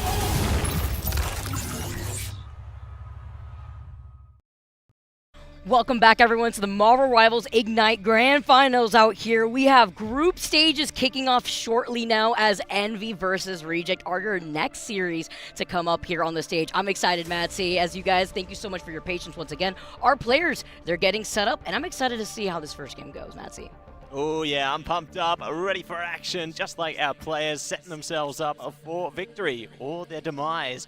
Eyes on the prize though to see if they can take away a nice opening statement here into the group stage. You know, starting off on a high is always going to be a great way to kick things off, but maybe if a team takes a loss on day one, it might make them fight even harder deeper into the group stage. That's why all eyes are currently on Envy, right? We highlighted what this new patch 4.5 could do for them as we take a look at this beautiful lineup here, the lovely lads all together once again, as they're also rearing to take that first seed too. Looking at these two groups, we highlighted the group of death looking at Group B, but then you have Group A right now, and Envy stacked amongst a lot of these crazy teams here with the veteranship that they also provide. Oh yeah, they're definitely showcasing that they have what it takes here. They are focused up and going to give it their all, obviously placing it very well into the mid-season finals, and going to be seeing a lot more where that came from. As you see, some of the highlights here from some of their amazing players all the way through to stage 2 there, just really showcasing what they've been able to achieve. Yeah. You know, Speedery on the side lock here. I think we're going to see a lot more where that came from. Yeah, right, if they let it go through, right? And then Kaluj as well, being on that Emma. We've seen him on the Mag, the captain as well at some point here, but also being the mainstay, the shot caller here for Envy as well. You talk about that veteranship and having that experience. Kaluj comes through, and Tap has been wonderful, by the way. The inclusion of Tap into Envy versus usually seeing Cal at the very beginning of the split too has been great, because Cal usually was on that duelist role, was able to be on that Phoenix, that Hella Atom, but Tap comes in really strong with that Bucky and that Mantis, and of course the Jeff plays do not stop here, Matsy. We have Nero as well as Window coming through on that captain himself. That's it, playing into the mobile Vanguard there. Just going to be so imperative to a lot of team success into this one. Speaking of, it's Month coming at you on the strategist this time around. As you can see, playing into the Cloak this time, but I don't know if we'll see too much Cloak into this stage here. We're going to have to see. You know, we have to give a shout out as well to Coach Gator for Envy while we take a look at Reject. And honestly, it's getting a sense of deja vu out here, because when I got to see Reject's lineup, you talk about who's stacked out here. Well, Reject representing Asia themselves. We talk about the Angela before, but this is a team that picked up Izayaki and Marvel after seeing how dominant they were in their main team, Yo Young Won. That's it. They managed to dominate the Marvel Rivals Championship there. Absolute obliteration. And they're looking to bring that same kind of energy here into the Grand Finals as well. Definitely some great additions to the roster. And very excited to see what they can do against Envy. Obviously starting off today with a clean start. You know, 2-0 in their favor. And there's going to be more where that came from. But speaking of, here's some of the highlights from our players. Piggy, an imperative Vanguard for that team. Yeah, we saw him earlier too on the Angela, the Emma too. Finale has been putting on a performance off that Star-Lord, but we saw the Atom earlier as well as the Namor. Gargoyle, another familiar name. I was like, oh, Gargoyle, duelist out here too. Was also able to show performance on the Bucky beforehand. We saw that Doctor Strange, whenever they like to run out with that triple composition between the 3-3 on the Vanguard and Strategist. Also, by the way, Dolby coming through too with a huge 4K. I believe it was earlier on today too. Oh yeah, that's good eats if you haven't seen him, and we're going to see more where that came from. But right now, we're looking at Izayaki coming at you with the rocket. There's going to be a lot of the Seers coming out there. They're going to be saying the Seer to their opponents, and maybe they'll say Seer to more on the way through today. But definitely going to be a good way to kick things off. As you can see, these players are focused up and good to go. I was talking about headshots, right? I saw Hulk and I saw Jeff there. That's not Izayaki and Marvel. Maybe having to take a different look at some of the updated headshots here for our players that have swapped through some teams. But I'm excited to see how this next series goes. We've already gotten a little hint at how Reject was able to play. We highlighted it earlier to open up the day in Group A, where they took it in a clean 2-0 fashion. As we start off our series, map number 1 on Hell's Heaven. And Matsy, this is pretty interesting too, because when I was noting Envy, their best domination map is usually in Burn and T'Challa. Here on Hell's Heaven, they're currently 3-2. So now kind of matching that up together with Reject and their current performance at 2-1 on Burn and T'Challa, kind of finding that even ground between these two teams as we start off the series. Yeah, great to like start on that neutral ground there. You know, they can really get a feel for each other, how they're trying to approach the game here. I think Hell's Heaven is just great at standardized ground there for either side, and I'm keen to see how they can approach this one. You know, whether they do want to opt in to bring out the Angela early on the Reject side, or whether Envy is just going to have an Iron Fortress at the top of things there. But let's take a look how things are shaping up into the further reaches here. Yeah, as we get set up, everybody, thank you so much for your patience. All players are currently loading in. They're getting set up, making sure everybody is good and ready to go. No bathroom breaks in between here, too. And while we take a look at the Jeff menaces that have been erupting throughout Stage 2 and currently here in the Grand Finals as we open up our week, I want to take a look at the new Jeff skin because I know a lot of people have been hearing about it for so long, and now it's finally out here. The Pumpkin Jeff King is here to slay. Ooh, here we go. A spooky going at ya. It is Armor King themselves. Jeff are coming at you on this one. What an amazing costume there. You know, really impressed with how much love Jeff has been getting all the way through here. There's going to be more costumes where that came from, but it just ties in so nicely with the Marvel Zombies game mode there. It goes hand in hand. I love it. And it's great, too, coming off of watching the Marvel Zombie show and so then finding out that they had a PvE coming out. I got to play it a little bit and then mix that together here with the Jeff Pumpkin skin. Like you mentioned, Marvel Rivals does such a good job with their skin department. I mean, at this point, I'm going to go broke because I want everything. Look at this, even with the sound effects, too. Talk about getting involved in the holiday season. Oh, I couldn't agree more. Trick or treat, and they're definitely bringing all the tricks out there with the It's Jeff. You know, absolutely love it. Putting on a show and just blasting away. So great to see the love that we got there. That's going to be available right now all the way till November 21 there. So great to see Jeff getting a bit of love. Yeah, don't sleep on it. You want to make sure you get that skin as soon as possible before it is out of the store. It's been great, but guys, while we wait up for you and the rest of the players, we're going to go to a quick break. Don't go anywhere because we got some Marvel Rivals Ignite action coming to you on the other side of this break.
Which ones have what it takes to become the best of the best? The fight is going to happen right here, right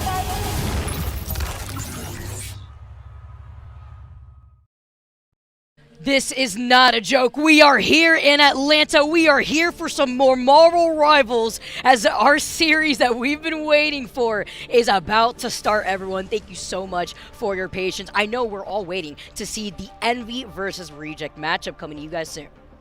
That's it. This is the one we've all been waiting for. We'll see if Reject can ride the momentum of their first series of the day into this one against Envy. And will Envy be able to come into this one red hot? You know, obviously they haven't played it yet, but maybe they'll be able to bring their A game. Definitely keen to see what they can do. As you can see right now, though, we got these standings thus far. Dark Zero and Reject able to take away their respective series there, so they're going to be on the top side of Group A for the moment. But we'll see if that's going to change up after this game.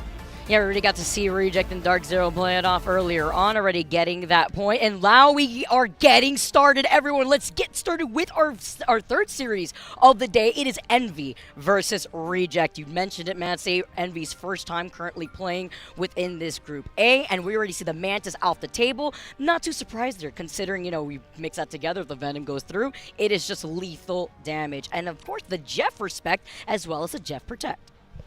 That's it. We're going to be seeing a little trade-off there. Emma going to be taken off the table as well. Mantis are going to be protected on the Envy side of things there. So great to see that they're trading through the strategists into this one. And I'd expect to see, there you go, Loki going to be taken away as another strategist there. So we've been seeing a lot of focus around the Loki heading into 4.5 here. Which is interesting too, because this is something that's been brought up a lot. We've been seeing it with either, you know, the double res composition between the Loki God of Mischief into comping and Adam, but we highlighted Venom before, and although we have the Protect here on the Jeff currently for Reject, it'd be interesting if Envy doesn't well, they did ban out that Venom beforehand. They understand, you know, the team up, they don't want to see that happen here. They're not going to let it skate by. As we take a look at what that next Protect for Envy's looking like. Emma going to be taking the Emma through there, so definitely excited to see how they fare into that one. Kaluj definitely going to bring a lot of impact into that one. A great choke slams coming through, but speaking of slamming through, we are not going to be seeing any Groot. It's going to be banned out by Reject. Last Protect online right now, and where will they go with this one?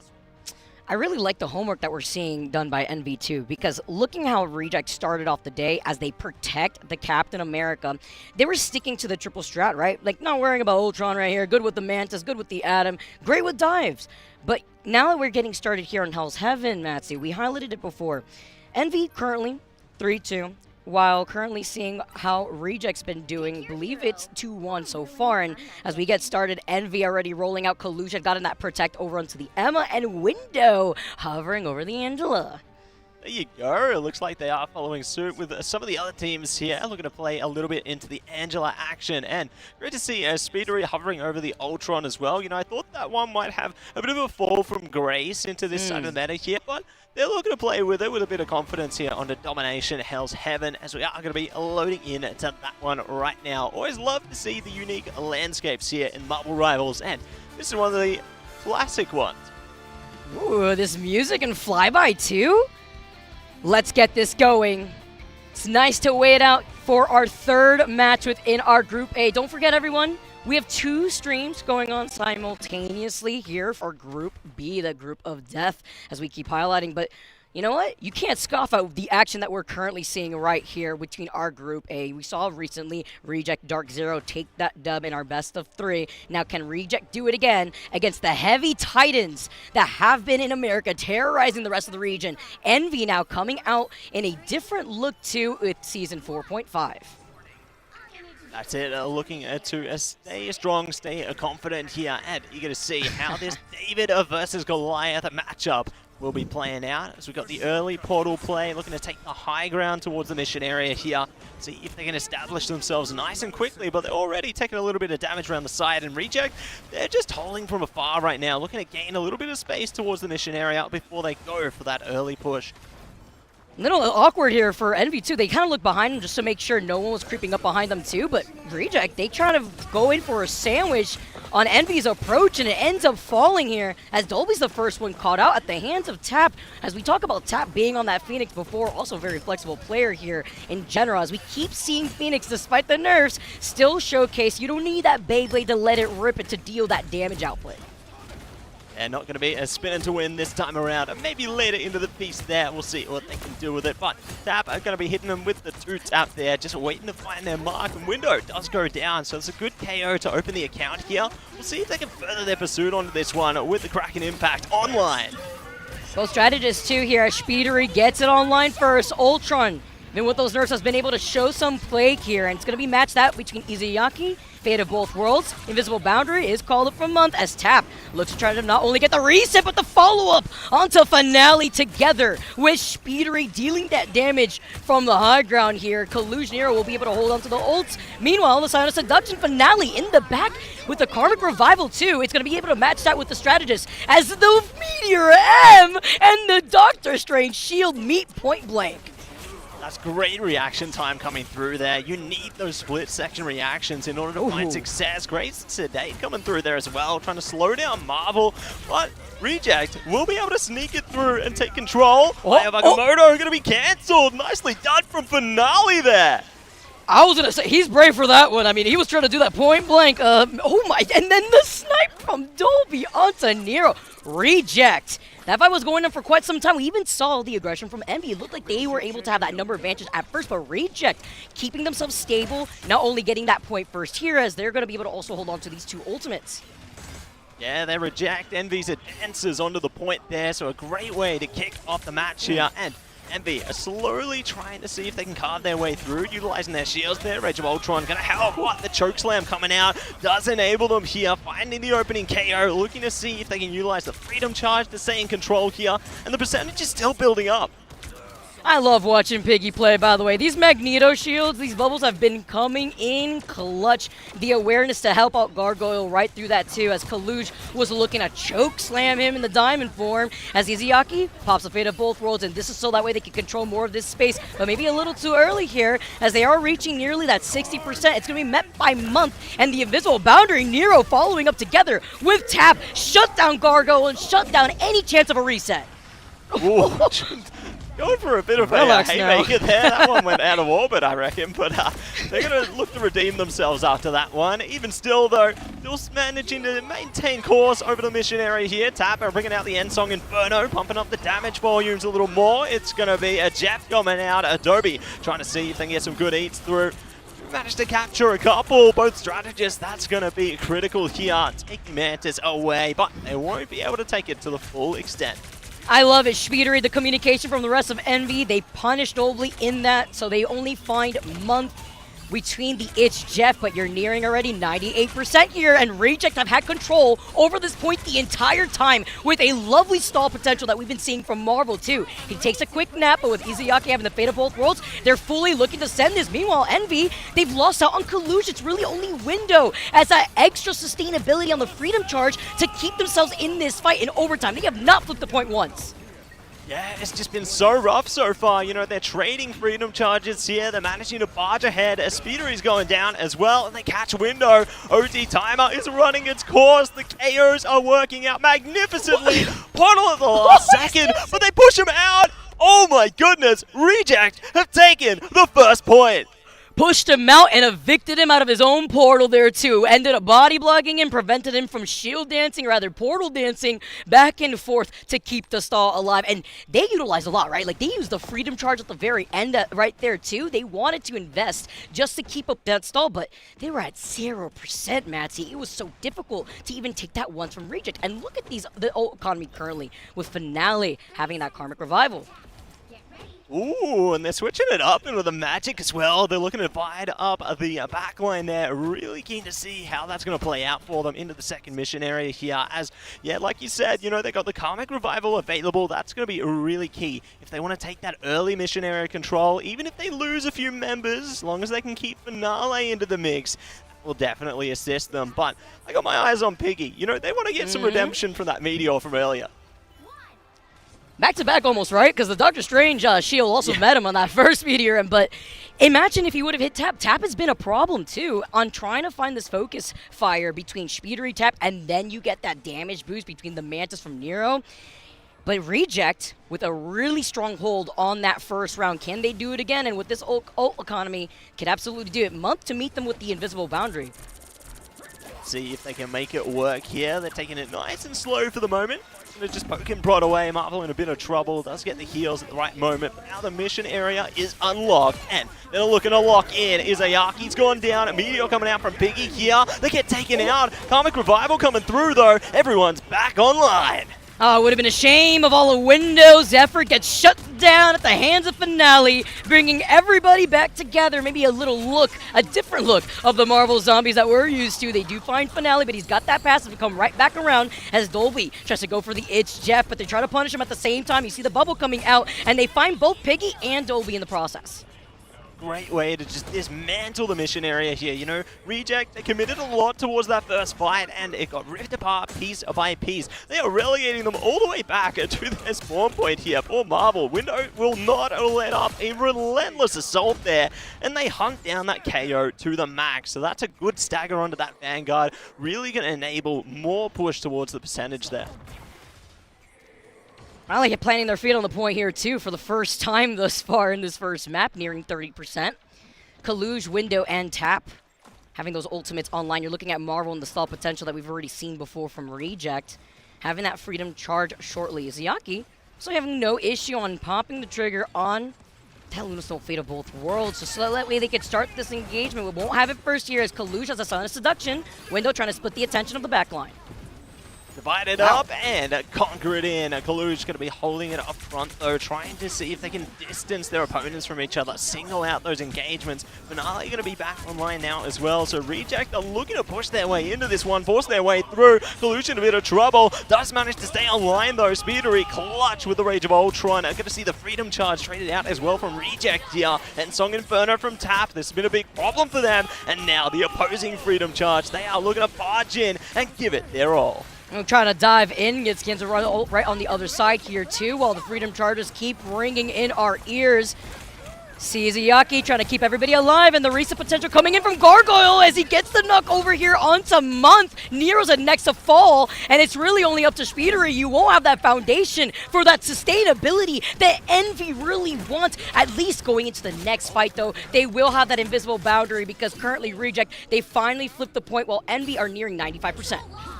That's it. They do manage to find a little bit of momentum where their opponents weren't able to in the first mission area. So, great timing here for Reject, but it's going to be an uphill battle building up the percentage to meet or exceed Envy in this one. And they got plenty of time to build up ults. Like, they got a couple online right now. There's a couple more right around the corner, so things are going to get nasty if this becomes a drawn-out endeavor. But I mean, one in the same, Reject have that Karmic Revival online again, so that could really come in clutch here, and it's Meteor time right now. Oh, but right directly on top of the Invisiwoman shield too, while they were trying to dance around an invisible boundary. After Month stays alive, Kaluge focuses down on Marvel, and Finale, hiding, waiting in the shadows, is going to be able to pull off that Karmic Revival, brings back Piggy, brings back Marvel, both Vanguards safe and sound for now, but Kaluge sees them stuck like sardines in a can with the Psionic Seduction as Speedery and Tap get the follow-up. No sustainability, and Reject, they had the lead before their eyes, and Envy flipped the point here, taking us to a round 3 for our first map. Oh yeah, we are going the distance on this one. It's time to bring out the Super Soldier Factory, and we'll see if they are going to be able to utilize their superpowers in this next portion as well. Both teams have found a slice of the pie here, but it's going to come down to who can achieve their greatness into this next portion right now. You can see little change-ups coming through as well. Piggy looking to jump onto the Angela there. Finale changing it up onto Star-Lord. Definitely something that we can see a lot of power with here. We love a bit of Star-Lord action. I think the Galactic Legend could be great to single out Tap from this one, but they just have to find the right openings. Especially on Factory, Matsy, because we've seen this before between Piggy. I mean, even Kaluge, right? Because Kaluge could get that drop kick here, roundhouse kick to get the environmental KOs, and we've seen Piggy be a menace while Gargoyle's over onto that Psylocke. Oh yeah, now breaking in to the next mission area unlock shortly, and both teams are going to be charging through with momentum here. Looking to give it their best shot and see if they can slot themselves in towards a victory. But they aren't looking to take it easy just yet. They're still just waiting it out, throwing the jabs before they commit to this one. The follow-up, too, when you have the team up between Star-Lord and Rocket, you have to be able to reposition yourself as the Freedom Charge is the first one to initiate this fight. It's going to be from Marvel as Piggy follows up, gets aggressive here on the front line while Finale cleans up on aisle 3 for the rest of Reject. But talk about a strong opening for Reject to take that first fight, which we all know is so important when it comes to domination. That's it, and definitely great to get the early momentum through there. They can build up 20-30% off this one, but Envy, they're already starting to build up a few tools. They're looking to play a little sneaky here, playing around the staircase, ready to barge in as well. Try and see if they can commit around the back tap already, getting singled out here, trying to get back to their team. Not going to happen. They're going to be able to utilize Dance of the Butterfly. Everything's going down for Reject right now. Perfect strategy, and they've managed to single them out into a man disadvantage. Marvel was like, let me see you tap dance real quick. Let's see what Tap's got as the follow-up to with the Dance of the Butterfly. Piggy slams down with the Angela ultimate here as he's going to be able to get back to the safety of the backline here too, because Reject, the way they play that is just to split more attention and to waste more time away from Envy. Yeah, Marvel's looking to go for the double time here. They're already around the back again. They don't even know. Nobody's looking behind. And the strategists are in trouble. Martha is feeling the pain right now. Dance of the Butterfly, though, up front. Speedery looking to slice and dice into this one. Izuyaki's down. Sia's still online, though. But Tap reacts with the Ensong Inferno, pumping up the damage. Nomi doubles down, though. What a great reaction. Galactic Legend as well. This is exactly what they need. Envy are getting dismantled here. Sorry, Speedery, it's not a one-man show when you have Reject getting environmental KOs. You have the It's Jeff, you have the Angela with the shish kebab, and Reject. They have been taking Envy apart, forcing Window now to make the swap over to the Angela. That was Chef's kiss. Just a perfect main meal coming up there, and they are looking to slice their way through into the dessert here. We'll see if they can sweeten things up into the remaining portion as the Freedom Charge comes out straight into the invisible boundary here. They're looking to see if they can conquer their way through. No. OT, Marvel, deep trouble. They've gone down.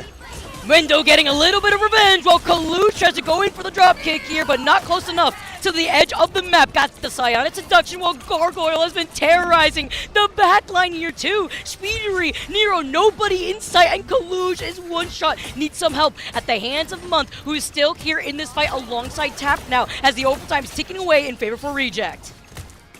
Oh, it's working out good so far, but maybe, there we go, they managed to get the changeover. Gargoyle has found the KO in a month though, so that's good to take down one of the strategists there. They can trade out a couple of picks into this one, utilizing the portal as well. Marvel finds Kalush here. Things looking a little bit better, but we'll see if they are going to be able to find something deeper into this one. Happens Retribution coming through from Piggy. Jeff time, it's online. Adobe is looking to see if they can take a dive. Goodbye, Month. But we are going to be hitting a stalemate for a moment. My goodness. Talk about sitting on your edge of the seat. Literally, Jaws music playing in the background while Dobie is taking the Invisiwoman to her doom. As we see a quick pause there on the screen, guys, making sure our players are all set up here, ready to go. But it's been quite an incredible first game thus far. It's not over yet, but looking at the way that Reject plays, macro-wise, and just trying to not only split up the attention, but the Captain America waiting in the shadows to find the diving opportunity, as well as the communication to follow up from the other diving pieces of Reject. Yeah, it was great to see. You know, they were able to use Cap like they were playing Venom, basically, diving in and out of fights. It was just insane coming through from Marvel there. What a marvelous approach they have into this one.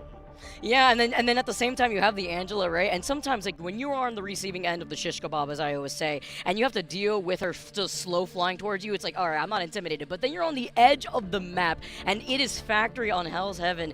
That is when Angela likes to play around. It's essentially her playground out here, as well as honestly Emma Frost, right? Once you get that choke slam really close to the edge of the map, but it's Jeff also being able to get a lot done for Reject. Oh yeah, couldn't agree more. They've really managed to find their strengths into that one, and they're going to be building upon those right after this break.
All right, let's not waste any more time, guys. We're getting right into the action immediately. Well, Oh no, that was so unfortunate here. Could not really jump out of that while the game had just started in that moment, but it benefits Reject in the end, down to the seconds that it mattered. They had torn up Envy's backline and wasted so much time away from them, and were able to take map number 1 in our best of 3.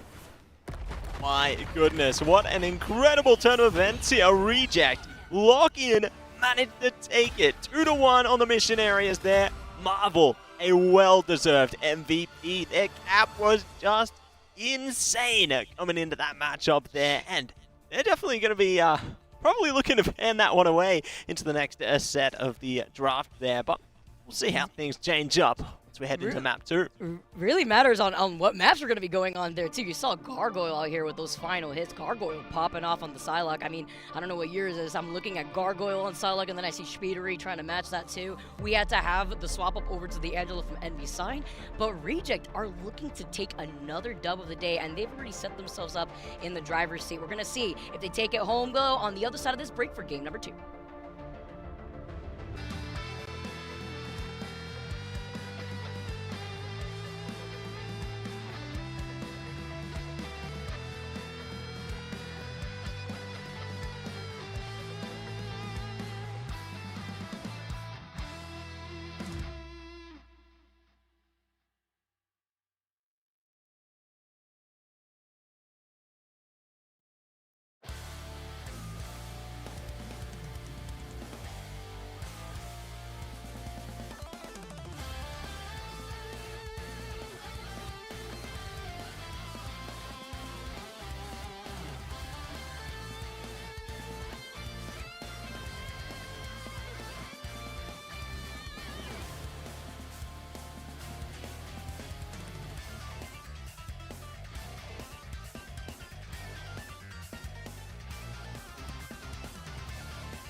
Which ones have what it takes to become the best of the best? The fight is going to happen right here, right now. Welcome back, everyone. Reject with a performance on map number 1, taking it so far in the lead versus Envy, Matsy. Yeah, can you believe it? They managed to go against the odds there. David has taken down Goliath at the end of the first map there. So an incredible start from Reject, but are they going to be able to ride that momentum through to map 2? We're going to have to see. I know Collusion Gator, they're like, oh man, some deja vu going on over here, man, looking at what's going on for Reject. And while we get set up here for game number 2, you know what else I really love about Marvel Rivals, and I've said it so many times, you'll probably hear me spam it here throughout the week, but it is the skins. And one of my favorite skins that have just recently come out is the new Namor skin here. That's it. You'll love to see it. You know, great stuff coming through. Obviously, we do have none other than the Rivals, the Dead Arising, under Khonshu's shadow, the Queen of the Dead command there. But obviously, we are going to be seeing the King of the Seas coming at you with the Phantom Tide costume there, appearing for the first time in Season 4, available from October 23rd through to November 20th. The night is what you make it, so why not celebrate it in style? And there's certainly a lot of style, a lot of swagger on Namor into this one. I love it. It's the Dia de los Muertos vibes going on here, and I love the different type of skins that we've been able to release throughout the season here. We had that Pumpkin Jeff earlier, getting to see the Namor skin too, and why not rock Namor right now when he is fantastic, especially if Hela manages to skate by beyond the bands of your own respective games. That's it, and look at that. Just clean. Managing to ride the squids into action there. I love to see it. You know, it's just really impressive, the visual effects and just, yeah, all the new things are coming through there. As you can see, once again, available from October 24 through to November 21. So definitely want to get your hands on that costume. You know, I'm seeing some Jeff greatness, no more greatness. It's all greatness. Listen, it's great because you have so many weeks, right, to claim it before it's out of the store. But everyone, I'm getting word that our teams are ready to go for game number 2. And don't forget, it is best of 3. And now while Envy are down that first map, that means Reject is looking to take one more to add another point on the board for them. They want to be the ones to come out of this Group A in that top seed, too. While you're looking at the rest of the competition after what we just witnessed, too, from Dark Zero earlier, now Envy looking to see what they have to do differently here in the pick and ban phase because, man, the reses that we currently saw between Reject and what they were running out with between the Angela, it was also the dive opportunities too, and the communication from this team in going in for those 3-3 combos. Yeah, they really managed to take advantage of it, didn't they? You know, Cab playing into fruition there, managing to take advantage of the Karmic Revival as well. Now jumping into Convergence on Central Park for map 2. We could see some different opportunities, I feel. Obviously, we did see earlier into the day, you know, we saw a little bit of presence from the team like Chopper Mag playing the triple onto that first mission area. So maybe we could see a little bit of that again heading into this one as well, trying to go for a more drawn out initial phase of the map there. But you never know till you know, and the teams are ready to put on show. And you know, when he talks about Convergence, I believe actually Central Park is the best map for Envy, so it makes a lot of sense as we get started with their counter pick going into the second map. Of course, for those of you guys that are new here to Marvel Rivals Ignite, we always start on Domination for our first map. Now moving forward, though, it's the losing team that gets to not only pick the side, but what map they want to go on as well, unless it's a different type of style map mode that we have going into these next games.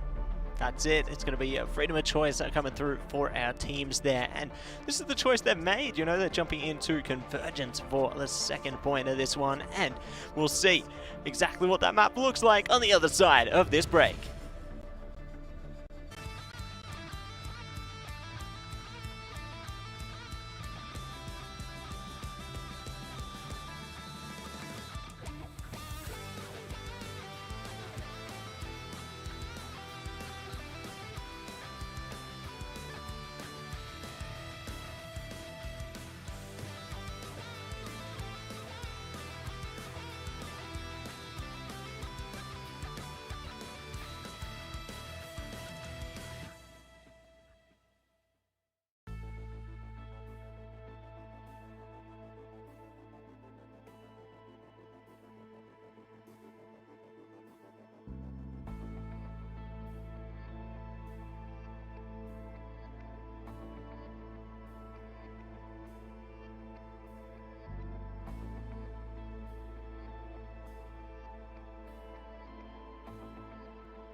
Which ones have what it takes to become the best of the best? The fight is going to happen right here, right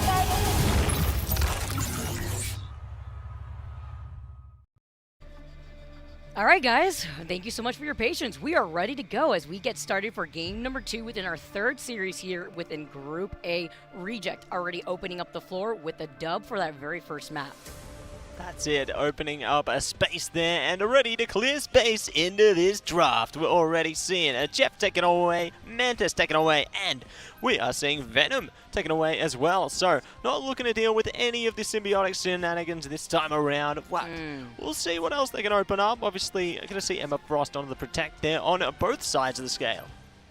We saw that earlier, too, from Kaluge, really wanting to rock and lean into that Emma as Reject get a copy of the script. They're going to be able to ban the Mantis outright afterwards, and they've been able to ban out the Jeff while they've been able to profit off the Jeff themselves. We know what Nero could do before when we see the Jeff usually come out from Envy's side, but they don't want that sauce, it looks like, as Reject have been really working into it for their own advantage. Wow, doubling down. Not going to see any tree combat here today. Goodbye, Groot. And we'll see who else is going to get the boot in a second. But first up, it's going to be another Protect coming through from Envy here. We'll see what they like to prioritize out of this one, whether it's another strategist or whether they want to play into the Vanguard here. Very curious what their focus is going to be. Considering, Matsy, now that we're going on to Central Park too, Bucky. right? This is okay, the Bucky Protect. This is interesting because this is where we've seen Envy actually have a lot of advantage. They usually have gone 3-1 within Stage 2 of Americas here on Central Park, but then you look at Reject, they're currently 1-0 on Central Park. They haven't lost out here on this map either, and when you take a look at Convergence too, they're going to be able to ban out the Venom next, so a bit of a split focus between the strategists as well as the Vanguard as we're looking at their last Protect. That's it. Going to be looking to focus fire on one more thing. It's going to be Jeff. So we will see that one protected through for a Reject into this one. Obviously not going to be able to team up with a Venom, but that's a-okay. They can still get a grand amount of impact through with Jeff into this one. But one more ban coming out from Envy here. What will they deny? That is going to be supplied through on to our screens in just a second here as the time ticks down. Time to trickle through, and they lock out the rocket. Wow, okay, this is interesting. That means that they also didn't find the Adam Warlock to be much of a problem, right? And you mentioned Captain America 1.2. Considering that we are going onto Central Park, they don't want to deal with all the possible reses as we see a nice highlight over the Daredevil. Looking to let the Devil out perhaps, but I'm not going to commit to it until they lock it down into the game here. Obviously, we've seen a few players hover over that one, but we don't know until we know. What we do know is we are getting into this wonderful map there. Very excited to see how we will fare into Central Park. We're jumping into Dracula's Castle. We are ready to go into this one, and very excited to see what kind of compositions both of these teams will bring. Obviously, Envy going to be on the defense to start off with, and Reject going to be on the attack. They're looking to bring their power, bare their fangs into this one. It's going to be a good one, Matsy, especially after looking at the action from that very first map.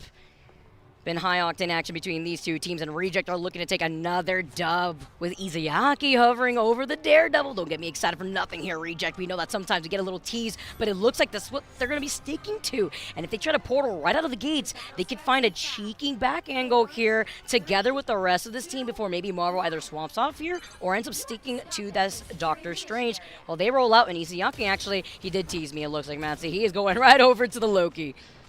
Yeah, looking to just settle in for the triple strategist set up on both sides here. So definitely eager to see how much impact either side is going to bring. Obviously, Izayaki coming in through to Loki this time, and they're still sticking it out with the Atom, but it's on both sides this time around. We'll see who can find the initial opening here. Already finding a bit of presence, clearing space out, forcing Piggy into an uncomfortable position there, but they're getting the trades. They've found double down on the strategist, and it's all working out perfectly for Reject. They are ripping apart this first mission area. Listen, if it isn't the Psylocke 1v1 that we see between Gargoyle and Speedery, it's the Bucky that Envy had saved for themselves. Reject, someone let them know it's not a speedrun, but they're looking to be the nail in the coffin thus far within this series. My goodness, just such ferocity coming through. Instant switch off on to the side lock here for Speedery there, and we'll see if they are going to be able to dance their way through this one. Obviously going to have to take it slow, pushing up to the next choke point here, but Piggy Marvel already looking to clear space there. See if they can force them as far back as possible while they push up Ratatoska. They didn't really have enough chance to even allow Envy's strategists to build up into these ultimates, but at least it gave him time to hold this corner that you currently see Envy holding. While Tap up on the high ground, forcing out those lamps. Really good here as Art now Reject with Izayaki having that God of Mischief, gets the copy onto the Invisible Man, the Invisible Boundary on top of it all. And look at this, it could be a Thanksgiving feast here as he gets pushed back. The Ivan Okamoto only finds Kaluj, and with the follow-up, Kaluj falls down, and Speedery with a dance of a butterflies. Gargoyle's trying to look for that reset, unfortunately fails here as Speedery's still able to isolate him, but Reject have the strategist ultimates to keep themselves in this fight, even with Speedery trying to find these picks.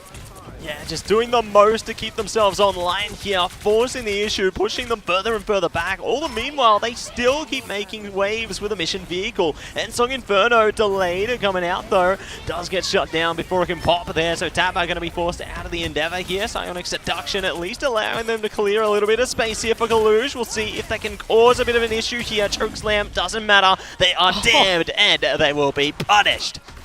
And Month is going to follow right alongside them while Window desperately tries to make this portal happen here to try to recontest, as well as Envy looking at Reject, wanting to stop them right before this next checkpoint because they got the payload moving so quick.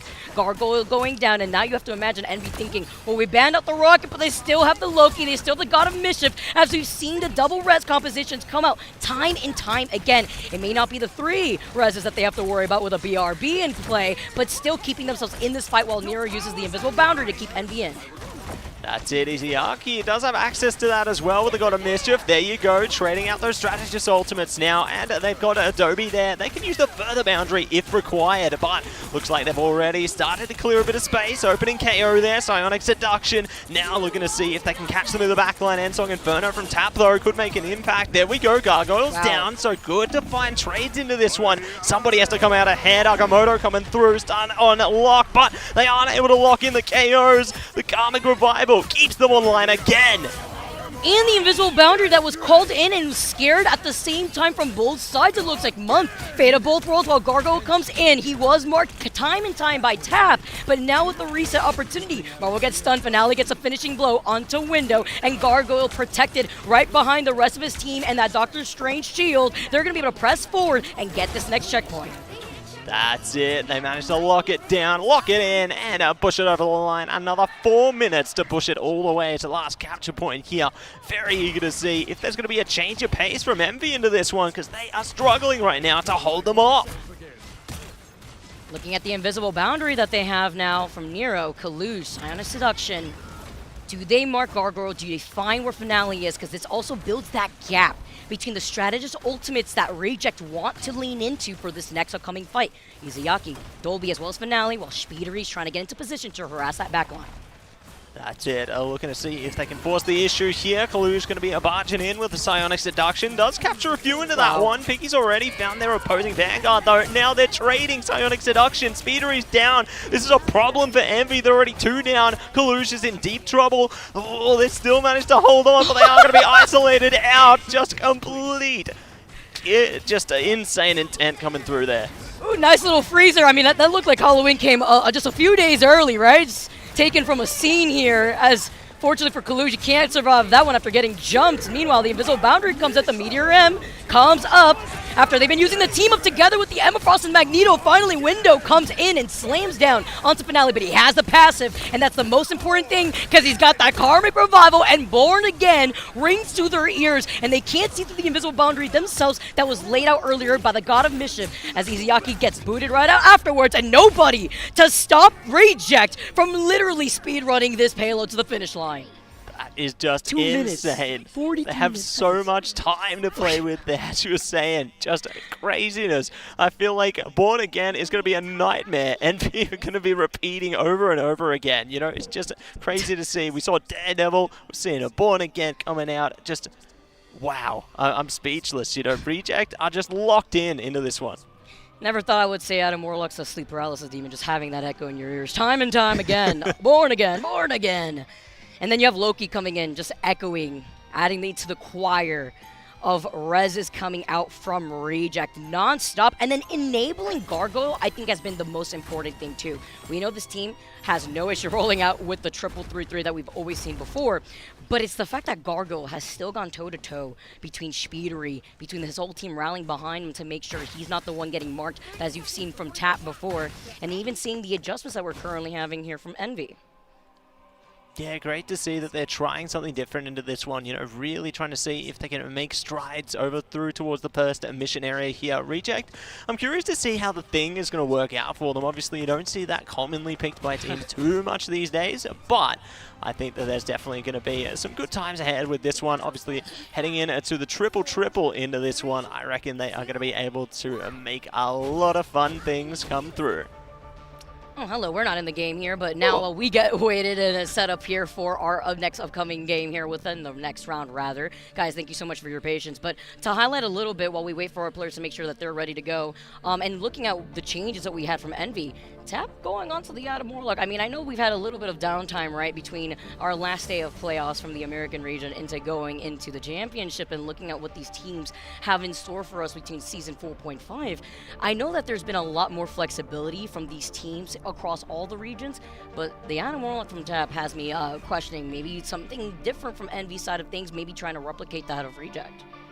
Yeah, it definitely is great to see, I guess, a lot of duelist players trying to flex off into that more aggressive strategist role. You know, it's similar to how in the past we've seen a lot of duelist players flex off into the Ultron there, so it's great to see that they can jump in to help strategists when they need to, especially with the triple strategist there being so key to a lot of lineups right now. So I think it's really good to see that they're able to find activation into that. But obviously, you know, we're seeing other similar changes, like you can see some players flex off into the Strange here and there. You know, everybody's going to have that in their back pocket. So yeah, I love to see the adaptability of a lot of these teams. That's why it's really interesting to also see how some teams have opted to ban out the Doctor Strange when we go to a map like Central Park, right? Obviously, that's not the case right here. You want a prio ban on that Venom, especially after the 4.5 changes and the anti-heal properties that Venom comes out with. But you have the recontention opportunities, but they've been getting shut down, and I mean Envy and Window whenever he tries to go in for these recontentions. And you see Reject, they're so good at picking apart these fights midway while they happen. You have to pay attention to their positioning, how they're trying to split not only the attention away from Envy, but they add to the chaos. While we get started once again, now it's Envy's turn to attack while Reject wait for them here on the point. That's it. They're going to be biding their time there. It's going to be Marvel. We're going to charge ahead into this one. I see. They hit a big charge here, trying to barge in and smack him up, but they are just going to be holding it back for the time being here, forcing Envy far away from the mission area as quick as possible. Do have the Maelstrom available as well, but that's big damage from afar there. Tab just creating space for them and their team here. They can definitely make waves from afar because no one's looking to deal with them at all as yet. No, he's just going to try to take some free shots, I guess, right here onto Finale, but Invisible Boundary allows Monk to pull up with the rest of Envy and Nero's Invisible Boundary. Now they can cycle that together with the God of Mischief from Month as they do exactly that. They try to force Reject inside of this alleyway here. Well, Izayaki, talk about timing on the God of Mischief. He brings him back, he pulls it off, and Reject are looking to recontest to waste more time away from Envy. Oh, Speedery ready to activate with the Kraken Impact, though. Does get the shut down. A good start, but there you go. It's another Karmic Revival from Finale there. They've chained them together. They are still online, still holding strong to the mission area, but they're still chaining together piece by piece here. Tap one and the same activated. They're bringing Envy back into the fray here. No one is getting away, but Speedery, again, does manage to find the tick through there, and they will be able to force the issue. Reject on the edge of the end of this mission area. Can they hold on though? It's such a messy fight. He pushes Gargoyle back here while he made that swap over to the Doctor Strange, but the fight is not over, Matsy. You have Dolby coming in with the Invisible Boundary, keeping Reject contesting Envy. It leads to another round of ultimates now as the other Invisible Boundary from Nero comes out. Shortly afterwards, a Silent Seduction from Kaluj now comes in, and Month will be looking to rotate with another Invisible Boundary to keep Envy in this fight before Izayaki gets a copy onto Finale, who goes down and does not have a passive. Oh, here we go. Clobbering time. We're going to be bouncing them up. And now Gargoyle going down. A good start coming through. Boundary coming out from Month with the God of Mischief there. But Speedery is just chaining them together right now. Looking to lock down that KO. They get it. They've reset the ticker. and they got another one if they need it, but the kicker is they are going to be able to take control of the mission area, and Ratatoska will push on. But will they have the time advantage that we saw from Reject? Because Reject are moving back around, and they have Izayaki with the God of Mischief. They have Piggy coming in with the Psionic Seduction. And if you look at the ultimate potential now from the strategists of Reject, Finale and Dolby are right there to give it some time so that way they can build into the next set of ultimates to elongate this fight and to waste even more time from Envy. That's it, biding their time as much as they possibly can, and it's going to be Psionic Seduction coming on a window, doing a great job to hold it back for the moment, but they can only avoid it for so long, doing really good to just play around cover there, but Gargoyle does manage to find Speedery, so that's going to nullify some of that damaging impact. Speaking of impact, Kraken Impact online, and ripping up, ready to go, flowing their way in, and they rip it through. What an impressive use of ultimates there. Vanguard meal here for a big boy like Gargoyle now as he got the reset. He's looking to go right back to the rest of his team, not trying to overcommit. Good awareness here from Gargoyle. Even if you have the safety of your double Vanguards, you don't want to risk it when you're still wasting time away from Envy. And in my opinion here, Matty, it's so tough to get the comeback when you are stalled exactly at this point because of how close your spawn room gates are in comparison to the line of sight of where Reject is currently holding. That's it, they really have to take that distance into account, really have to consider how they want to approach this next portion. But speaking of the portion, we are eating good with Strategist Ultimates and the Psionic Seduction coming out from Kaluj there, trying to clear some of the space between them. But Dobie still going to be online till the end there. Agamotto trying to pop it down, lock it in, and they trade it out. Marvel catches the Strategist into the back lane, and they get the KOs through. Kraken Impact trying to clear the distance here. This could be something big. But Tap has a passive right now. He can come right back around, and he does just that, and he's got the Karmic Revile. That may have been a big Eye of Agamotto from Marvel, but now with the Sonic Seduction, Finale here too, but it is Tap that brings him back, as we've noted where his positioning was. He went all the way to the high ground here, and they're able to flip this fight thus far, while Month also has a God of Mischief in the copy of the Invisiwoman. Oh, this is perfect. Just keeping themselves online as much as they possibly can here, forcing the mission area to stay under control. But we'll see if they can stroll ahead 1 second longer now. The focus up front. Tap looking to make this one personal. Boundaries coming up on both sides. Dobie, the last one to activate, could hold on to it a little longer. So on a seduction, though, coming out as a delay from Kaluj. This could be what they need to force them back. Speedery now, once again, does have the ticks. They can play off the clones there and just continue to reset. Agamotto around the back, and here they stack it up. He finds two here. Window also got retaliated on. It is Speedery to follow up, make it 4. Can we see 5 at least being able to push them back and get the space that they need, considering the fact that they have less than a minute now on the clock. They finally get to this next checkpoint and kind of staggering Reject a little bit, just forcing them to back away by the bridge. That's it, going to have to fall back for a second, reconsider their options, but they still got plenty of time to clear it through to the final stretch here. Reject need to reconsider what they want to bring into this next one. Obviously, they got a couple of ultimates online, no strategist ultimates though, so that could prove to be a bit frivolous heading into the next fight. But albeit Envy don't have any ultimates right now, so it could be a game of stalls, and Agamotto coming online already, trying to take a toll here. Gargoyle looking to rip it apart with the Kraken Impact. Psionic Seduction once again as well from Piggy here, just going to be spraying away and looking to find their prey. That's a La Vista real quick while Finale takes a break and manages to walk way towards the rest of Reject, and Piggy is busy drop kicking Kaluj on some Emma v Emma action here. Envy having to be careful with the way that Marvel has been approaching these Eye of Agamottos, finding that backline too, being so detrimental with their current limited time being. That's it, looking to send them through to Judgment Day there. But speaking of, we got God of Mischief online. A Month does have the boundary available, and Izayaki one and the same are both activating simultaneously there. Nero can back it up as well as Dobie as well. So it's just going to be a drawn-out pursuit here. Kraken Impact from Speedery though, trying to shut them down around the back, but they just can't find the impact they need onto this one. Wanted to wait out the very end too. Well, the Eye of Agamotto finds Finale and Marvel, but he does not find Dobie, as Dobie is the insurance policy that they needed to call in that invisible boundary with the pull-in and the follow-ups. Gargoyle cannot be saved unless Finale's got that Born Again, bringing Gargoyle right back into this fight, and he wants to look for the reset, as he's going to enable Gargoyle to play a lot more aggressive. That's it, and traded out by Tap as well. Here we go, Agamotto gonna be trying to lock them down. Tap in big trouble there, but they will stay online. Takes the Nero, not for long though. Gargoyle isolates it. Now looking to see if they can seal this one with more. Kraken Impact is doing leaps and bounds onto this, resetting the ticks with the clones there, and they are gonna be able to lock it down on the Tap, but the healing is just too much right now. They can't get past them. Guys, they're literally just dancing around one another, just playing tit for tat as he jumps up, and it doesn't matter whether he gets pushed back or grappled in. They were ready to punish Window out of the eye of Agamotto, and Reject right now are holding back Envy, and they need this dub to beat one of the best teams from America as Finale gets the back-to-back pick. Dolby follows up on Tap, and nobody left from Envy to stay contested on the point, while Reject win game number 2. Oh my goodness, can you believe it? They have managed to sweep away Envy, defying the odds into this one, and they have a clean start to the day, taking away 2 games to none. Oh my goodness, I was not expecting this from Reject into the first day of competition, but they are going leaps and bounds here today.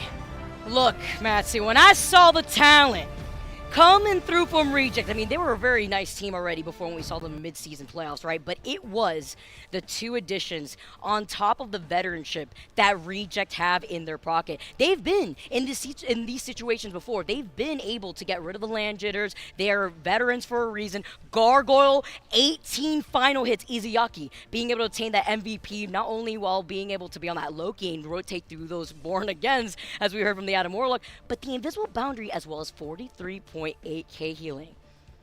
Just so impressive how they were able to hold things together there. Really just great cohesion, team synergy coming through. But obviously Speedery was right close behind Gargoyle. 17 final hits coming through there. Those Buckies were doing everything for their teams. Anything to go back to the factory and get an upgrade, right? Because honestly, also Piggy, by the way, was like what, 30-5? Like Piggy's survivability was on another level to match that against Kaluj that we saw at the very beginning as well. But they kept that going, and I really like the pacing too. Whether it be calling out the ultimates that we could expect, like that Eye of Agamotto, they were all ready for it. It was either the Invisible Woman pushing him back, or you saw that grapple from Gargoyle who had popped off Matson. That's it. Amazing stuff coming through from our teams there, and we are going to be seeing more amazing teams on their way through right on the other side of this.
I know we've been keeping you on the edge of your seat, guys. Thank you so much for your patience. We got match number 4 already underway here, Matsy. I'm Vicky Kitty, and I'm joined with my one and only duo right now, and we are excited to get started with match number 4 within our Group A. It is VP versus DZ here. That's it. Going to be battling their way through into the draft right now. We've already seen a few strategists taken away there. Taken away Jeff, Mantis, Loki, Adam, you name it, it is taken. But what else is taken? Emma Frost and Garut are going to be getting the boot there. But at least we do have some good protects through on Emma, Mantis, and the Bucky. Going to be good to see how they utilize those. Another protect going to be on its way from Dark Zero right now, though. And curious where they adjust their focus. I do think it's really interesting to see how Bucky has been prioritized thus far, and of course we know that we jumped right in the middle of the pick and ban phase, but it's important to note that we are going currently onto Hell's Heaven, and Dark Zero currently, after stage 2 alone, are 1-0 on Hell's Heaven. That number is absolutely going to change because I was talking to the Dark Zero team behind the stage, and they were telling me that they got drafted at Hell's Heaven 5 different times. I mean, out of all the other Dom maps, imagine that. Meanwhile, VP, you look at their win rate record on these different maps, and it's incredible how consistent this team is. They're currently 6-2 on Hell's Heaven, but their best game mode is actually on Convergence. But considering they have such a strong record, this is going to be difficult if Dark Zero want to defeat these Titans from EMEA. Seeing all the familiar faces you guys saw down there on your screens. Sparker, Finzi, Baya and Drijo, Nevix, Saipe. I mean, so much to look forward to here between EMEA versus Americas once again. That's it. The inter-regional combat is coming to fruition right now into Hell's Heaven Domination map number 1 here. So, ready to rumble. Both these teams certainly are, and they're already looking to pick their way through and see how they may approach this first mission area here. But great to get a bit of focus on the little nooks and crannies of the map before we do open the gates into this one and fire away, ready to go. And let's see how the mission area will fare as we're playing into a Portal combat. All right, let's get it going. As you see, Impunity already set the stage up to get onto the point just as quickly as a nice stun onto 3. Finds Minty twice this time around. Saipe being able to back away. Same thing for Nevix as Raimate comes out of the mouth of that portal. Ready to see the crew walls getting set up here from Nevix as Fi in the back is able to get that snipe onto Mara.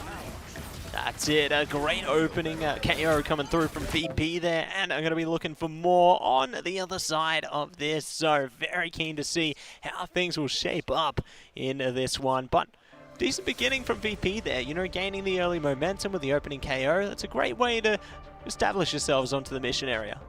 You think we got you? Think not. Yeah. We have some more action coming to you guys soon. Our players get things figured out here. But yeah, already looking at the composition that we had exposed to us, not only between the group, but also getting that really early pick from Fi that you saw from the Adam Warlock already playing in the back. And, you know, when you talk about Virtus Pro, this is a team that is very quick to adapt any sort of composition. I mean, look at the individual players on that team alone, how strong they are to piece together VP, who, despite the highs and the lows, have stuck together no matter what. Yeah, that's right, isn't it? You know, they've really adaptable team. I think it really just goes into, I guess, the mind games that are being played there. You know, their coach is able to keep them focused, keep them locked in, to adapt to any kind of situation there. And I think that that really goes to show the hard work they've been able to put into this one to really achieve the best that they can. But really excited to see what they showcase here today. You know, whether Dark Zero can carry a bit of the momentum from their previous series. Obviously, that one was a bit of a nail-biter, you know?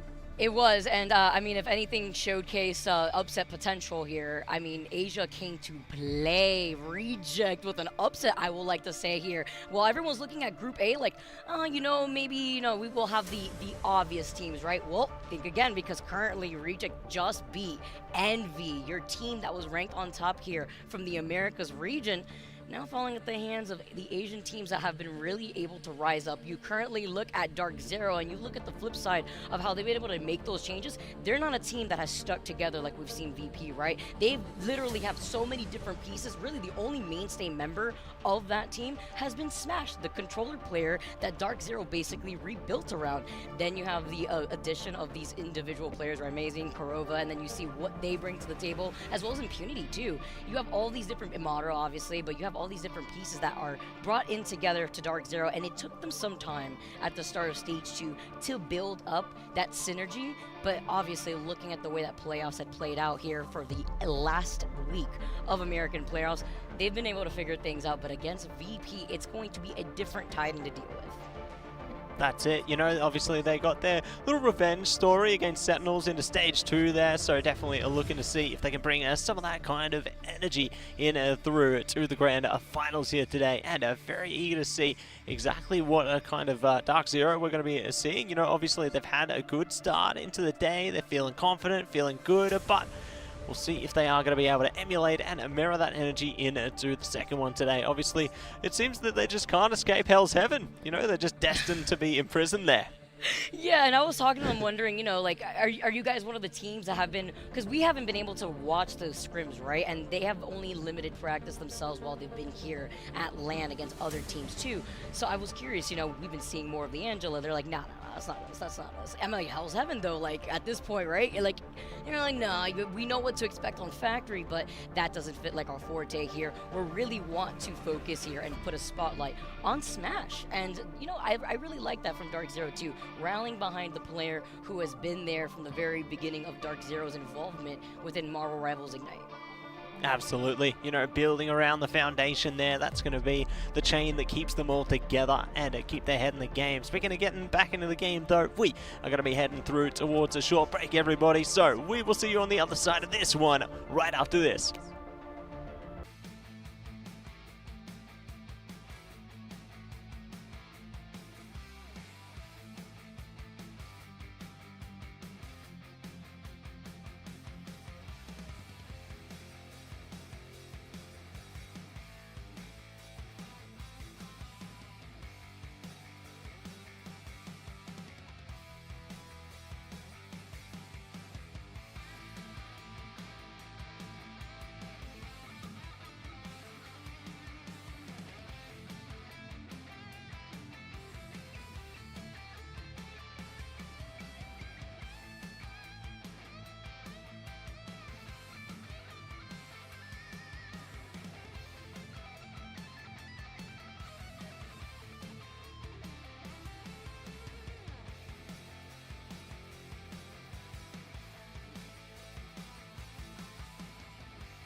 See, we told the truth. It was a little short break out here, guys. Thank you so much for sticking with us here. And we already saw the beginning of this fight with Fi being able to take that first pick onto DZ. Right, Amazing falling low. Krova taking a quick nap, but not for very long, while Drijo has his way with him. And VP come out on top for this very first fight of our very first map between DZ and VP.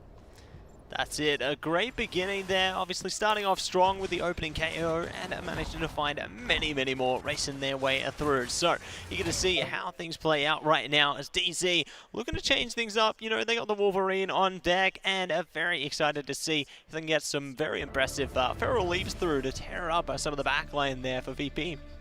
Yeah, honestly, if they're schmixing them up, they're schmixing me up in real life here too. While we take another short break, guys. Thank you so much for sticking with us. But while we also see where our players need to be and looking back at that first fight alone, right? DZ could then go back to the drawing board, figure out, you know, what was it working out from the very beginning of the fight? Was it how scrappy it was going really close quarters after opening up that Doctor Strange portal? As we dive right back into the action here, guys.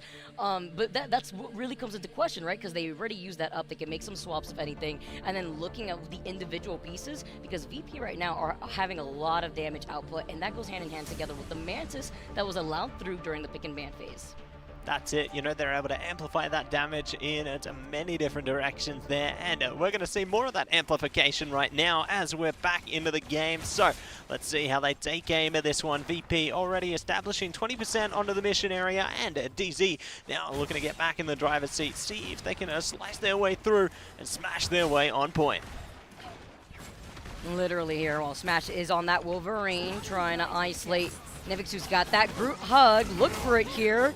Well, I like the way that VP are peeling back, though, but they still get the kidnap right around the middle console here. They know he has it, but the invisible boundary isn't enough to save Korova, who had the invisible boundary to try to save him, and then gets shut down immediately at the hands of Sparker, followed up by Nevix.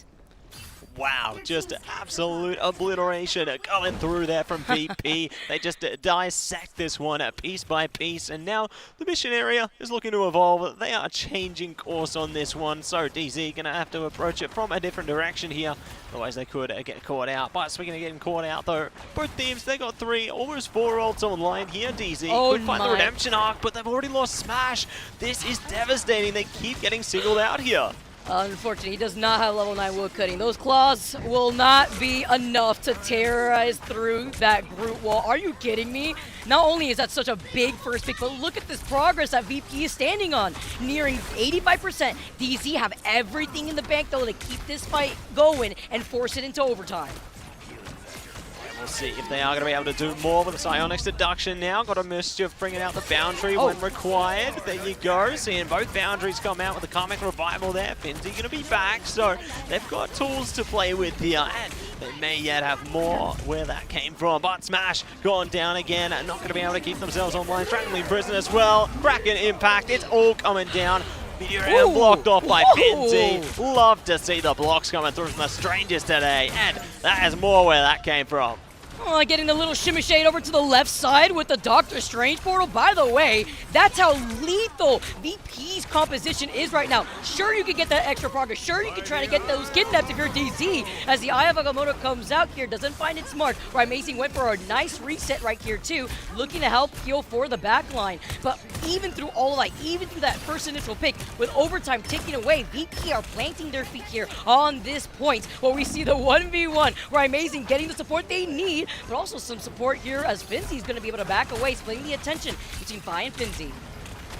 That's it, divide and conquer here, and let's see if they are going to be able to conquer the mission area as both teams are contesting quite closely there. Fi looking to hold it back for a second longer. Boundary coming up. Agamotto now has the God of Mischief into the boundary as well. Velocity doing the most to keep themselves into this one. Strangling Prison did a little, but not a lot, as they are going to be slotted out there. Right, Mason keeping it online with the Psionic Seduction from Madara as well. They are managing to dismantle this, and now it's time for the comeback from DZ.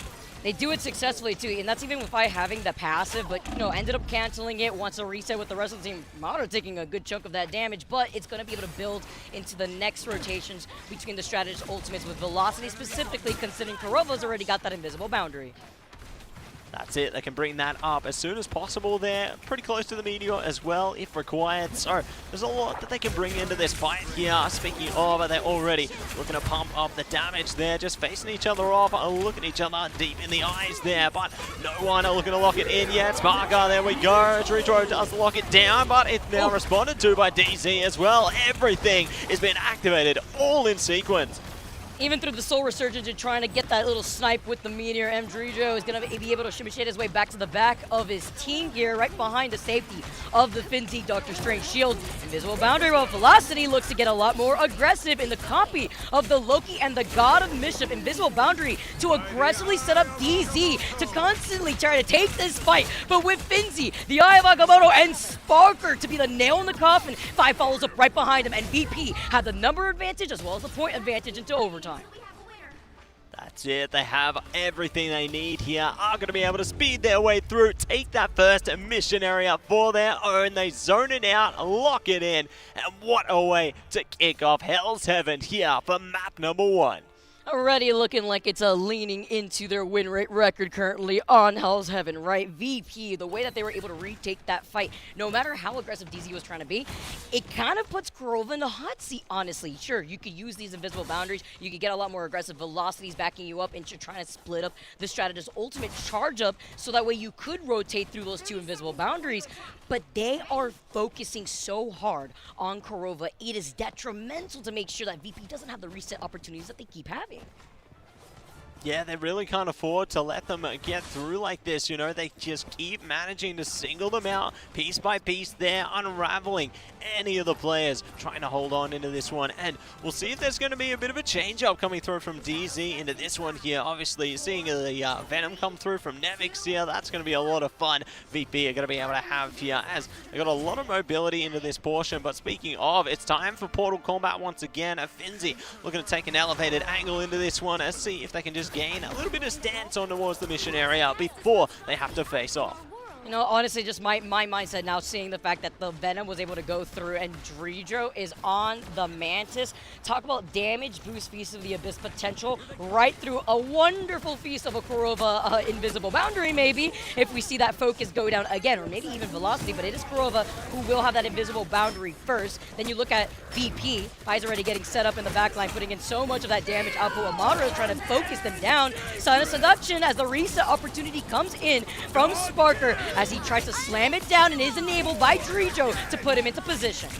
That's it. Comic Revival coming on as well. Fire going to be able to bring back Finzi here and anyone else if they may fall, but no one is going down as yet, so that's going to run its course there. Smash, though, pretty close. Taking a ton of damage here. The focus is intense, but they will be able to pull through. Going to see the invisible boundary copied there by a Velocity, and now they open up in unison once again.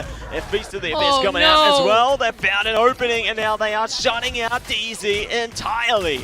It wasn't through the Kurova invisible boundary, it was through the Velocity invisible boundary from the copy of the God of Mischief, but that's what we were looking at, Matsy. And now VP, despite how elongated that first fight for the second round was, they do claim that point first, and the ult economy from both sides is amazing. Going right here onto that Phoenix is looking to get more of these resets in, as Impunity 2 with the Meteor M has to be so important to nail down where Fi is. Even though he doesn't have that Karmic Revival, he wants to go for the resets, and he's been putting in a lot of pressure with those headshots. I couldn't agree more. You know, they've just been focused up, locked in, so to speak, heading through into this one. And now we're going to see the opening onto another fight here. Nevix already going to be taking aim, but Smash takes him out of the game for a second. Bagamoto coming in with the Meteor M from Impunity, trying to see if they can slice through a little bit, getting a bit of damage, but not enough to find any KOs there. So still going to see the continual progression here for VP. DC need to find a way back. Love it, you see the strategist in the back just playing patty cake here, staying alive while Dredro is able to hold all the way up to help support VP with the Mantis ultimate to put them in position. I's gonna get focused here by Smash, who tries to dive in with the Wolverine ultimate, but not even the Vibranium Claws are gonna be enough, as Saipe is also close to that invisible boundary. Amazing. Sneaks that KO though onto Sparker. Saipe keeps VP alive in this fight as they're nearing 65%. That's it, getting closer and closer here, and we'll see just how close things can get. God of Mischief coming out again from Velocity, stealing so many boundaries there. They might need to start a wall company with that. We'll see what they can do with the rest of that, though. Oh, here we go. Comic Revival, perfect after using the Cocoon there, and now Finzi is back in action. And I think it's that Venn diagram, right? What are the pros and cons here in this case? As a nice stun onto Saipe, who stayed alive at the very end. Must going to bring Saipe right back at the very end of that Born again. That Karmic Revival once again coming in clutch. They're nearing 99%, and DC, while Madara takes a quick nap, Smash is coming back from the spawn. Ayabagamoto from Finzi, and to force that out, where Amazing saves himself by taking to the skies here with that End Song Inferno. But VP are forcing DZ into this side room here. There's still one member of DZ staying alive, but again as he slams down, Sparker has help from Finzi to solidify this win on the first map. What a way to get it done there. Sparker pops in when it counts. You know, when things looked like they were at a stalemate, Sparker was the answer, bringing out the Kraken impact there to send their team over the line. So that is going to be domination. Map number 1, Hell's Heaven, going in favor of VP, and Nevix jumping at you with the MVP there on the Venom. They were feasting, and they were feasting good. I mean, Virtus Pro. I mean, we've already highlighted what a strong team this is, but that strong. I mean, look at the scoreboard. 16 final hits for Sparker, and you know who was always shoulder to shoulder with him? If it wasn't Nevix, it was Finzi. And the fact that they not only had the Mantis, but there was no ban on the Venom. I mean, not even from each side, honestly, too, as you can see right there. But it was both teams prioritizing the Bucky, with VP getting a way better outcome out here. Absolutely. Great way to kick things off into this series, and we are going to get map number 2 set up right after this. Perhaps.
Between VP, but we talk about the pick and ban phase and how important it is for reasons like this. You have the protect onto the Mantis. Sure, both teams protect the Bucky, but then you let Venom go by. And technically speaking, DZ, we've seen Impunity go Venom before too, but they really had no opportunity, even with these slight picks. It was like the fact that Korova cannot play Adam Warlock. You're forcing Korova. into playing Invisiwoman and then destroying and melting down Kurova inside of that invisible boundary, you have to imagine what they're going to do differently here. As already off the gates, no Jeff, DZ do not want to worry about that this time around here too. As I mean, you know, we didn't get to see it here, but from VP side, also still taking away the Mantis. That's it. I do not want to deal with that whatsoever. So we are going to see a Mantis locked once again for a VP here, so they can rely upon that however they see fit. If we don't see Venom banned here, I'll be very surprised from the DZ side. We'll see where their focus is going to lie though. Obviously their turn, and it's going to be Emma taking away into this one. Obviously still going to be an opportunity to get that Venom ban through into this next portion, so curious to see if they are going to be locking it down on either side of this one. And it's going to be strategist focus this time, so the opportunity is there for VP to protect Venom if they want.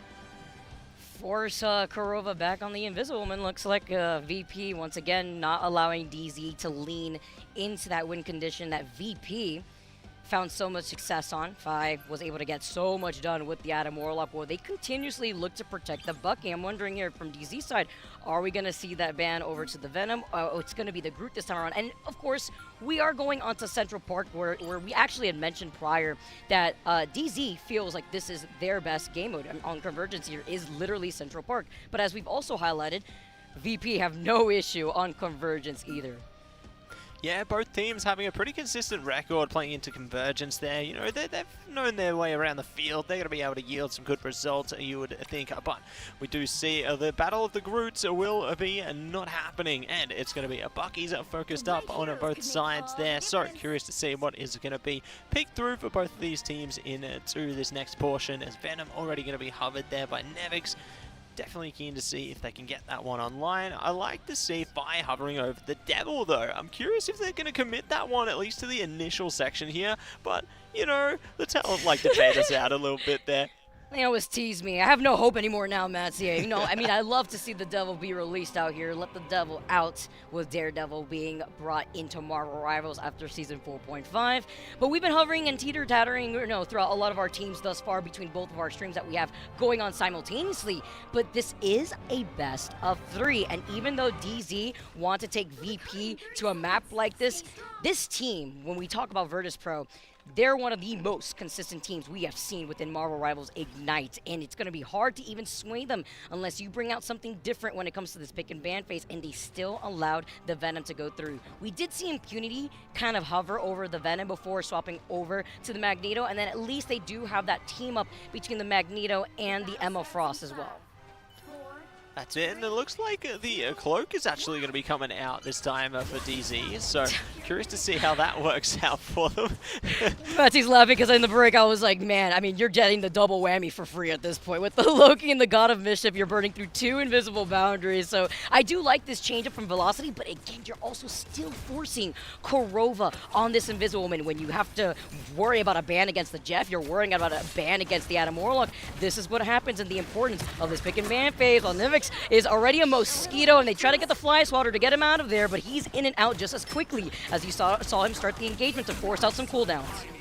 That's it. Smash going to be taking a little bit of damage there as well. Not really able to find anything as yet. Might be able to get a good catch if they can find the opportunity. Here we go. Eternal Bond coming online there. So Velocity clearing a bit of space for their team and keep those heals activated so they can yield some fine results here. Haven't been able to push it over the first tick onto the mission area as yet though. But if they can continue to force the issue here, there you go. They will be able to lock it down. A VP on the back foot for a second though. Sparker is now activated. And this is what they're waiting for. They're just waiting to farm their strategist ultimates to now enable Sparker, who goes in first, and Sideface right there with invisible boundary, but they don't need it when Sparker is just completely annihilating Dark Zero all alone here. VP rallying behind him, and that is the conversation when everyone says, take your eyes and look upon Sparker, and it's for reasons just like this. Just absolutely electrifying with those KOs there, and they managed to confidently dismantle the offense of Dark Zero. Albeit, they did manage to get 1 tick onto the mission area, but they're going to have to work a little bit harder if they want to push it further. Feast of the Abyss are coming online right now though. Nevix does catch Kurova there, so that's already a great start. Madara in a bit of trouble as well. Now there you go, 1 by 1, they all fall down. The domino effect again. A VP are are just commanding the field here.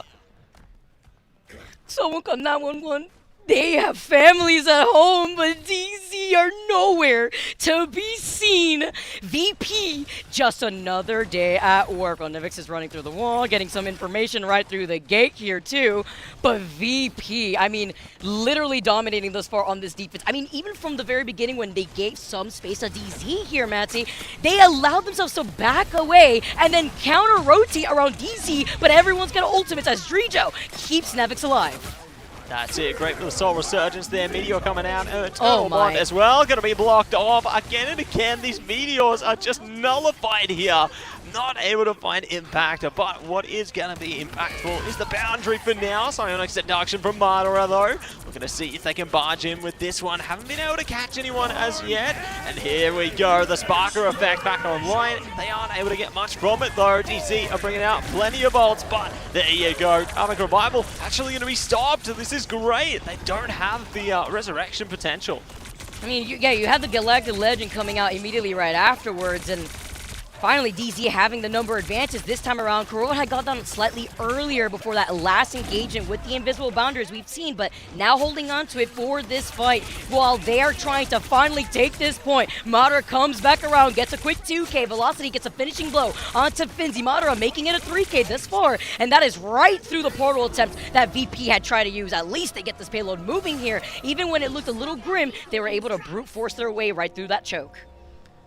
Yeah, great to see that their hard work paid off in the end there. They had to utilize a lot of their ultimates, you know, only having access to the boundary into this next one, but the hard work paid off when it counted. Now VP, they're looking to make some changes as well. Sparker is actually jumping onto the Psylocke now. I think they can find a lot of potential around that pick there, especially having the Dance of Butterfly available with the Mantis and Feast of the Abyss on Nevix.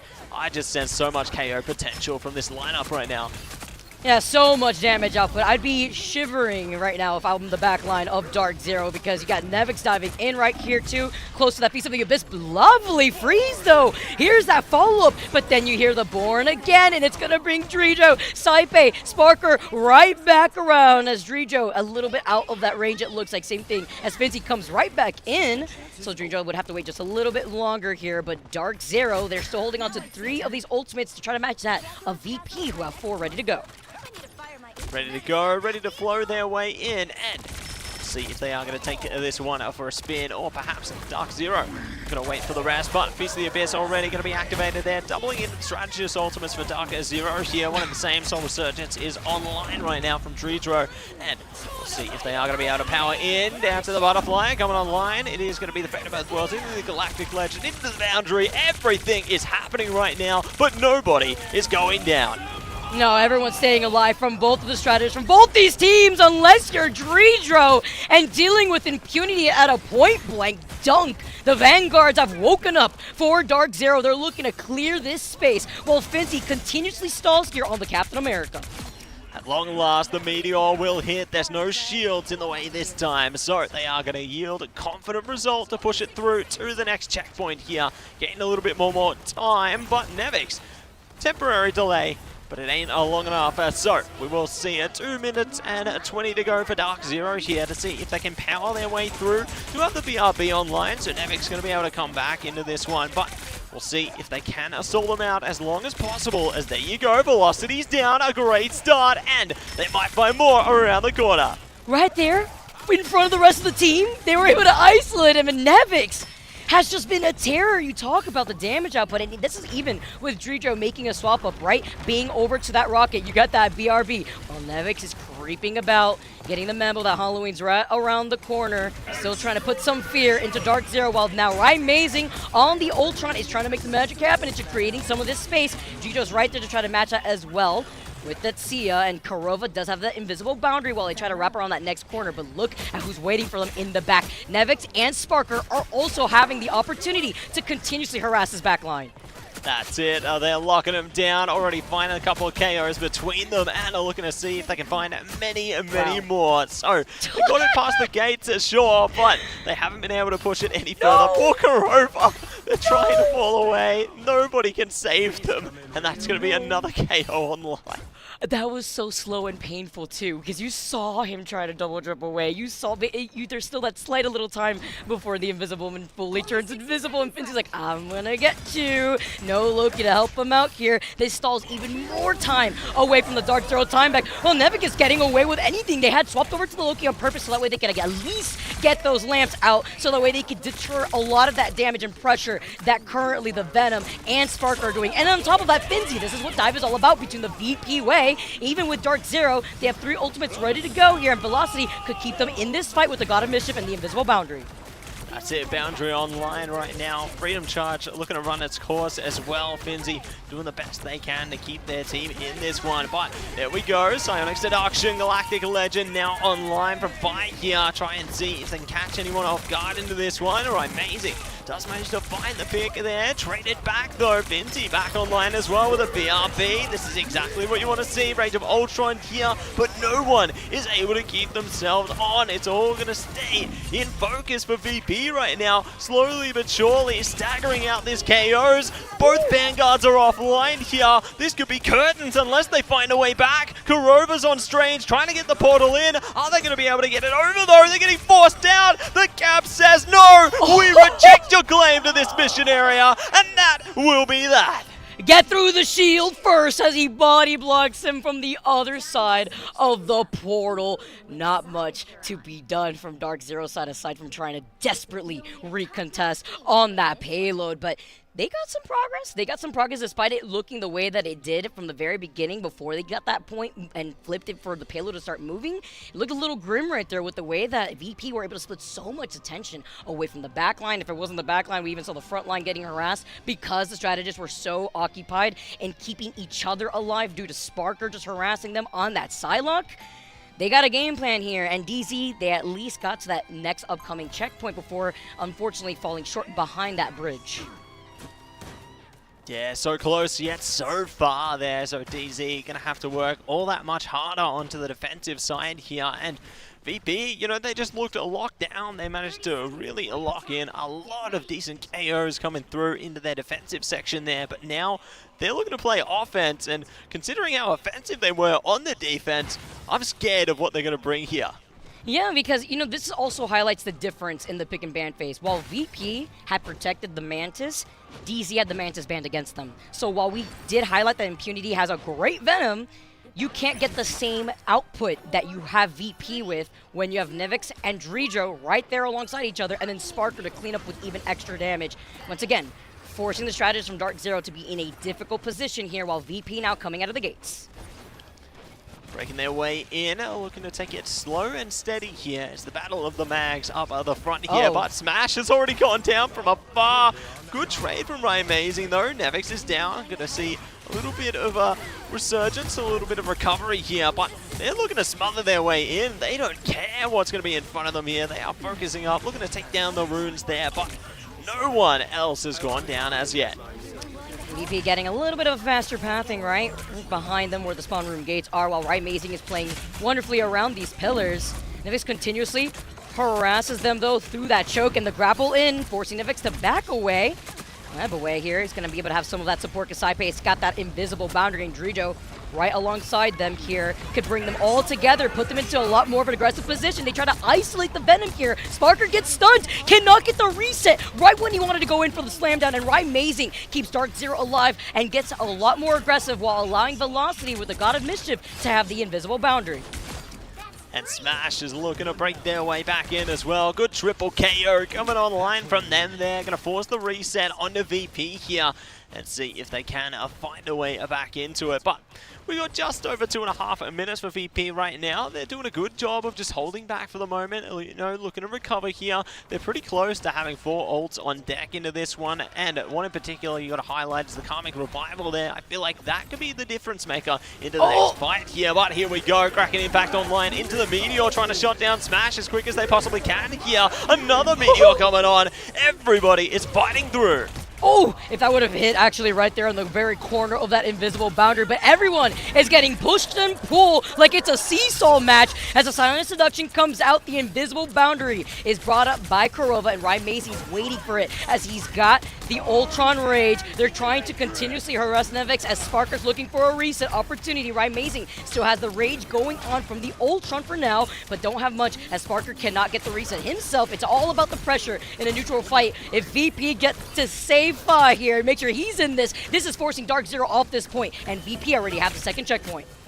So close to getting the third as well, but DZ will be able to get onto the mission area just in time. Portal as well coming from downtown from Impunity here. Will it be enough though? They're still stalling it out for the moment, but they're getting KO'd through. They need everyone on, and that is going to be that. They will not be able to get there in time. It's going to be mission area control converted onto the convoy section here. Ratatoska is on the move. Man, the Tether 2K. Nevix is having so much fun here. When it comes to Central Park, we were talking about the adaptability from VP. Look at him waiting, looking to dive this back line right now, looking to feast. While Velocity does have that God of Mischief as he pulls up. He wants to try to space this out together with Kurova, but also enable the controller duelist that is Smash here. But VP also have so many answers, as we already highlighted Fi having that Karmic Revival. They can activate that once again if they require, but we are seeing the boundaries coming up into the Meteor, into the Kraken Impact. Everything is breaking through here. Fire still holding out though. There we go. Does bring Nevix back with the Karmic Revival there. So we're going to see if they can stifle their opponent's efforts, but Rage of Ultron right around the back could manage to lock one down. Fire is down. Might find Tridro as well. No! They do escape it this time, and Fire still manages to bring back some of their teammates here. You can't get rid of Mr. California. Ultron still involved here from Rymazing's hand as Dark Zero are rotating through these strategist ultimates. We saw that earlier from Velocity here as Tridro brings everybody together with the Soul Resurgence. Another Meteor M as Impunity's looking to find their mark here with the follow-up as Kurova sends out Sparker. Impunity helping them out, and that's even with Nivix being able to move up with the Feast of the Abyss, finding 3 on the anti-heal, but no follow-up potential from the rest of VP. Ooh, looking good again, Rymazing catching one right around the back there. That's going to cause a little bit more a stall there, so good to see that they can manage to just stagger out those KOs. A Fire looking to change things up on to the Phoenix as well here. Okay, looking to go back into the double duelist. We'll see how it goes for them as they are trying to see if they can find a way to break it through here. A little bit more damage certainly could cause a lot of impact here. Navix, I love to see them sneaking around the back there, diverting the focus and not allowing just a single file into this one. Nice little stumble. Rymazing, by the way, gets another Ultron's Rage and finds Fi in the process. After seeing these swap ups and forcing VP to go back to the drawing board, time is of the essence, and DZ feeling pretty happy with the fact that they were able to get that next upcoming checkpoint that VP are struggling with, currently down to a minute, less than 18 seconds on the clock. They're about to have the Eye of Agamotto here. They could recontest as well, with Fi also making the swap up and could have the Ensong Inferno to reset. See if they are going to be able to do it here. Here we go. Kraken impacts online for both sides right now. Boundaries into the Soul Resurgence from Tridro, and we do have Agamotto into the Inferno. Everything is happening right now. The boundary's been copied by Velocity as well. They bring it back up. Wow. The impacts just are not hitting the way they want them to right now, so everybody is going to be activating everything, and there's no more ults until there is. Yeah, just a huge shout out to the survivability of Dark Zero. The strategist popping off, keeping Smash alive. We saw 2 stun. Madara staying alive for now. Silent Seduction ready to go as they get the choke slam, and they come back alive as Rymazing forces them back with another Ultron's Rage. No matter what shield's in front of him, he's looking to break through. They're trying to focus on Rymazing, and Madara gets to be put into the driver's seat to hold forward with this Silent Seduction. Great way to force them back there. Time is of the essence here. They only have 10 seconds to go. Nevix holding back, holding firm into this one. You would expect there might just be something around the corner, but it's looking intense into this one, and they don't get on the mission area. Nevix is taken down. Dark Zero tie it up. 1 map apiece. I hear the players laughing behind us. I heard like a pop-off just a few seconds before that. We saw them rounding around the corner. We saw them trying to go through the broken building.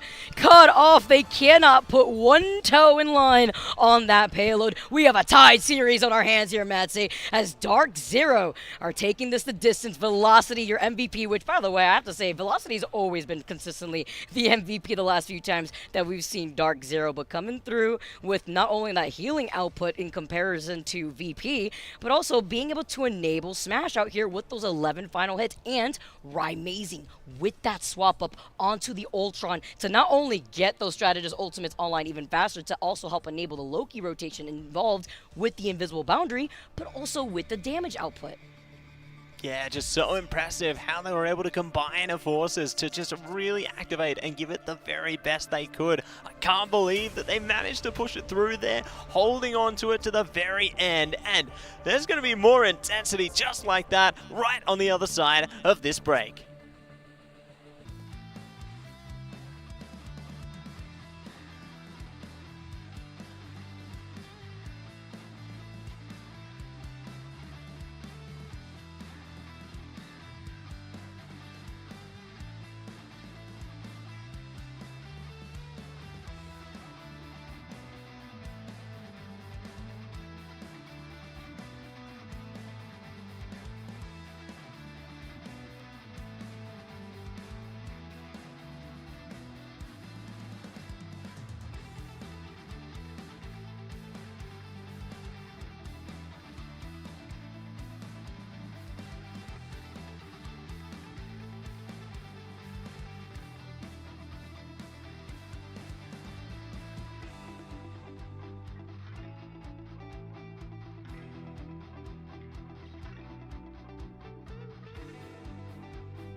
Dark Zero taking a little page out of the book that they've learned. Kurova with the Invisiwoman push as they look to go to game number 3 versus a team like Virtus Pro. I mean, it's been upset galore thus far, Matsy, and I'm all in it to see it play out.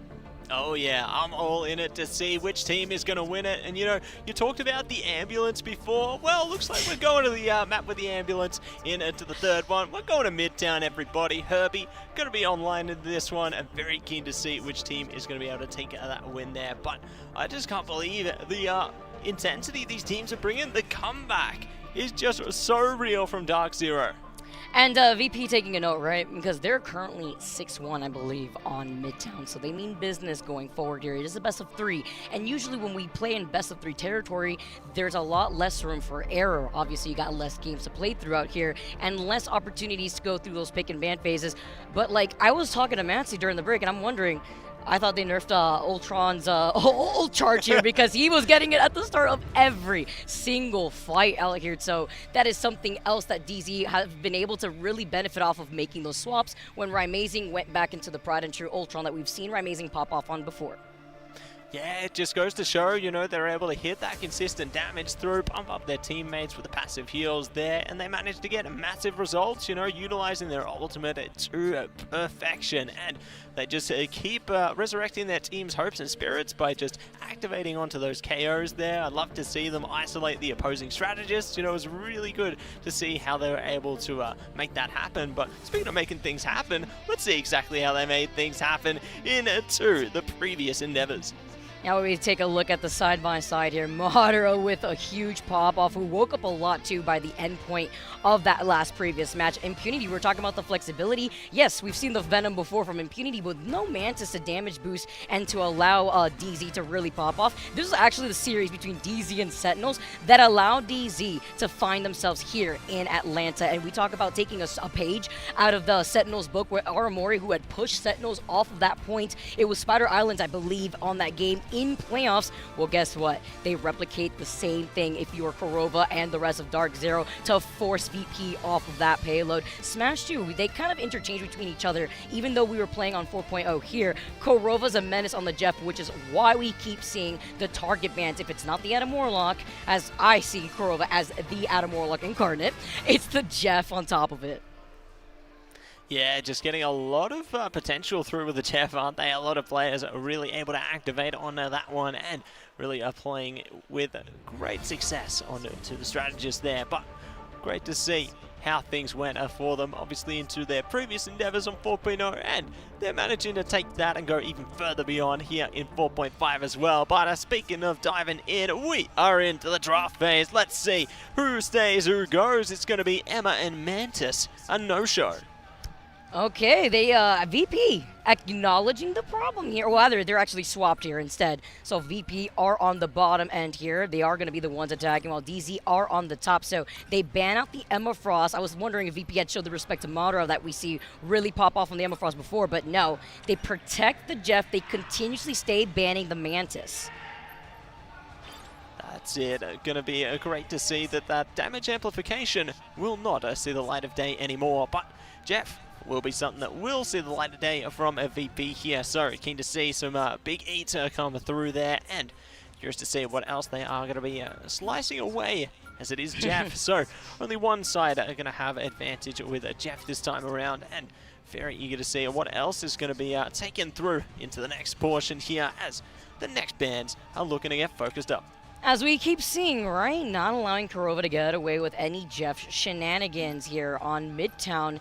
And they did protect that Emma Frost too, so they will allow Madara to help stay enabled here on that pick, being on that aggressive Vanguard, and still so strong as the Bucky band. That's interesting to roll out next from VP, showing their respect as well to what Dark Zero could usually roll out with the way that they could also be flexible.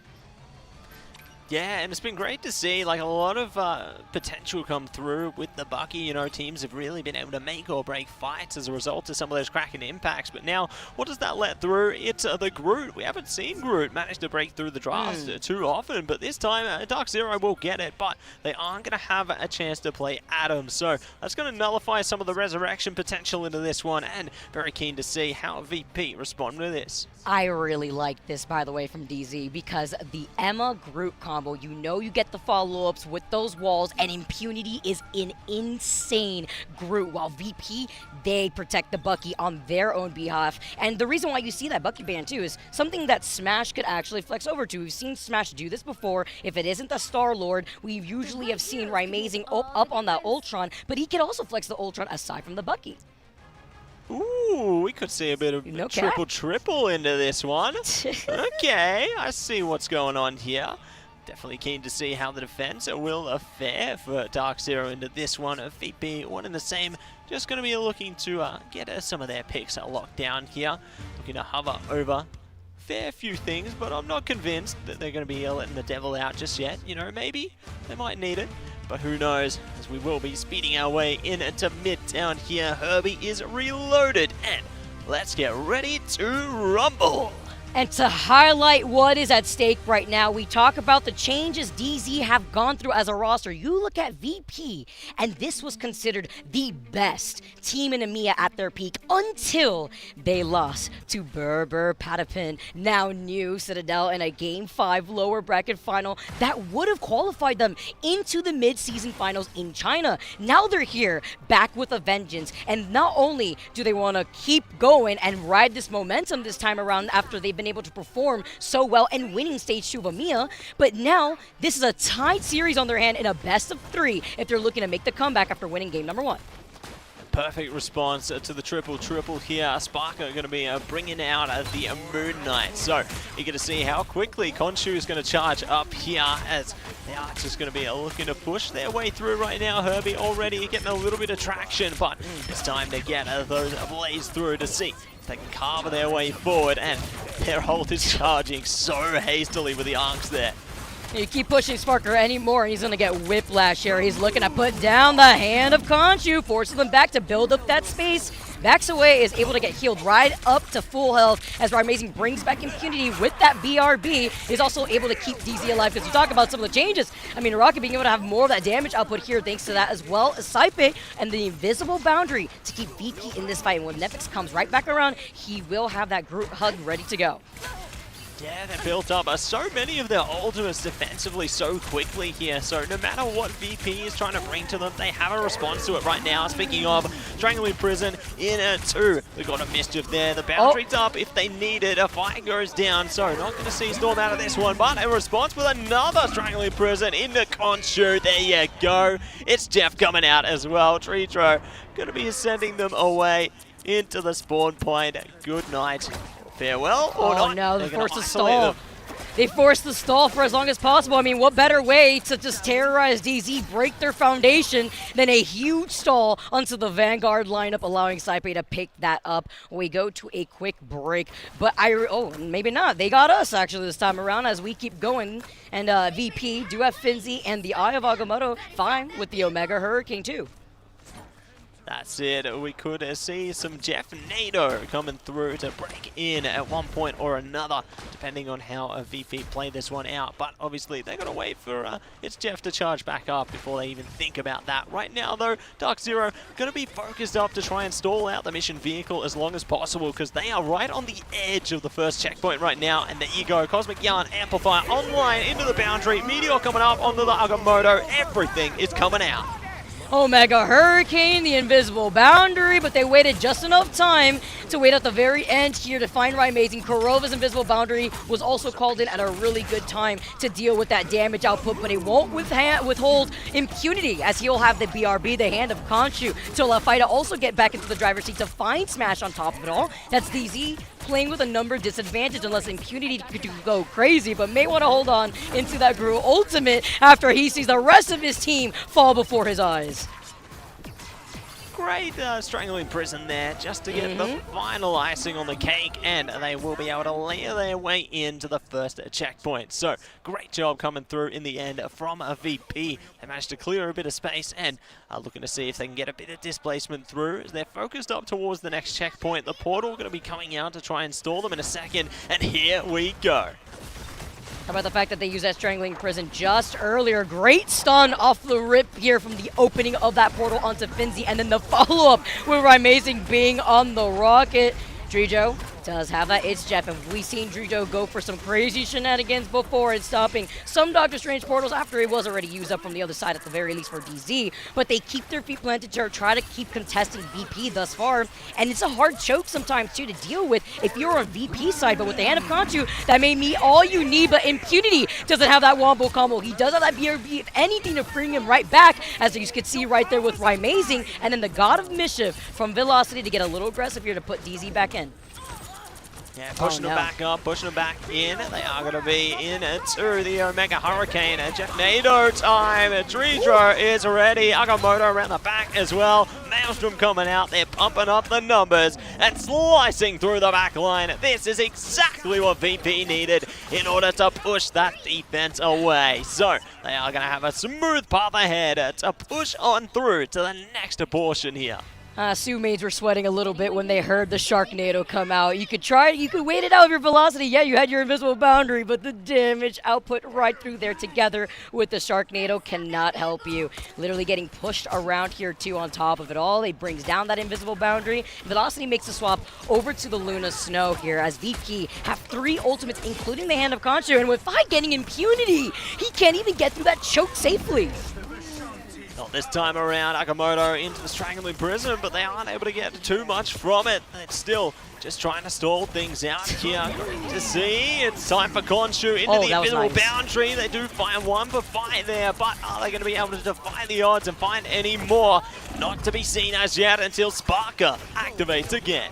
It's you get it right through the cracks, but when there's no follow potential, when you do not have the damage output, VP are just going to keep running you over. Somebody needs to deal with this Category 5 Hurricane because Vi right now is just unstoppable on this storm.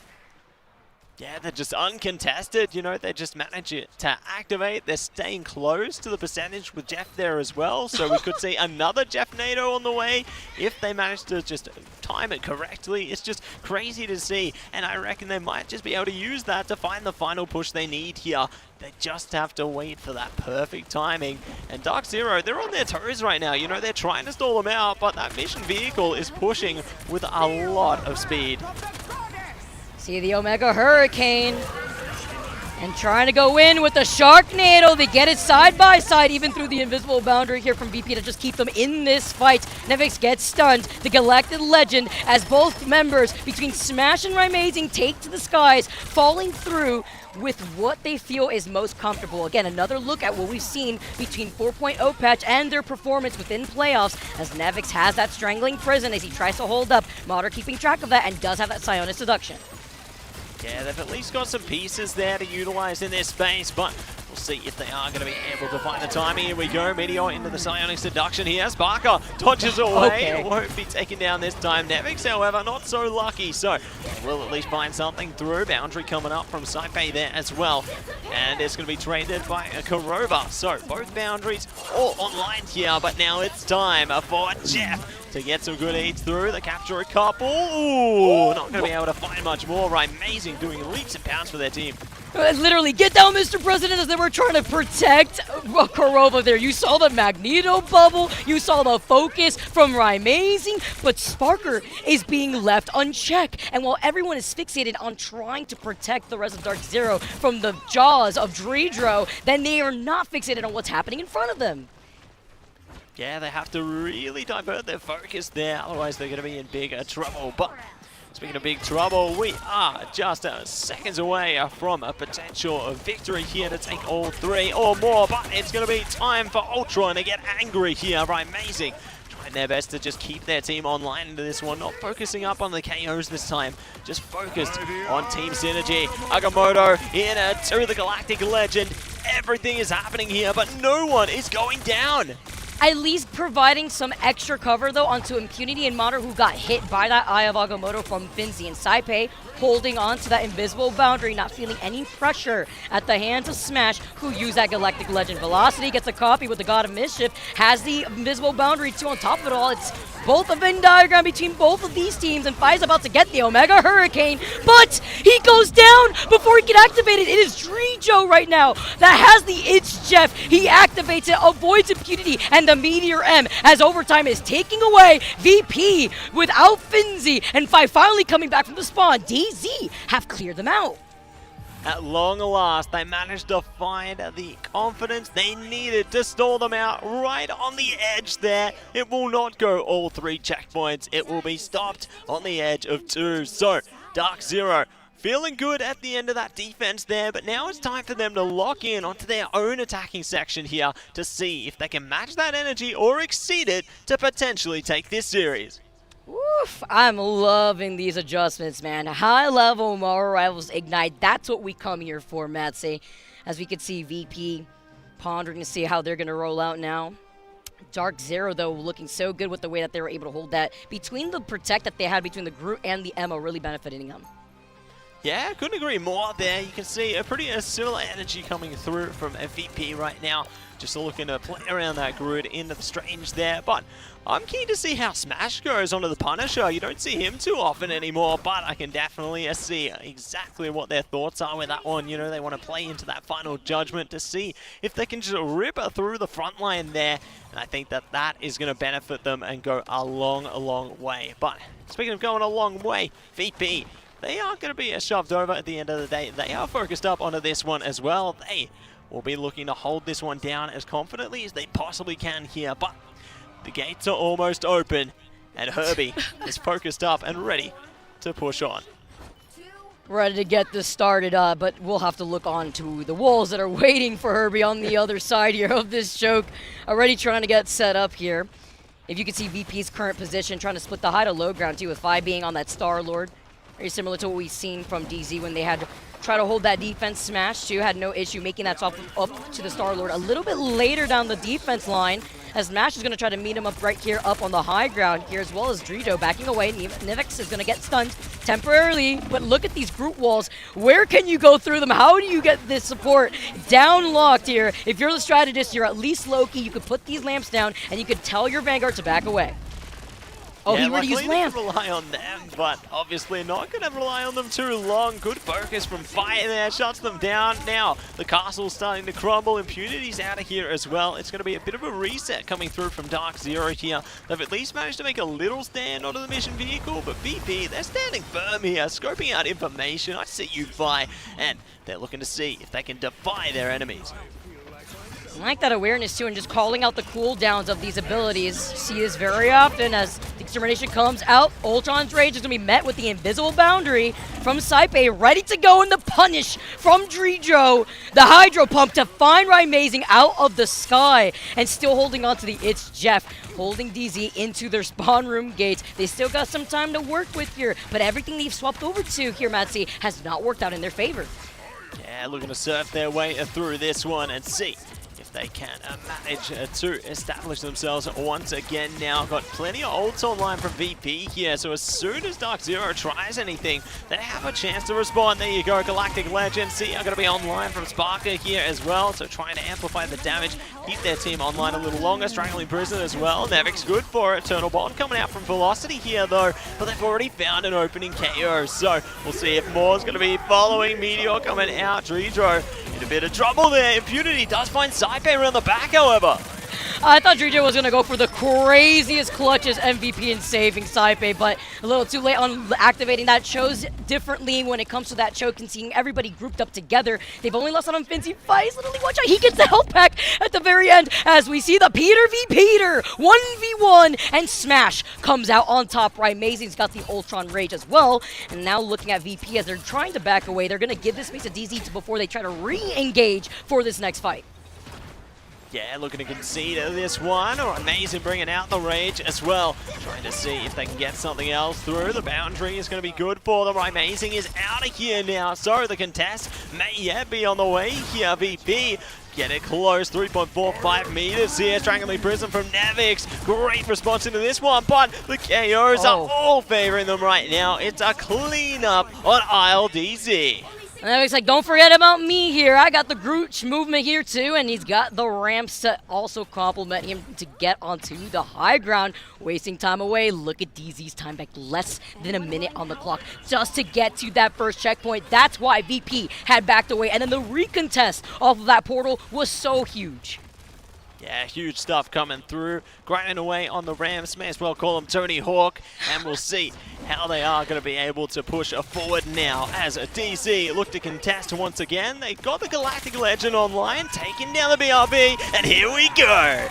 Now going to be able to unleash the Galactic Legend, forcing out the Sia this time around from Sparker. And Sparker finding some of these headshots onto Impunity to take him out. He finds him right before Velocity could save him here with the Eternal Bond. And they see the BRB over into that side room. No armor packs, nobody coming back. But it's Jeff, and it's found the strategist of Dark Zero, while 5 cleans up the rest. As my friend Leg Day would say, B50 thumb. It's not enough as DZ cannot clutch it out. And VP, they stay on top after winning game number 1 to take it to the very end.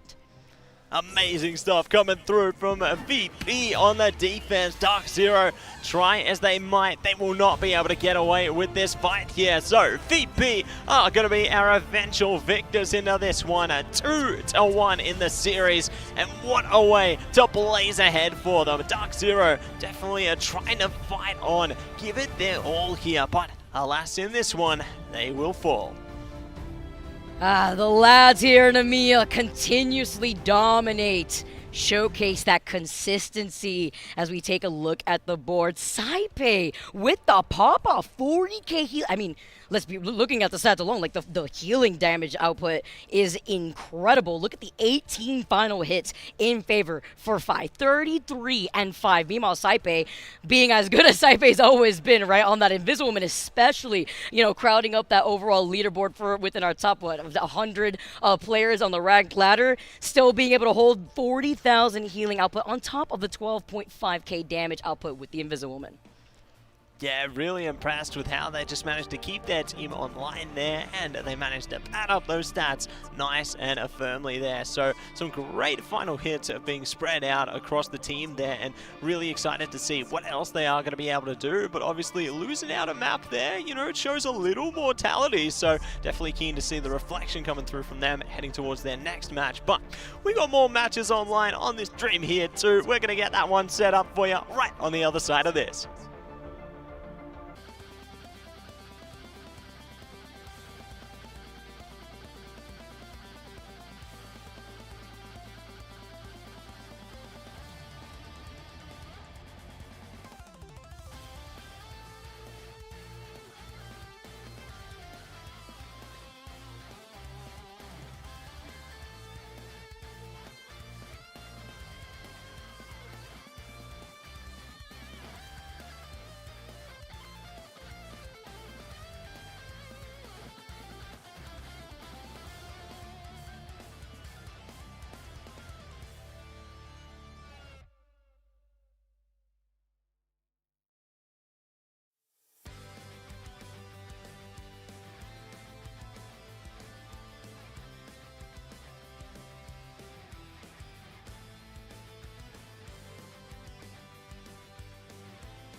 everyone.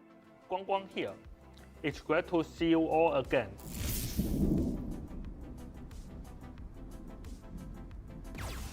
In Season 4.0, Dr. Doom's plan to seize the heart of the dragon has been delayed by Shoulau's clever tactics. And as the Shenlong tournament preparation unfolds, Daredevil is set to join the battle. Is his true goal to help the Ice City regain its place among the capital cities of heaven, or has he already decided to commit a necessary evil for the greater good? Be sure to find out when Daredevil joins the Marvel Rivals roster in Season 4.5. As a duelist, Daredevil's iconic radar sense makes all evil visible. Nothing escapes his sight. In combat, he can pick a priority target based on the situation, use his agility to close the gap, and unleash rapid attacks with his speedy clubs. When facing tough opponents, Daredevil taps into the Beast's power, amplifying his martial arts for even more deadly strikes. Activate his ultimate ability, and Daredevil fully unleash the Beast. Any enemy who dares look at him will be gripped by fear, awaiting his cold justice. This update brings another round of team-up ability adjustments. We are removing Ragnarok Rebirth and taking Nemo out of Gamma Charge. Two brand new team-up abilities are coming: Bestial Hunt. Here they are, the fools. And Deep Breath. The deep. Namor does not lose. The legions of hell are beyond. Season 4.5 will also introduce an exciting new mode, with details to be revealed at the Titan Game Show on October 17th. Plus, we've prepared a special Halloween event and themed costumes so we can celebrate this mysterious and lovely season together.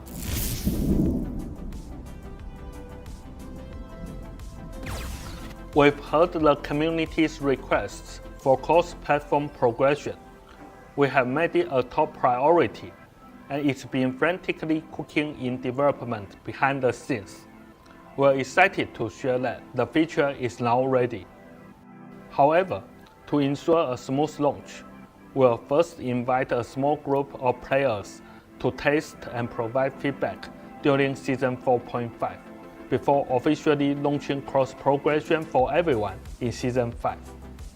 You will be able to link your accounts from different platforms in Settings, Other, Account Linking. Once you set the main character from one platform, you will use it across all linked accounts. You can switch your main character, but there will be a cooldown between changes. Please note, your rank and leaderboard position will remain separate for each platform. When you play on PC, PlayStation, or Xbox, your career battle stats and rank are tracked independently for each device.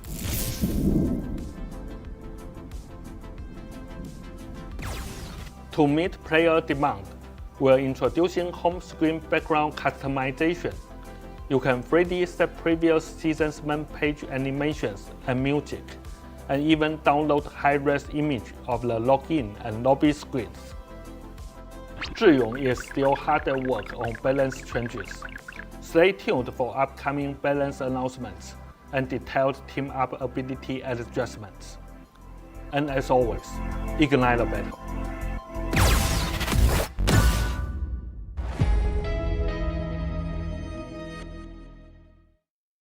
Which ones have what it takes to become the best of the best? The fight is gonna happen right here, right now.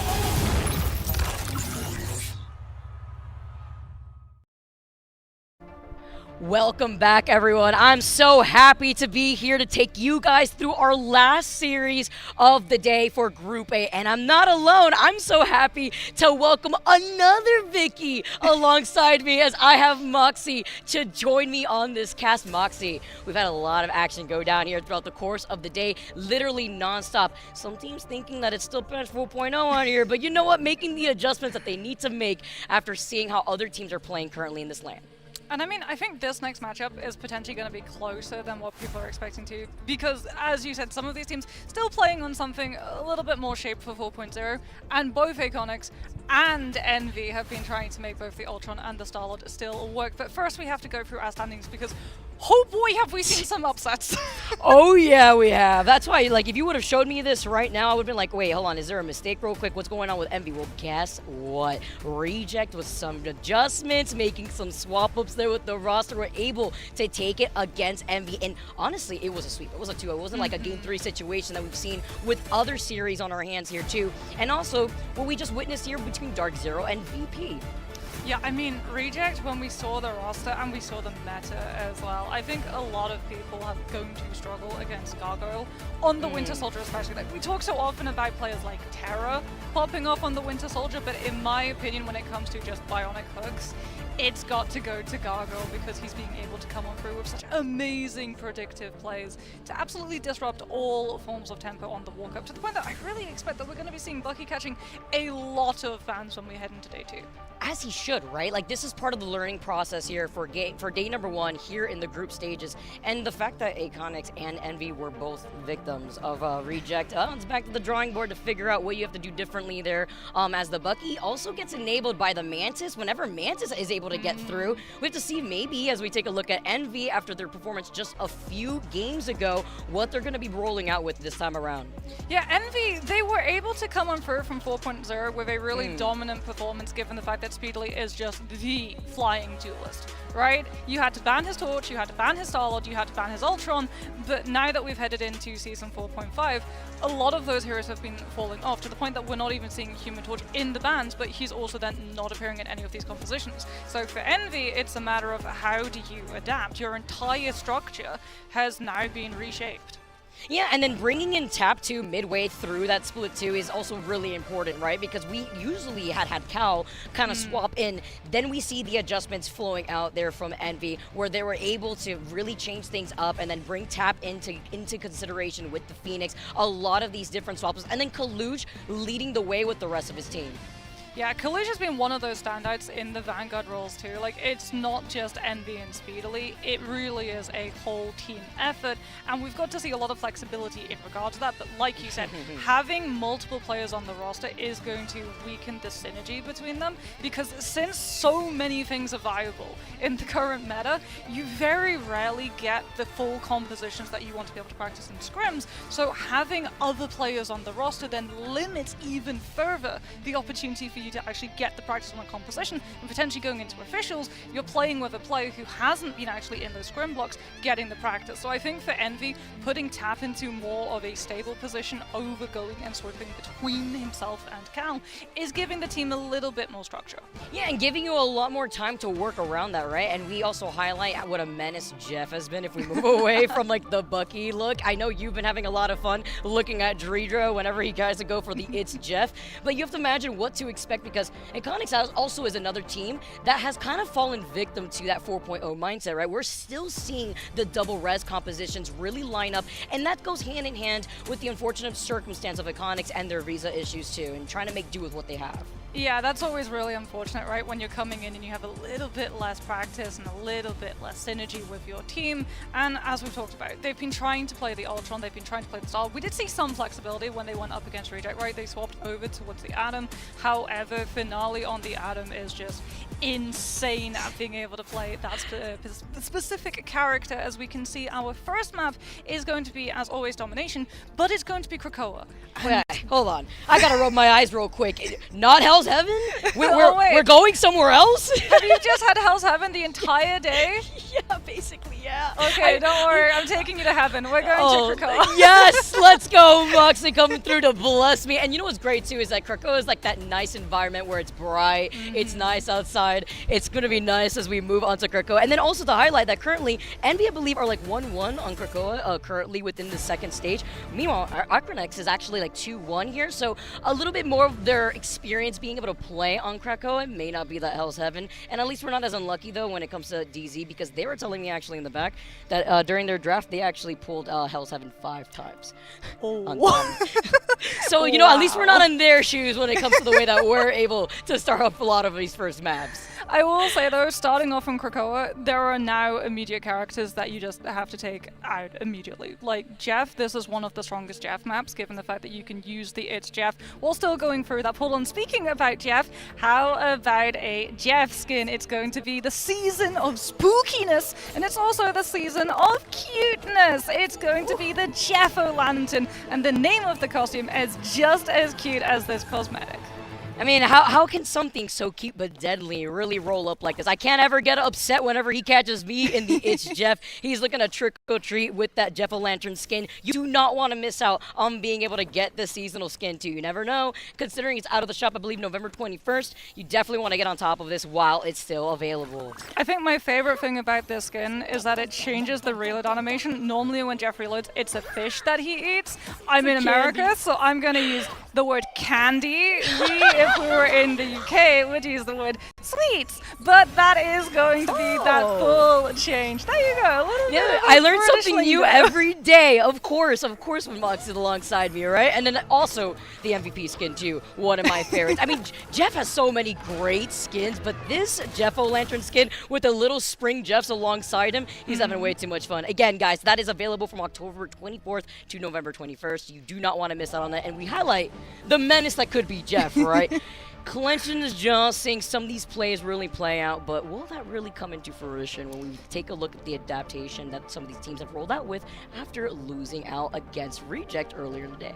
Yeah, the problem is if you go for the instaban on the Jeff, Mantis manages to make it through. Like, this is a very strong strategist meta. If you go for that instaban, something just as strong is potentially going to be able to take its place. So you sort of have to look for everything that overlaps, right? Mantis tends to see the most amount of bans because she empowers the most amount of things. At least with the Jeff, yes, Ultron got nerfed, yes, Phoenix got nerfed, yes, those were the two characters that we look to the most in terms of being able to stay on top of his Jeff, literally with the CC immunity slam downs, but so too has Bucky been able to do that as well.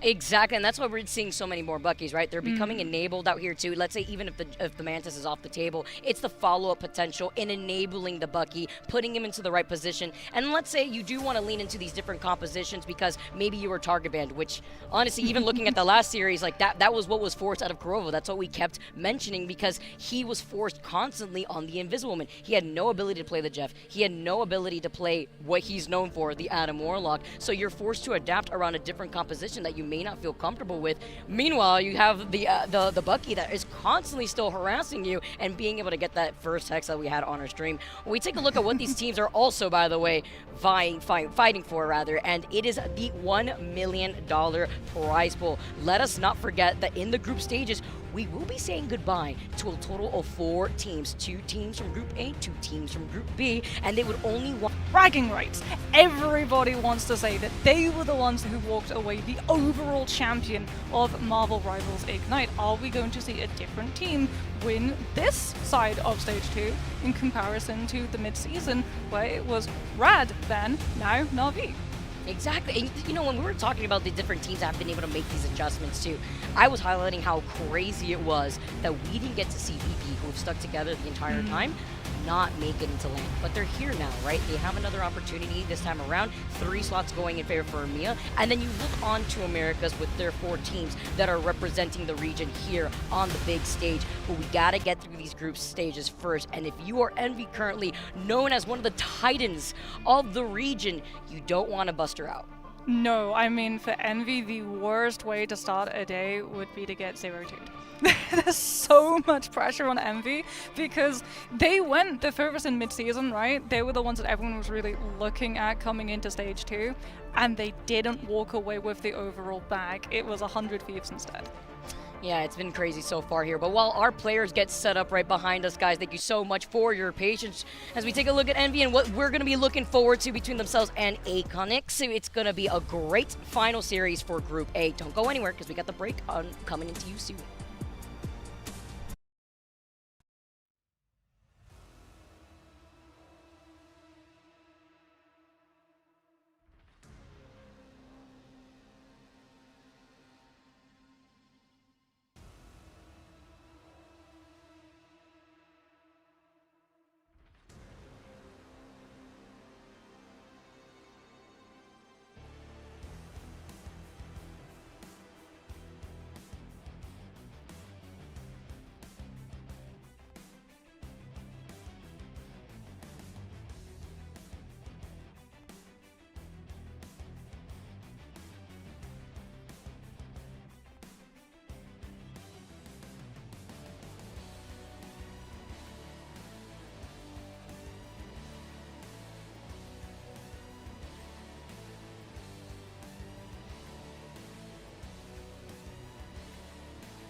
Which ones have what it takes to become the best of the best? The fight is going to happen right here, right now. Welcome back, everyone, to the Marvel Rivals Ignite Grand Finals. It is group stage day number 1, and I know you guys are excited to see our final series of the day here for Group A. I am so incredibly excited, not only because we're going to be seeing a different map on this stream than Hell's Heaven, but also because we're going to get to see Envy and Iconics go head-to-head, and immediately, there it is! Mantis is not making it through, but that does mean that the greater evil of Jeff the Landshark has been secured for the side of Envy, which is going to lead Iconics into having to ban the Venom to take out Symbiotic Shenanigans. They heard Moxie going on about the Mantis. They're like, write that down here. We make sure that we won't have any of that going down. Although, with the Venom ban over onto Envy, they retaliate the same when they see the double protect onto the Jeff. Are we going to see a full mirror matchup coming through from this team? Psylocke is going to be removed. Envy, however, go for the Captain America removal. So if Iconics want to go for a dive composition, the Vanguard left to them is either going to be Angela or Hulk. Ooh, and we've been seeing a lot more of the Angela come out to play, which I feel like it's been so interesting, of course, with that slight buff on that survivability, but the Psylocke Protect already highlights what we may be in store for here, but they ban it out against Envy, doing their homework. Do we see Envy now take out the Emma or the Luna, which would actually manage to weaken that Psylocke? But instead, they're going to remove the Hell. I wonder if they thought that this was a bait play coming on through from Iconics' end to disguise the fact that instead of running a dive composition, they wanted to run the counter dive composition with the Hell and the Namor.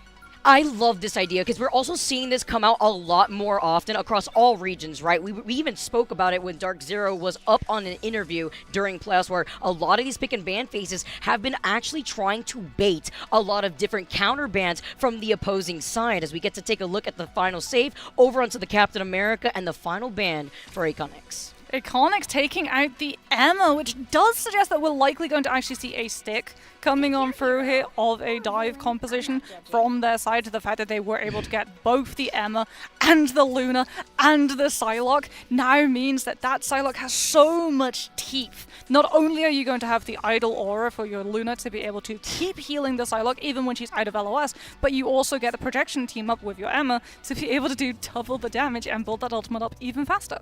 You love that side-by-side and that team-up hero. We get started on a different environment. It's a lot brighter outside as I'm joined with my girl Moxie here on the mic to take you guys through our final match of the day. This final series here between Group A, and it's been really nice to see how a lot of these teams have kind of ironed things out as the day has progressed, but it's been these swap-ups, the pick and ban phase, really showcasing what these teams need to lean on for their own respective strengths. And you even saw Tap actually hovering over that Jeff, and he is sticking to it as well. So Jeff on both sides being able to capitalize off of that protect. Yeah, Envy as well, taking out that Hela, also weakens the counter dive, but also means that the hit scan's not going to be there to put pressure on the Star-Lord, which is going to be absolutely huge for Speedily, because we talk about Speedily's prowess on those flying duelists. A lot of the time, he was forced onto that Star-Lord, and he is absolutely insane with it. And yes, they didn't get the Venom, but they did still get both the Jeff, the Cap, and the Luna to be able to go in with a dive with that Star-Lord and keep up the pressure on Iconics' back line. You may be in Psylocke jail for now, but again, as you mentioned, that flexibility of already knowing how to utilize that Star-Lord really comes in clutch. And then you look at the other side, Disaster had that protection over onto the Psylocke themselves, together with the Angela that we've been seeing happen so more often. Now seeing the changes as Window taking a little bit of that pressure. Speedering already trying to move up together with Kaluj. Nice dismissal here, backing away too. And looking at the way that AC are trying to play split up, to trying to also get the attention away from Envy, but Envy are just walking up into this point for free. I mean, Envy, they have components that can play Brawl. Iconics are purely on the dive right now with that Emma to try and prevent the rushdown buffering onto the Luna's position. And it means that Envy just going point, forcing a long fight, is not allowing Iconics any of the ins on the actual objective. It does mean that the backline is left isolated. Kami goes in with the commitment of the Angela and manages to find the Cloak and Dagger, and Envy now just don't have the sustainability to keep their composition up. The fact that they had that stall going on for so long and they're trying to split the attention here from Envy now, it's back to the drawing board for them. And while they roll out, you're looking currently at AC and how we have a quick little pause for now, but Disaster going close to that Dance of the Butterflies. Same thing for Egg Tart, ready to have that Sia available within the Rocket changes. I mean, if we have to highlight the Angela changes, right, that survivability really coming through. Same thing with the Rocket that we've been seeing being focused, though, as always, when it comes to that Sia and that damage boost. Yeah, the problem now for Envy is just going to keep coming, because unfortunately when you lose against a dive composition, that dive, all of the setup, all of the staging that you normally have to do, all of that goes away, because by the time your enemy has managed to regroup out of spawn and started their walk up, they're in position to go for their hit, and they can wait for the Vanguards to move through, trying to pull attention onto that point, force out the brawl fight the way we saw Envy do in the first, and their backline is going to be left isolated yet again. Gotta see how they're going to be able to retaliate here, at least reset, because as you mentioned, I also feel like in Domination too, just being able to get that first flip just puts you so much more in the advantage. Aside from the ult economy, if you look side by side, it's all about the space that you're able to build up. It was a short break this time around as we get started right back into the game. Talk about tap and also the speed boost that the bubbles give you just to allow them to build up that space. Yeah, Envy getting to play here on Cradle do have access to the teleports if they want to be able to go all the way around and onto that point, but a lot of the attention is going to be coming through from Speedily here to be able to build up the Galactic Legend and use it to force out spaces. Iconics don't have anything really to deal with it currently. Hearing one of the players like pop off right behind us here, getting a little loud. Watch Peter trying to find the Rocket. He stays alive.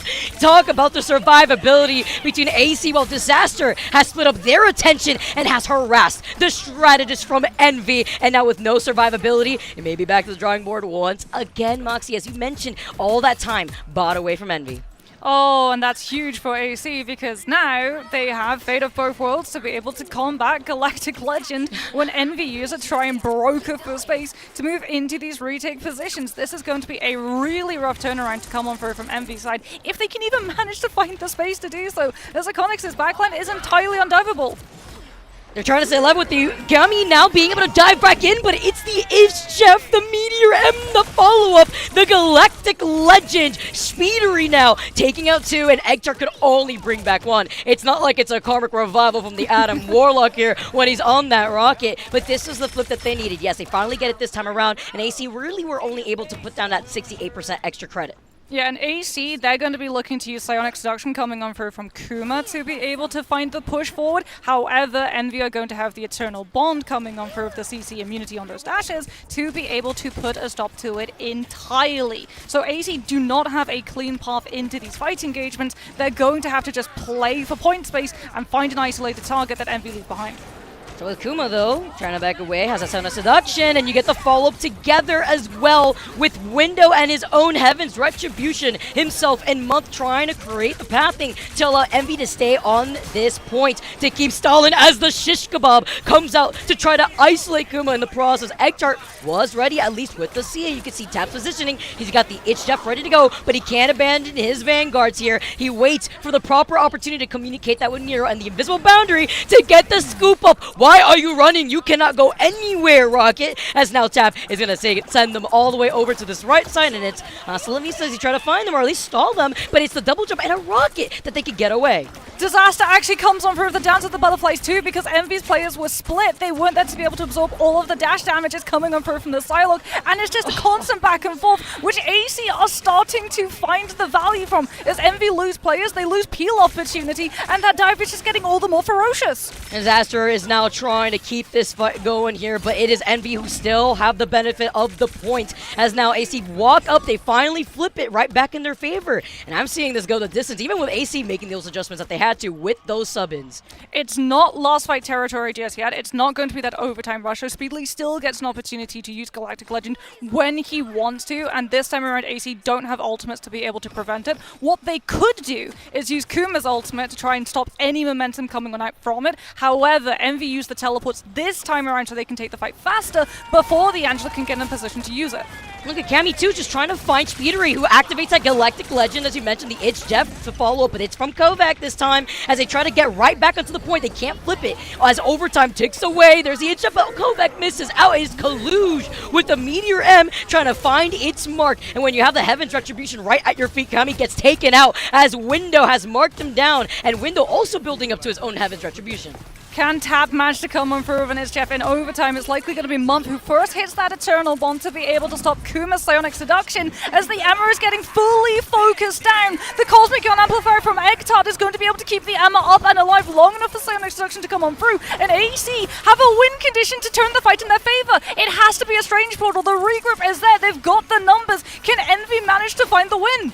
It comes right out, right on top of their heads, as Window follows up and finally finds Egtart. Heaven's Retribution as they come slamming down to bring everybody grouped together, but it is met with the fate of both worlds, as this Overcon keeps taking away in favor for Envy this time around, but the survivability is there for AC. Oh my goodness, the It's Jeff, can they find it in overtime? It's so brutal if you manage to get a single person, and there it is! The Eat comes on through, Envy still in control of the point. Wipe 2 players from AC off of the objective stall, and immediately, because overtime had been going so long, that's a little bit of indigestion. You feel that for AC. I was going to say that. Dun dun, dun dun. It's Jeff. He's here. Oh, John Williams would be so proud of that one here, but also just the awareness, knowing that Envy having the objective in their favor, nobody from AC to left to contest. That was down to the wire, and I'm really impressed to see how quickly AC has adapted from the very first series that we had seen from the day. It's so back and forth between these two teams. Like, we're seeing some really smart plays, like Kovac coming on through with the It's Jeff. Doesn't get to eat anyone, but does manage to force the Magneto Meteor M to come on through. That's why he went for the eat animation behind the rock, because you're locked into the animation. If you don't get anyone, there's a little speech bubble that pops up above your head, and the Jeff is incredibly vulnerable. So could have been picked. So not only do you get the healing against things like the Galactic Legend, you also make sure that you're not traded in the interim. As now we're going to see Envy still having that invis boundary, its domination, all of the rage generation channels on through, but that also means that so too does AC in terms of the It's Jeff for themselves. So he creates that space here too, with Cammy coming out on the Angela. I love how Window's been able to match that together. Angela galore. Nice push out with the Invisible Woman here, as Window is getting away with terrorizing this backline. You're so fixated, Cammy, while trying to harass everybody over into that middle lane, but the rest of the team is nowhere to follow up. That's huge as well for Envy, because typically the Magneto doesn't manage to keep ult-track charge with the It's Jeff, but now you've actually got the Meteor M to be able to take Kovac down when the Jeff ultimate comes on through. You've got the CC immunity from the Mag to be able to dodge it, but if anyone else gets eaten, they're going to be able to prevent it coming on through, as well as now with Envy in the driving seat. They've got Dive. They can continue disrupting AC's approach to make sure that they get so much more point percentage. I'm just seeing Window. Window does get frozen here, but Window has just been harassing the strategist from AC, and then you add Speedery to the mix. Sure, Disaster is having their own moments to shine. Cammy too, but then Speedery follows up and is the nail to the coffin right now. Even with some members here, the strategist out here from Envy, we see the swaps from Month going over to the Cloak and Dagger, and even with that swap up, you get to that half point with the ultimate charge to get the Eternal Bond. Yeah, and Envy are actually having some of their players come through and stack so that the Cloak and Dagger can get as much healing as possible with the AoE replenish. AC, they're running an undiveable composition, but because they lost the fight, they still have to go to a brawl part of the tempo, which means that we're going to see a swap come through. Out comes the Luna because they know that the Rocket and the Jeff together just can't sustain all of the damage burst that Envy have, but the Luna is not going to be enough against the Galactic Legend as Speedily goes for the tempo change-up and hits before AC are ready. You already know with the communication, the shutdown, no dance of the butterflies. You put that away. If anything, her wings have been snipped, and Envy did not have to burn much aside from that Galactic Legend alone. But that was all off of the communication as Hammer falls, Heaven falls, maybe Cammy almost falls, but with the bubble, at least protecting Cammy for right now. You're trying to split the piece. You're trying to distract the rest of Envy because you don't want them to run away with this at nearly 90%. Oh, this is really rough waters for AC coming on through. This has to be an absolutely huge Jeff ult, but unfortunately, it's not going to be getting much of anything. It's just for the preservatives of the heal so you can walk onto the point because Riptide's hit overtime. AC have no choice. They've got to commit every single ultimate to try and find a pick, but Envy are sitting on a gold mine of ultimates here.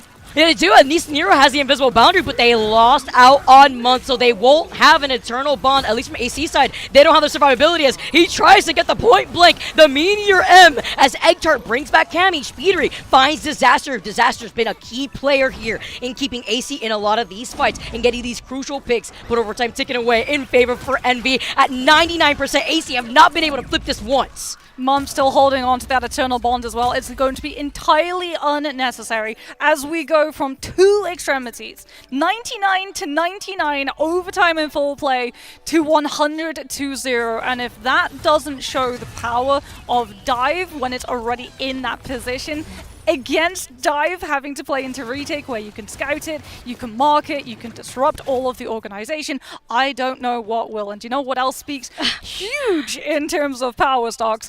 It's Speedily walking away with the MVP. There's a reason that this guy had like 3 of his duelist pools banned out against him in the qualifying stages. He's an insane flyer, right? And as you mentioned too, he had to adapt and start learning that Star-Lord too. If you're not going to see the torch, which you won't, especially after the changes now here, and having to make those adjustments, 24 and 5, 15 final hits. But can we talk about Tap? The Jeff only going down once. Little slippery shark out here.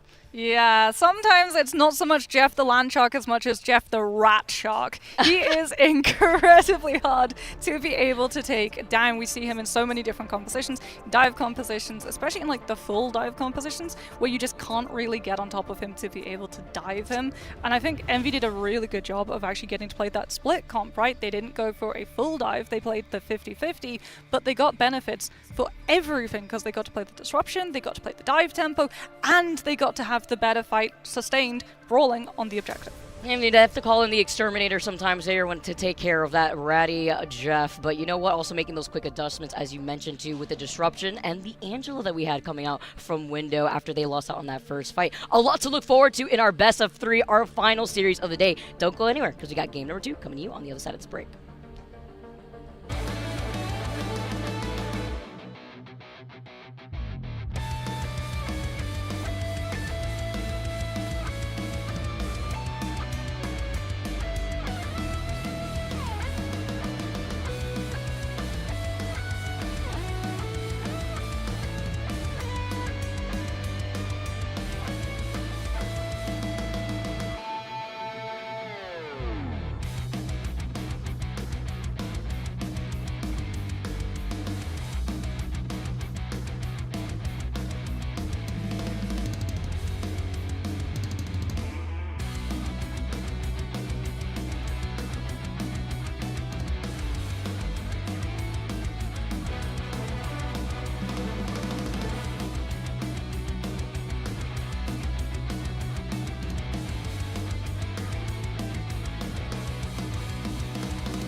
Envy are currently 1-0 versus Iconics right now in our final series for Group A for day number 1. And they're looking to take this comfortably here, Moxie. After that performance, it was a little tight in that first round, but then round number 2 didn't even let them have the chance. Yeah, I mean, that is just the power of a dive having to play into a retake, or rather, the weakness of dive having to play into retake. But now that we get to head into both Convoy and Convergence, it means that we get sides, right? We get attacker side, we get defender side. We've already started to see that a lot of these teams are putting a lot of power into the defense, where they can play things like the Hela and Namor, and because they've already got all of those angles pre-developed before the fight even begins, they can pick apart all of the approaches, even if it's a dive composition, before they get on top of them.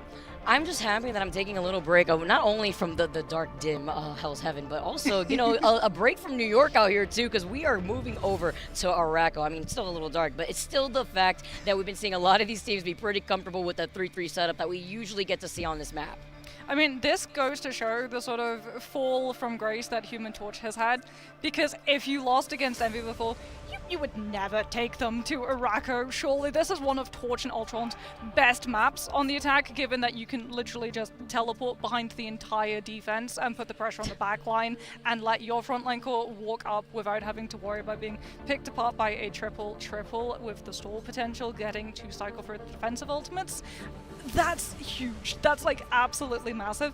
I wonder if we actually see Envy go for something like the Human Torch just to put pressure in that first fight when they do attack for that reason. Or like the way that we've been seeing Speeder, like we've also seen the Storm coming out. Yes. We talk about Speeder just being the flyer extraordinaire out here. He loves taking to the skies and seeing a much more eagle-eye view of the action happening below his feet. But like you mentioned, splitting away more of that attention, trying to find a roundabout opportunity. You get that Omega Hurricane online pretty quickly. We also saw in our previous series the breakthrough with the Hand of Khonshu. Obviously, Moon Knight being another one of those great ones if you want to be able to break through that, but it doesn't feel like the Speedering way sometimes right there, even though we know he's very flexible as we take a look at how everything's been going on so far, Moxie. Yeah, we are going to be unfortunately taking a little bit of time, but that means that you get the opportunity to look through all of the wonderful events that the game is going to be having for you, one of which being our wonderful Voyage to Astonish. I absolutely love this. You get rewarded for playing the game and you get to move all of these different little pieces, and cosmetic goodies are there and available for you. It's like trick-or-treating, but you only get treats. I love it. I mean, treats or sweets maybe, but it's nice to be able to get. Imagine like in the base game, like, oh man, I wish I could have Khonshu instead of you, Moon Knight. Like, I was like, oh, okay, we see some pretty powerful stuff coming out. And then also the power-ups, right? The perks that you have to consider when you try to get to that final round, so that way you could also claim that nameplate title too. Yeah, I mean, we're definitely going to be seeing some Moon Knight. Unfortunately, I don't think we'll be going to be seeing some Blade, even though he did receive a couple of buffs here and there. There's just better duelists out there, especially now that Venom has been treated for the Halloween season to be absolutely terrorizing the strategists with anti-heal effects on the Feast of the Abyss, especially in terms of that coordinated play. It means that you're going to be able to have Feast of the Abyss directly interfere with strategist ultimate uptime, which is something that is not going to be fun for the backline to deal with, given the fact that Feast of the Abyss used to be a one and done, right? It was a one hit of damage and you would just be able to pop your strategist ultimate and say, cool, okay then, we don't really care about that. Now you have to worry about the consequences. And why is that, right? It's the anti-heal, and then when you can get multiple targets at the same time, that's why we keep highlighting the follow-up opportunities that either the duelists have to get in with the dive composition of the Venom, or imagine if you let the Mantis go through. I mean, the it's Mantis the one with shot. The damage boost. Oh. Right through an invisible boundary, like good luck. And then imagine if you just get the focus fire too, and then the anti-hero comes out, there's no opportunity to go for a reset. It's like, all right, that could be 3 members off the rip. Let's say if you get lucky with the 3 members, I mean, that's off the table already with these follow-up opportunities. Yeah, you're absolutely correct, because here's the thing when you stack up Mantis damage boost and Luna and Rocket damage boost. Because Mantis's damage boost is tied to just base cooldowns, you have no way of being able to track it. You don't know whether it's going to be damage boosted until the hit comes through, and if it's attached to a Feast of the Abyss, that hit, that knowledge of, okay, that actually had 12% stack, is too late in comparison to both the Luna and the Rocket, where when you hear those ultimate lines go off, you then get to anticipate the follow-up. That that's one of the things that the Luna, yeah, they only knocked off 2 seconds of the former 12 seconds of the Fate of Both Worlds, but it means that you have 2 seconds less time for the friendly team to be able to coordinate the follow-up damage hit, and the opponent doesn't have to worry about that immediate follow-up. They get the time to be able to position themselves so that if it's strategists, they're not stacked on top of each other, they're split, and they only lose 1 rather than 2. It's so important to talk about how those 2 seconds matter when it comes to rotating through these strategist ultimates.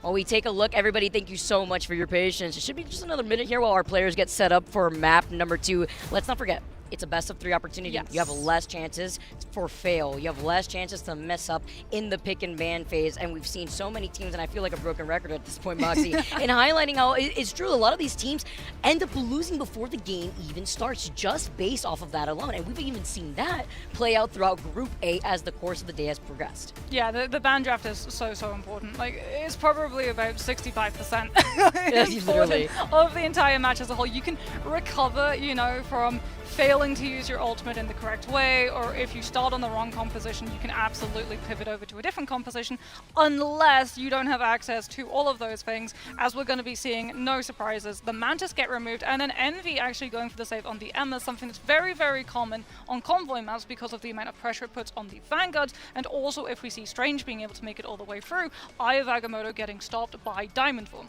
Yeah, right, because when we usually see convoy maps, what do you try to focus on? Do you want to focus on banning out the Vanguards? Do you want to focus on banning out the strategists in this current meta right now, too? You see the Protect over to the Emma and Jeff on Arako, especially when you get around that first corner, when you get to the teleporter, the environmental chaos, the sustenance that Jeffy boy will be able to feast off of. You have to consider it as Envy doing their homework. They ban out on the Adam Warlock, and when you take that away from Kovac, which Kovac's struggling a bit, in that previous game, Kovac loves to rock the Adam Warlock, but was not able to.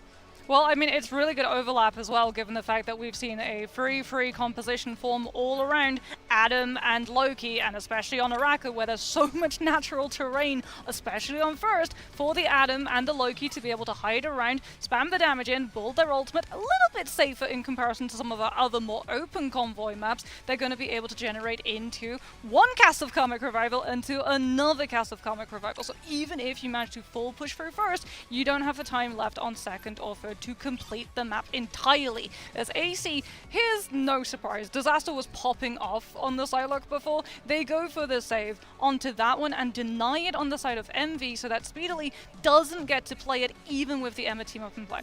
Although, good luck, right? We know Speedily has so much flexibility when it comes to those duelists. We're just talking about how he likes to fly up in the air. Yes, he's really good on the Psylocke, but obviously that did not deter him within that first map, as we saw the adjustment with the Star-Lord. The Venom ban, though, the follow-up right afterwards, even if you were able to take the Mantis off the table, you don't want to risk that when they have a Jeffy boy and they could try to get that symbiotic shenanigans. Yeah, Bucky is going to be the save coming on through here for Envy, which is very, very smart. Is going to be able to play into a counter for its Jeff with Kraken Impact, but also in the neutral, it's going to be able to put a lot more pressure onto the Psylocke coming on through from Disaster. What we're also potentially going to get to see is the stack of Strangling Prison, considering that Groot was able to make it on through. However, there's the last ban because the Bucky was saved. Groot gets removed, so that Strangling Prison and Kraken Impact can't be combined. No wombo combos here. They were immediately able to readjust. That's why the baiting has been coming so much more common here, because if you want to wait out for the very end, that kind of reveals your cards, but you have no choice, right? That was your last safe pick. As we take a look at game number 2 here within our final series of the day for Group A. Aconix is looking to try to take this over Envy, who are currently sitting at match point in our best of 3.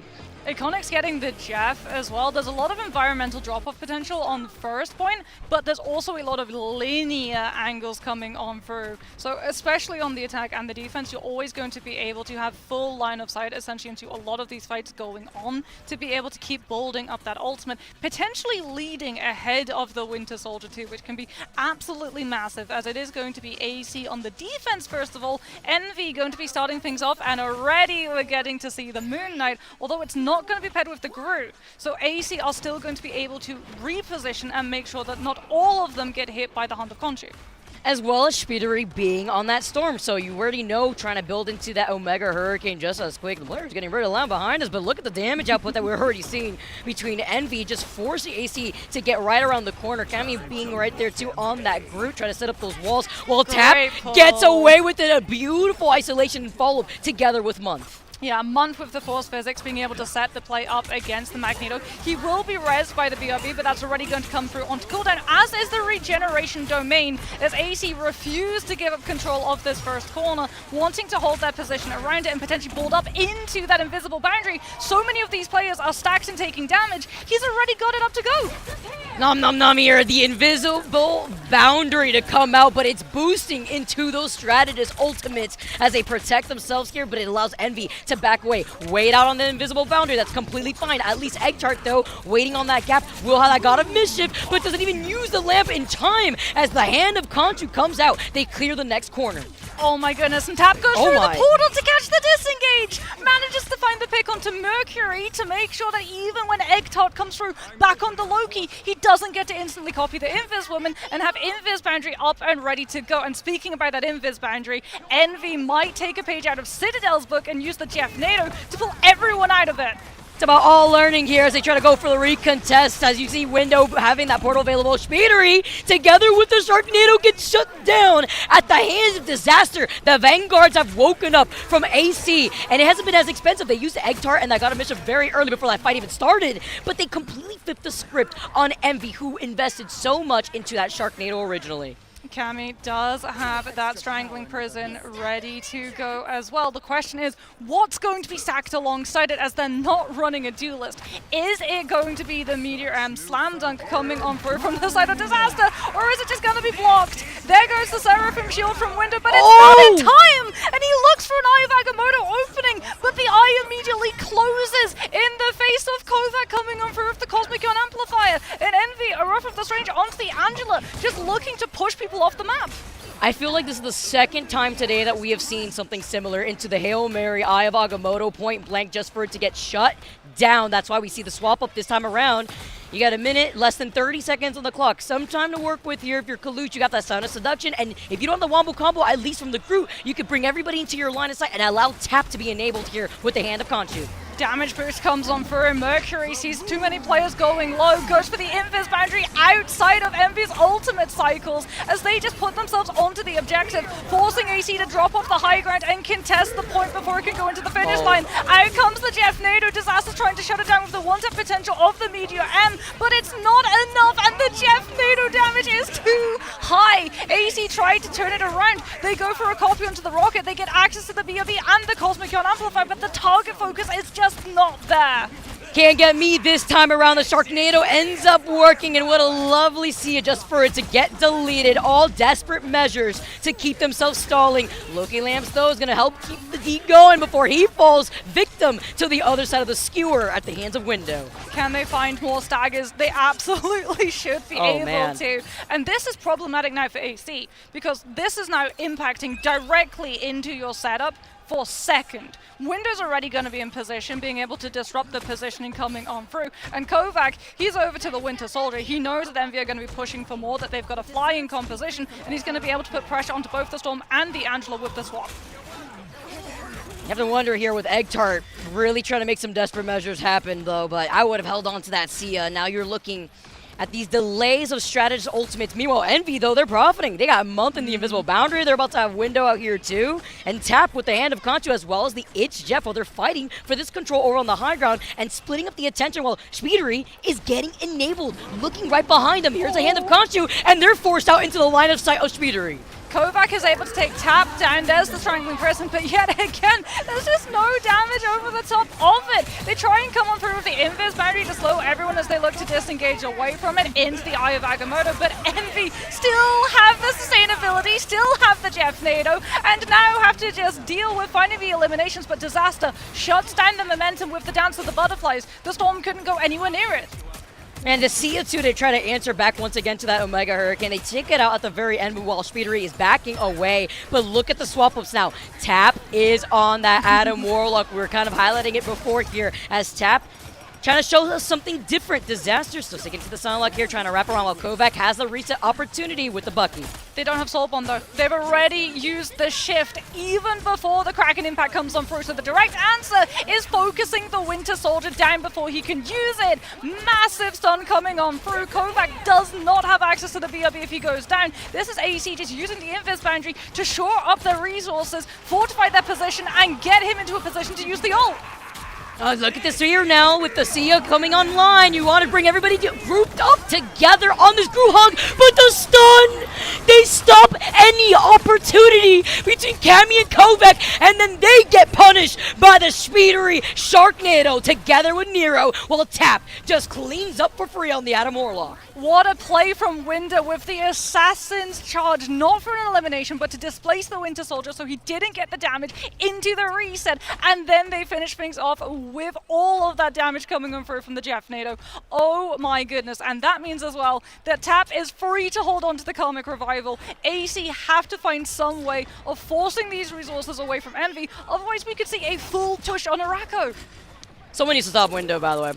Someone needs to stop Nero. Hold on a minute. That's AC's spawn. Did the He got it all the way behind them. Free real estate for free. Make a U-turn when possible. Turn left to reach your destination. Never mind, it's all distraction because Tap uses the ultimate and everyone from Envy is right back up ready to fight.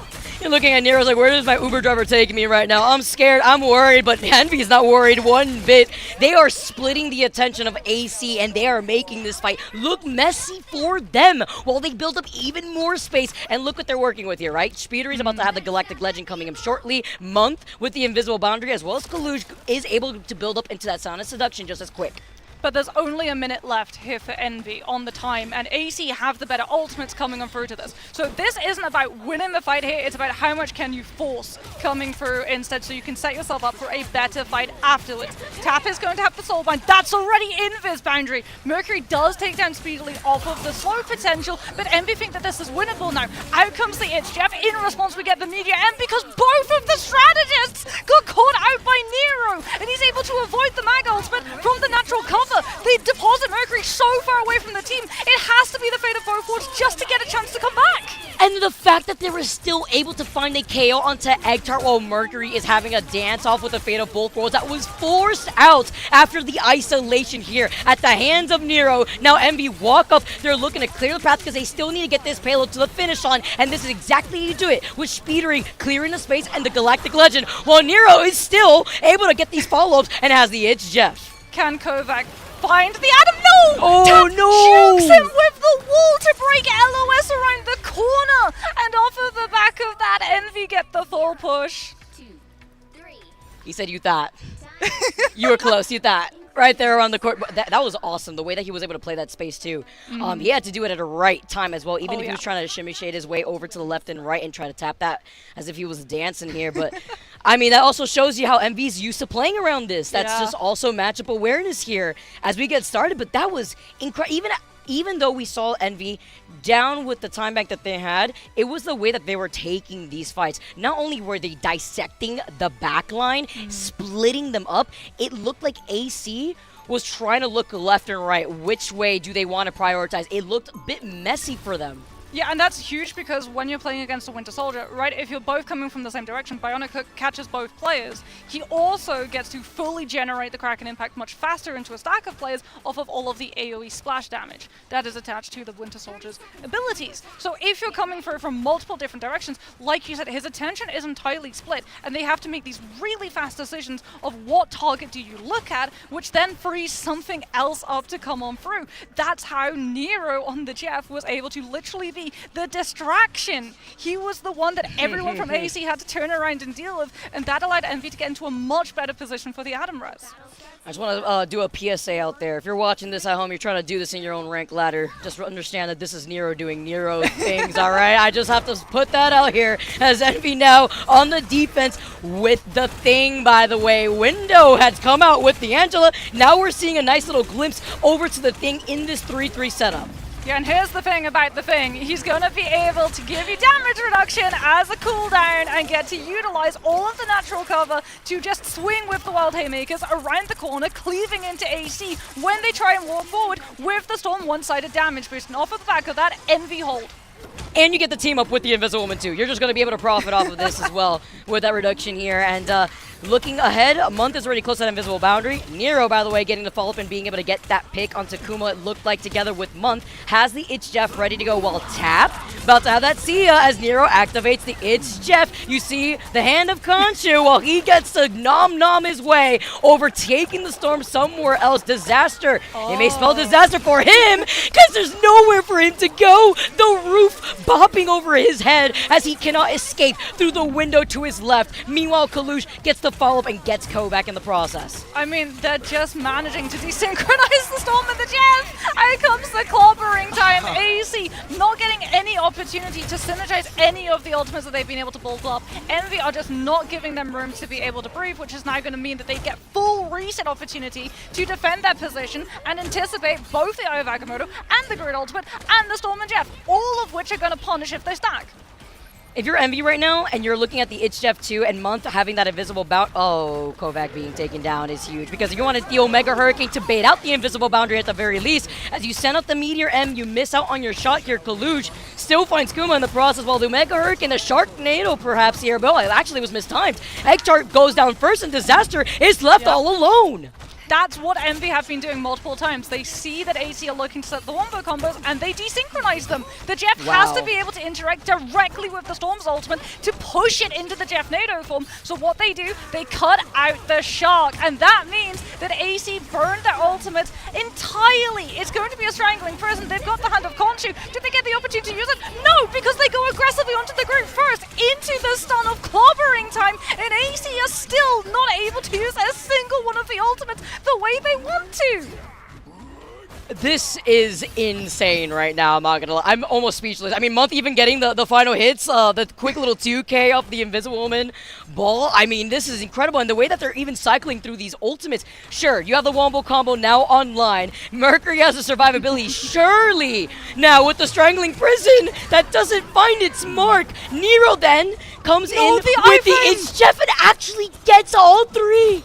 Oh my goodness. So if you didn't know, there's an iframe attached to Jeff when he's in the eat animation, and as he goes around all of those players, they use the iframe to be able to dodge the damage of Hand of Khonshu long enough to come on through with the Mag Bulwark to make sure that Nero was able to survive and get 3 players out. What a play! Oh, they're tired of this. Look at this. We're even seeing some swaps. No more Groot. All right, we take that off the table. We're not getting a follow-up here, and that's even with Kovac. I was gonna say, being on that Bucky, like you sure you can have that opportunity, but guess what? Makes a swap over to the Star-Lord instead, maybe trying to get that distraction that you and I were anticipating too when it comes to splitting the attention away from behind them. I mean, the It's Jeff, though, coming on through from Egg-Tart, it's not going to find anything unless the Meteor M comes through aggressively first. Speedily drops it and finds the Jeff before the ultimate can come out from AC's end because they knew that they were holding on to it so that Meteor M didn't take him out when he'd swallowed a player. Now Disaster comes on through, trying to find the elimination onto the Invis, but Month is able to sustain off of the Bulwark coming out from Speedily and then gets the elimination onto the Psylocke after Disaster's out of iframes from the ult. I can't believe it. This is insane. The overtime taken away, and they have not gotten Arako even 1 point away as the It's Jeff at the very least can maybe start something off here for Egg-Tart, but he gets taken down as Disaster follows up and finds Tap. Still up. Month double jumped. Month got back to safety. No way. Month's still in the game. Oh, and he's got Invis Boundary to be able to put onto the point in overtime, so this Galactic Legend is going to find absolutely nothing. The writing is on the wall here, Vicky. This map is done. I was going to say, man, Krakoa is absolutely having a good time. If you were on the side of Envy on their attack, but maybe not the same thing for AC. But hey, waking up, we're finding some of these picks. You don't have that BRB here on the table, and both Nero and Tap having a reset here after looking at Envy overtime taken away. But look, it's by a pixel. They cannot get off the point. Here comes the Strange. This is the problem now for AC. because Envy have Kalush immediately swap to Strange, and they're gonna teleport, and they either teleport onto objective, and suddenly you're taking a 6 versus 6 brawl, or they teleport onto an isolated player who's left away from the pack because someone from AC still has to be on the objective, and they teleport to try and find a connection onto the Wolverine. I'm worried here. You cannot get off the point, and you have Month right now on that Invisible Woman. You know that those push and pull mechanics will come out as Window gets the environmental KO exactly in front of the portal. Everybody has gotten off the point at this time, and it is Envy harassing AC to the very end to close out our final series of the day. Well, Envy might have lost against Reject, however, they're still strong in the form of the triple strategist and triple Vanguard spawn hold, as we got to witness here. It's always a very big risk when you decide to take Envy, a team who are known for really pushing and molding the meta of that style of composition on that kind of map into Convoy rather than Convergence. But they did look a little bit weaker on it when we saw them in the mid-season and in Stage 2, because that triple was getting broken by things like the Storm and the Moon Knight, but it requires coordination, right? Something that Envy were able to coordinate around because they could anticipate how exactly AC wanted to line up all of those ultimates. Strangling Prison had to have a follow-through. It's not the win condition, it's the setup. So what do? You desynchronize both of them. You waste even more time, and it wasn't even from the group only, right? We saw the same thing with the Storm and the Sharknado. Meanwhile, Envy were able to get these follow-ups consistently, even make the swaps that they had to. Look at Speedery popping off there too with those final hits before making the swap. Also, big fan of the Window Angela as well. I've been liking to see those adjustments, because that was a really quick adjustment that we had between after the first fight of the first map, and kind of stayed true even going into a map like Araco. Yeah, the Thing pick as well coming on through was really, really good, because you know that no matter where your ultimate goes, you're stunning something, which means that Envy are going to be able to once again desynchronize. When they know that AC have the ultimates in the pocket and they're going to want to play to go first, out comes the Thing ultimate, and all of that planning goes entirely out of the window. But I think for me, the standout of the entire map, it has to be Nero. Nero on the Jav, like, he was getting so many resources. Speedily a close second, especially with the Bulwarks going out onto Month on the Invis woman. But Nero on that Jav was an absolute menace, which goes to show why the Mantis being the insta ban really leaves a lot of these teams up in the danger of getting absolutely steamrolled by the Landshark. It's been great to break down all this action with you, Moxie. It's been great to see how a lot of these teams have had to make these changes, even coming off of a loss. Looking at Envy, they still were able to take that dub at the very end. But it's not over. It's just day number one, everyone. Thank you so much. I want to say a personal thank you between Moxie and I for sticking with us here for Group A. We have concluded the end of day number one. And for those of you guys wondering, where can I tune in to see the rest of the action? Well, guess what? We have some more games for you for Group Stage Day 2, starting at 12 p.m. East Coast time. You don't want to miss it. That's coming to you tomorrow. I've been Vicky. I've been with my girl Moxie, and the Double Victors are wishing you goodbye and good night.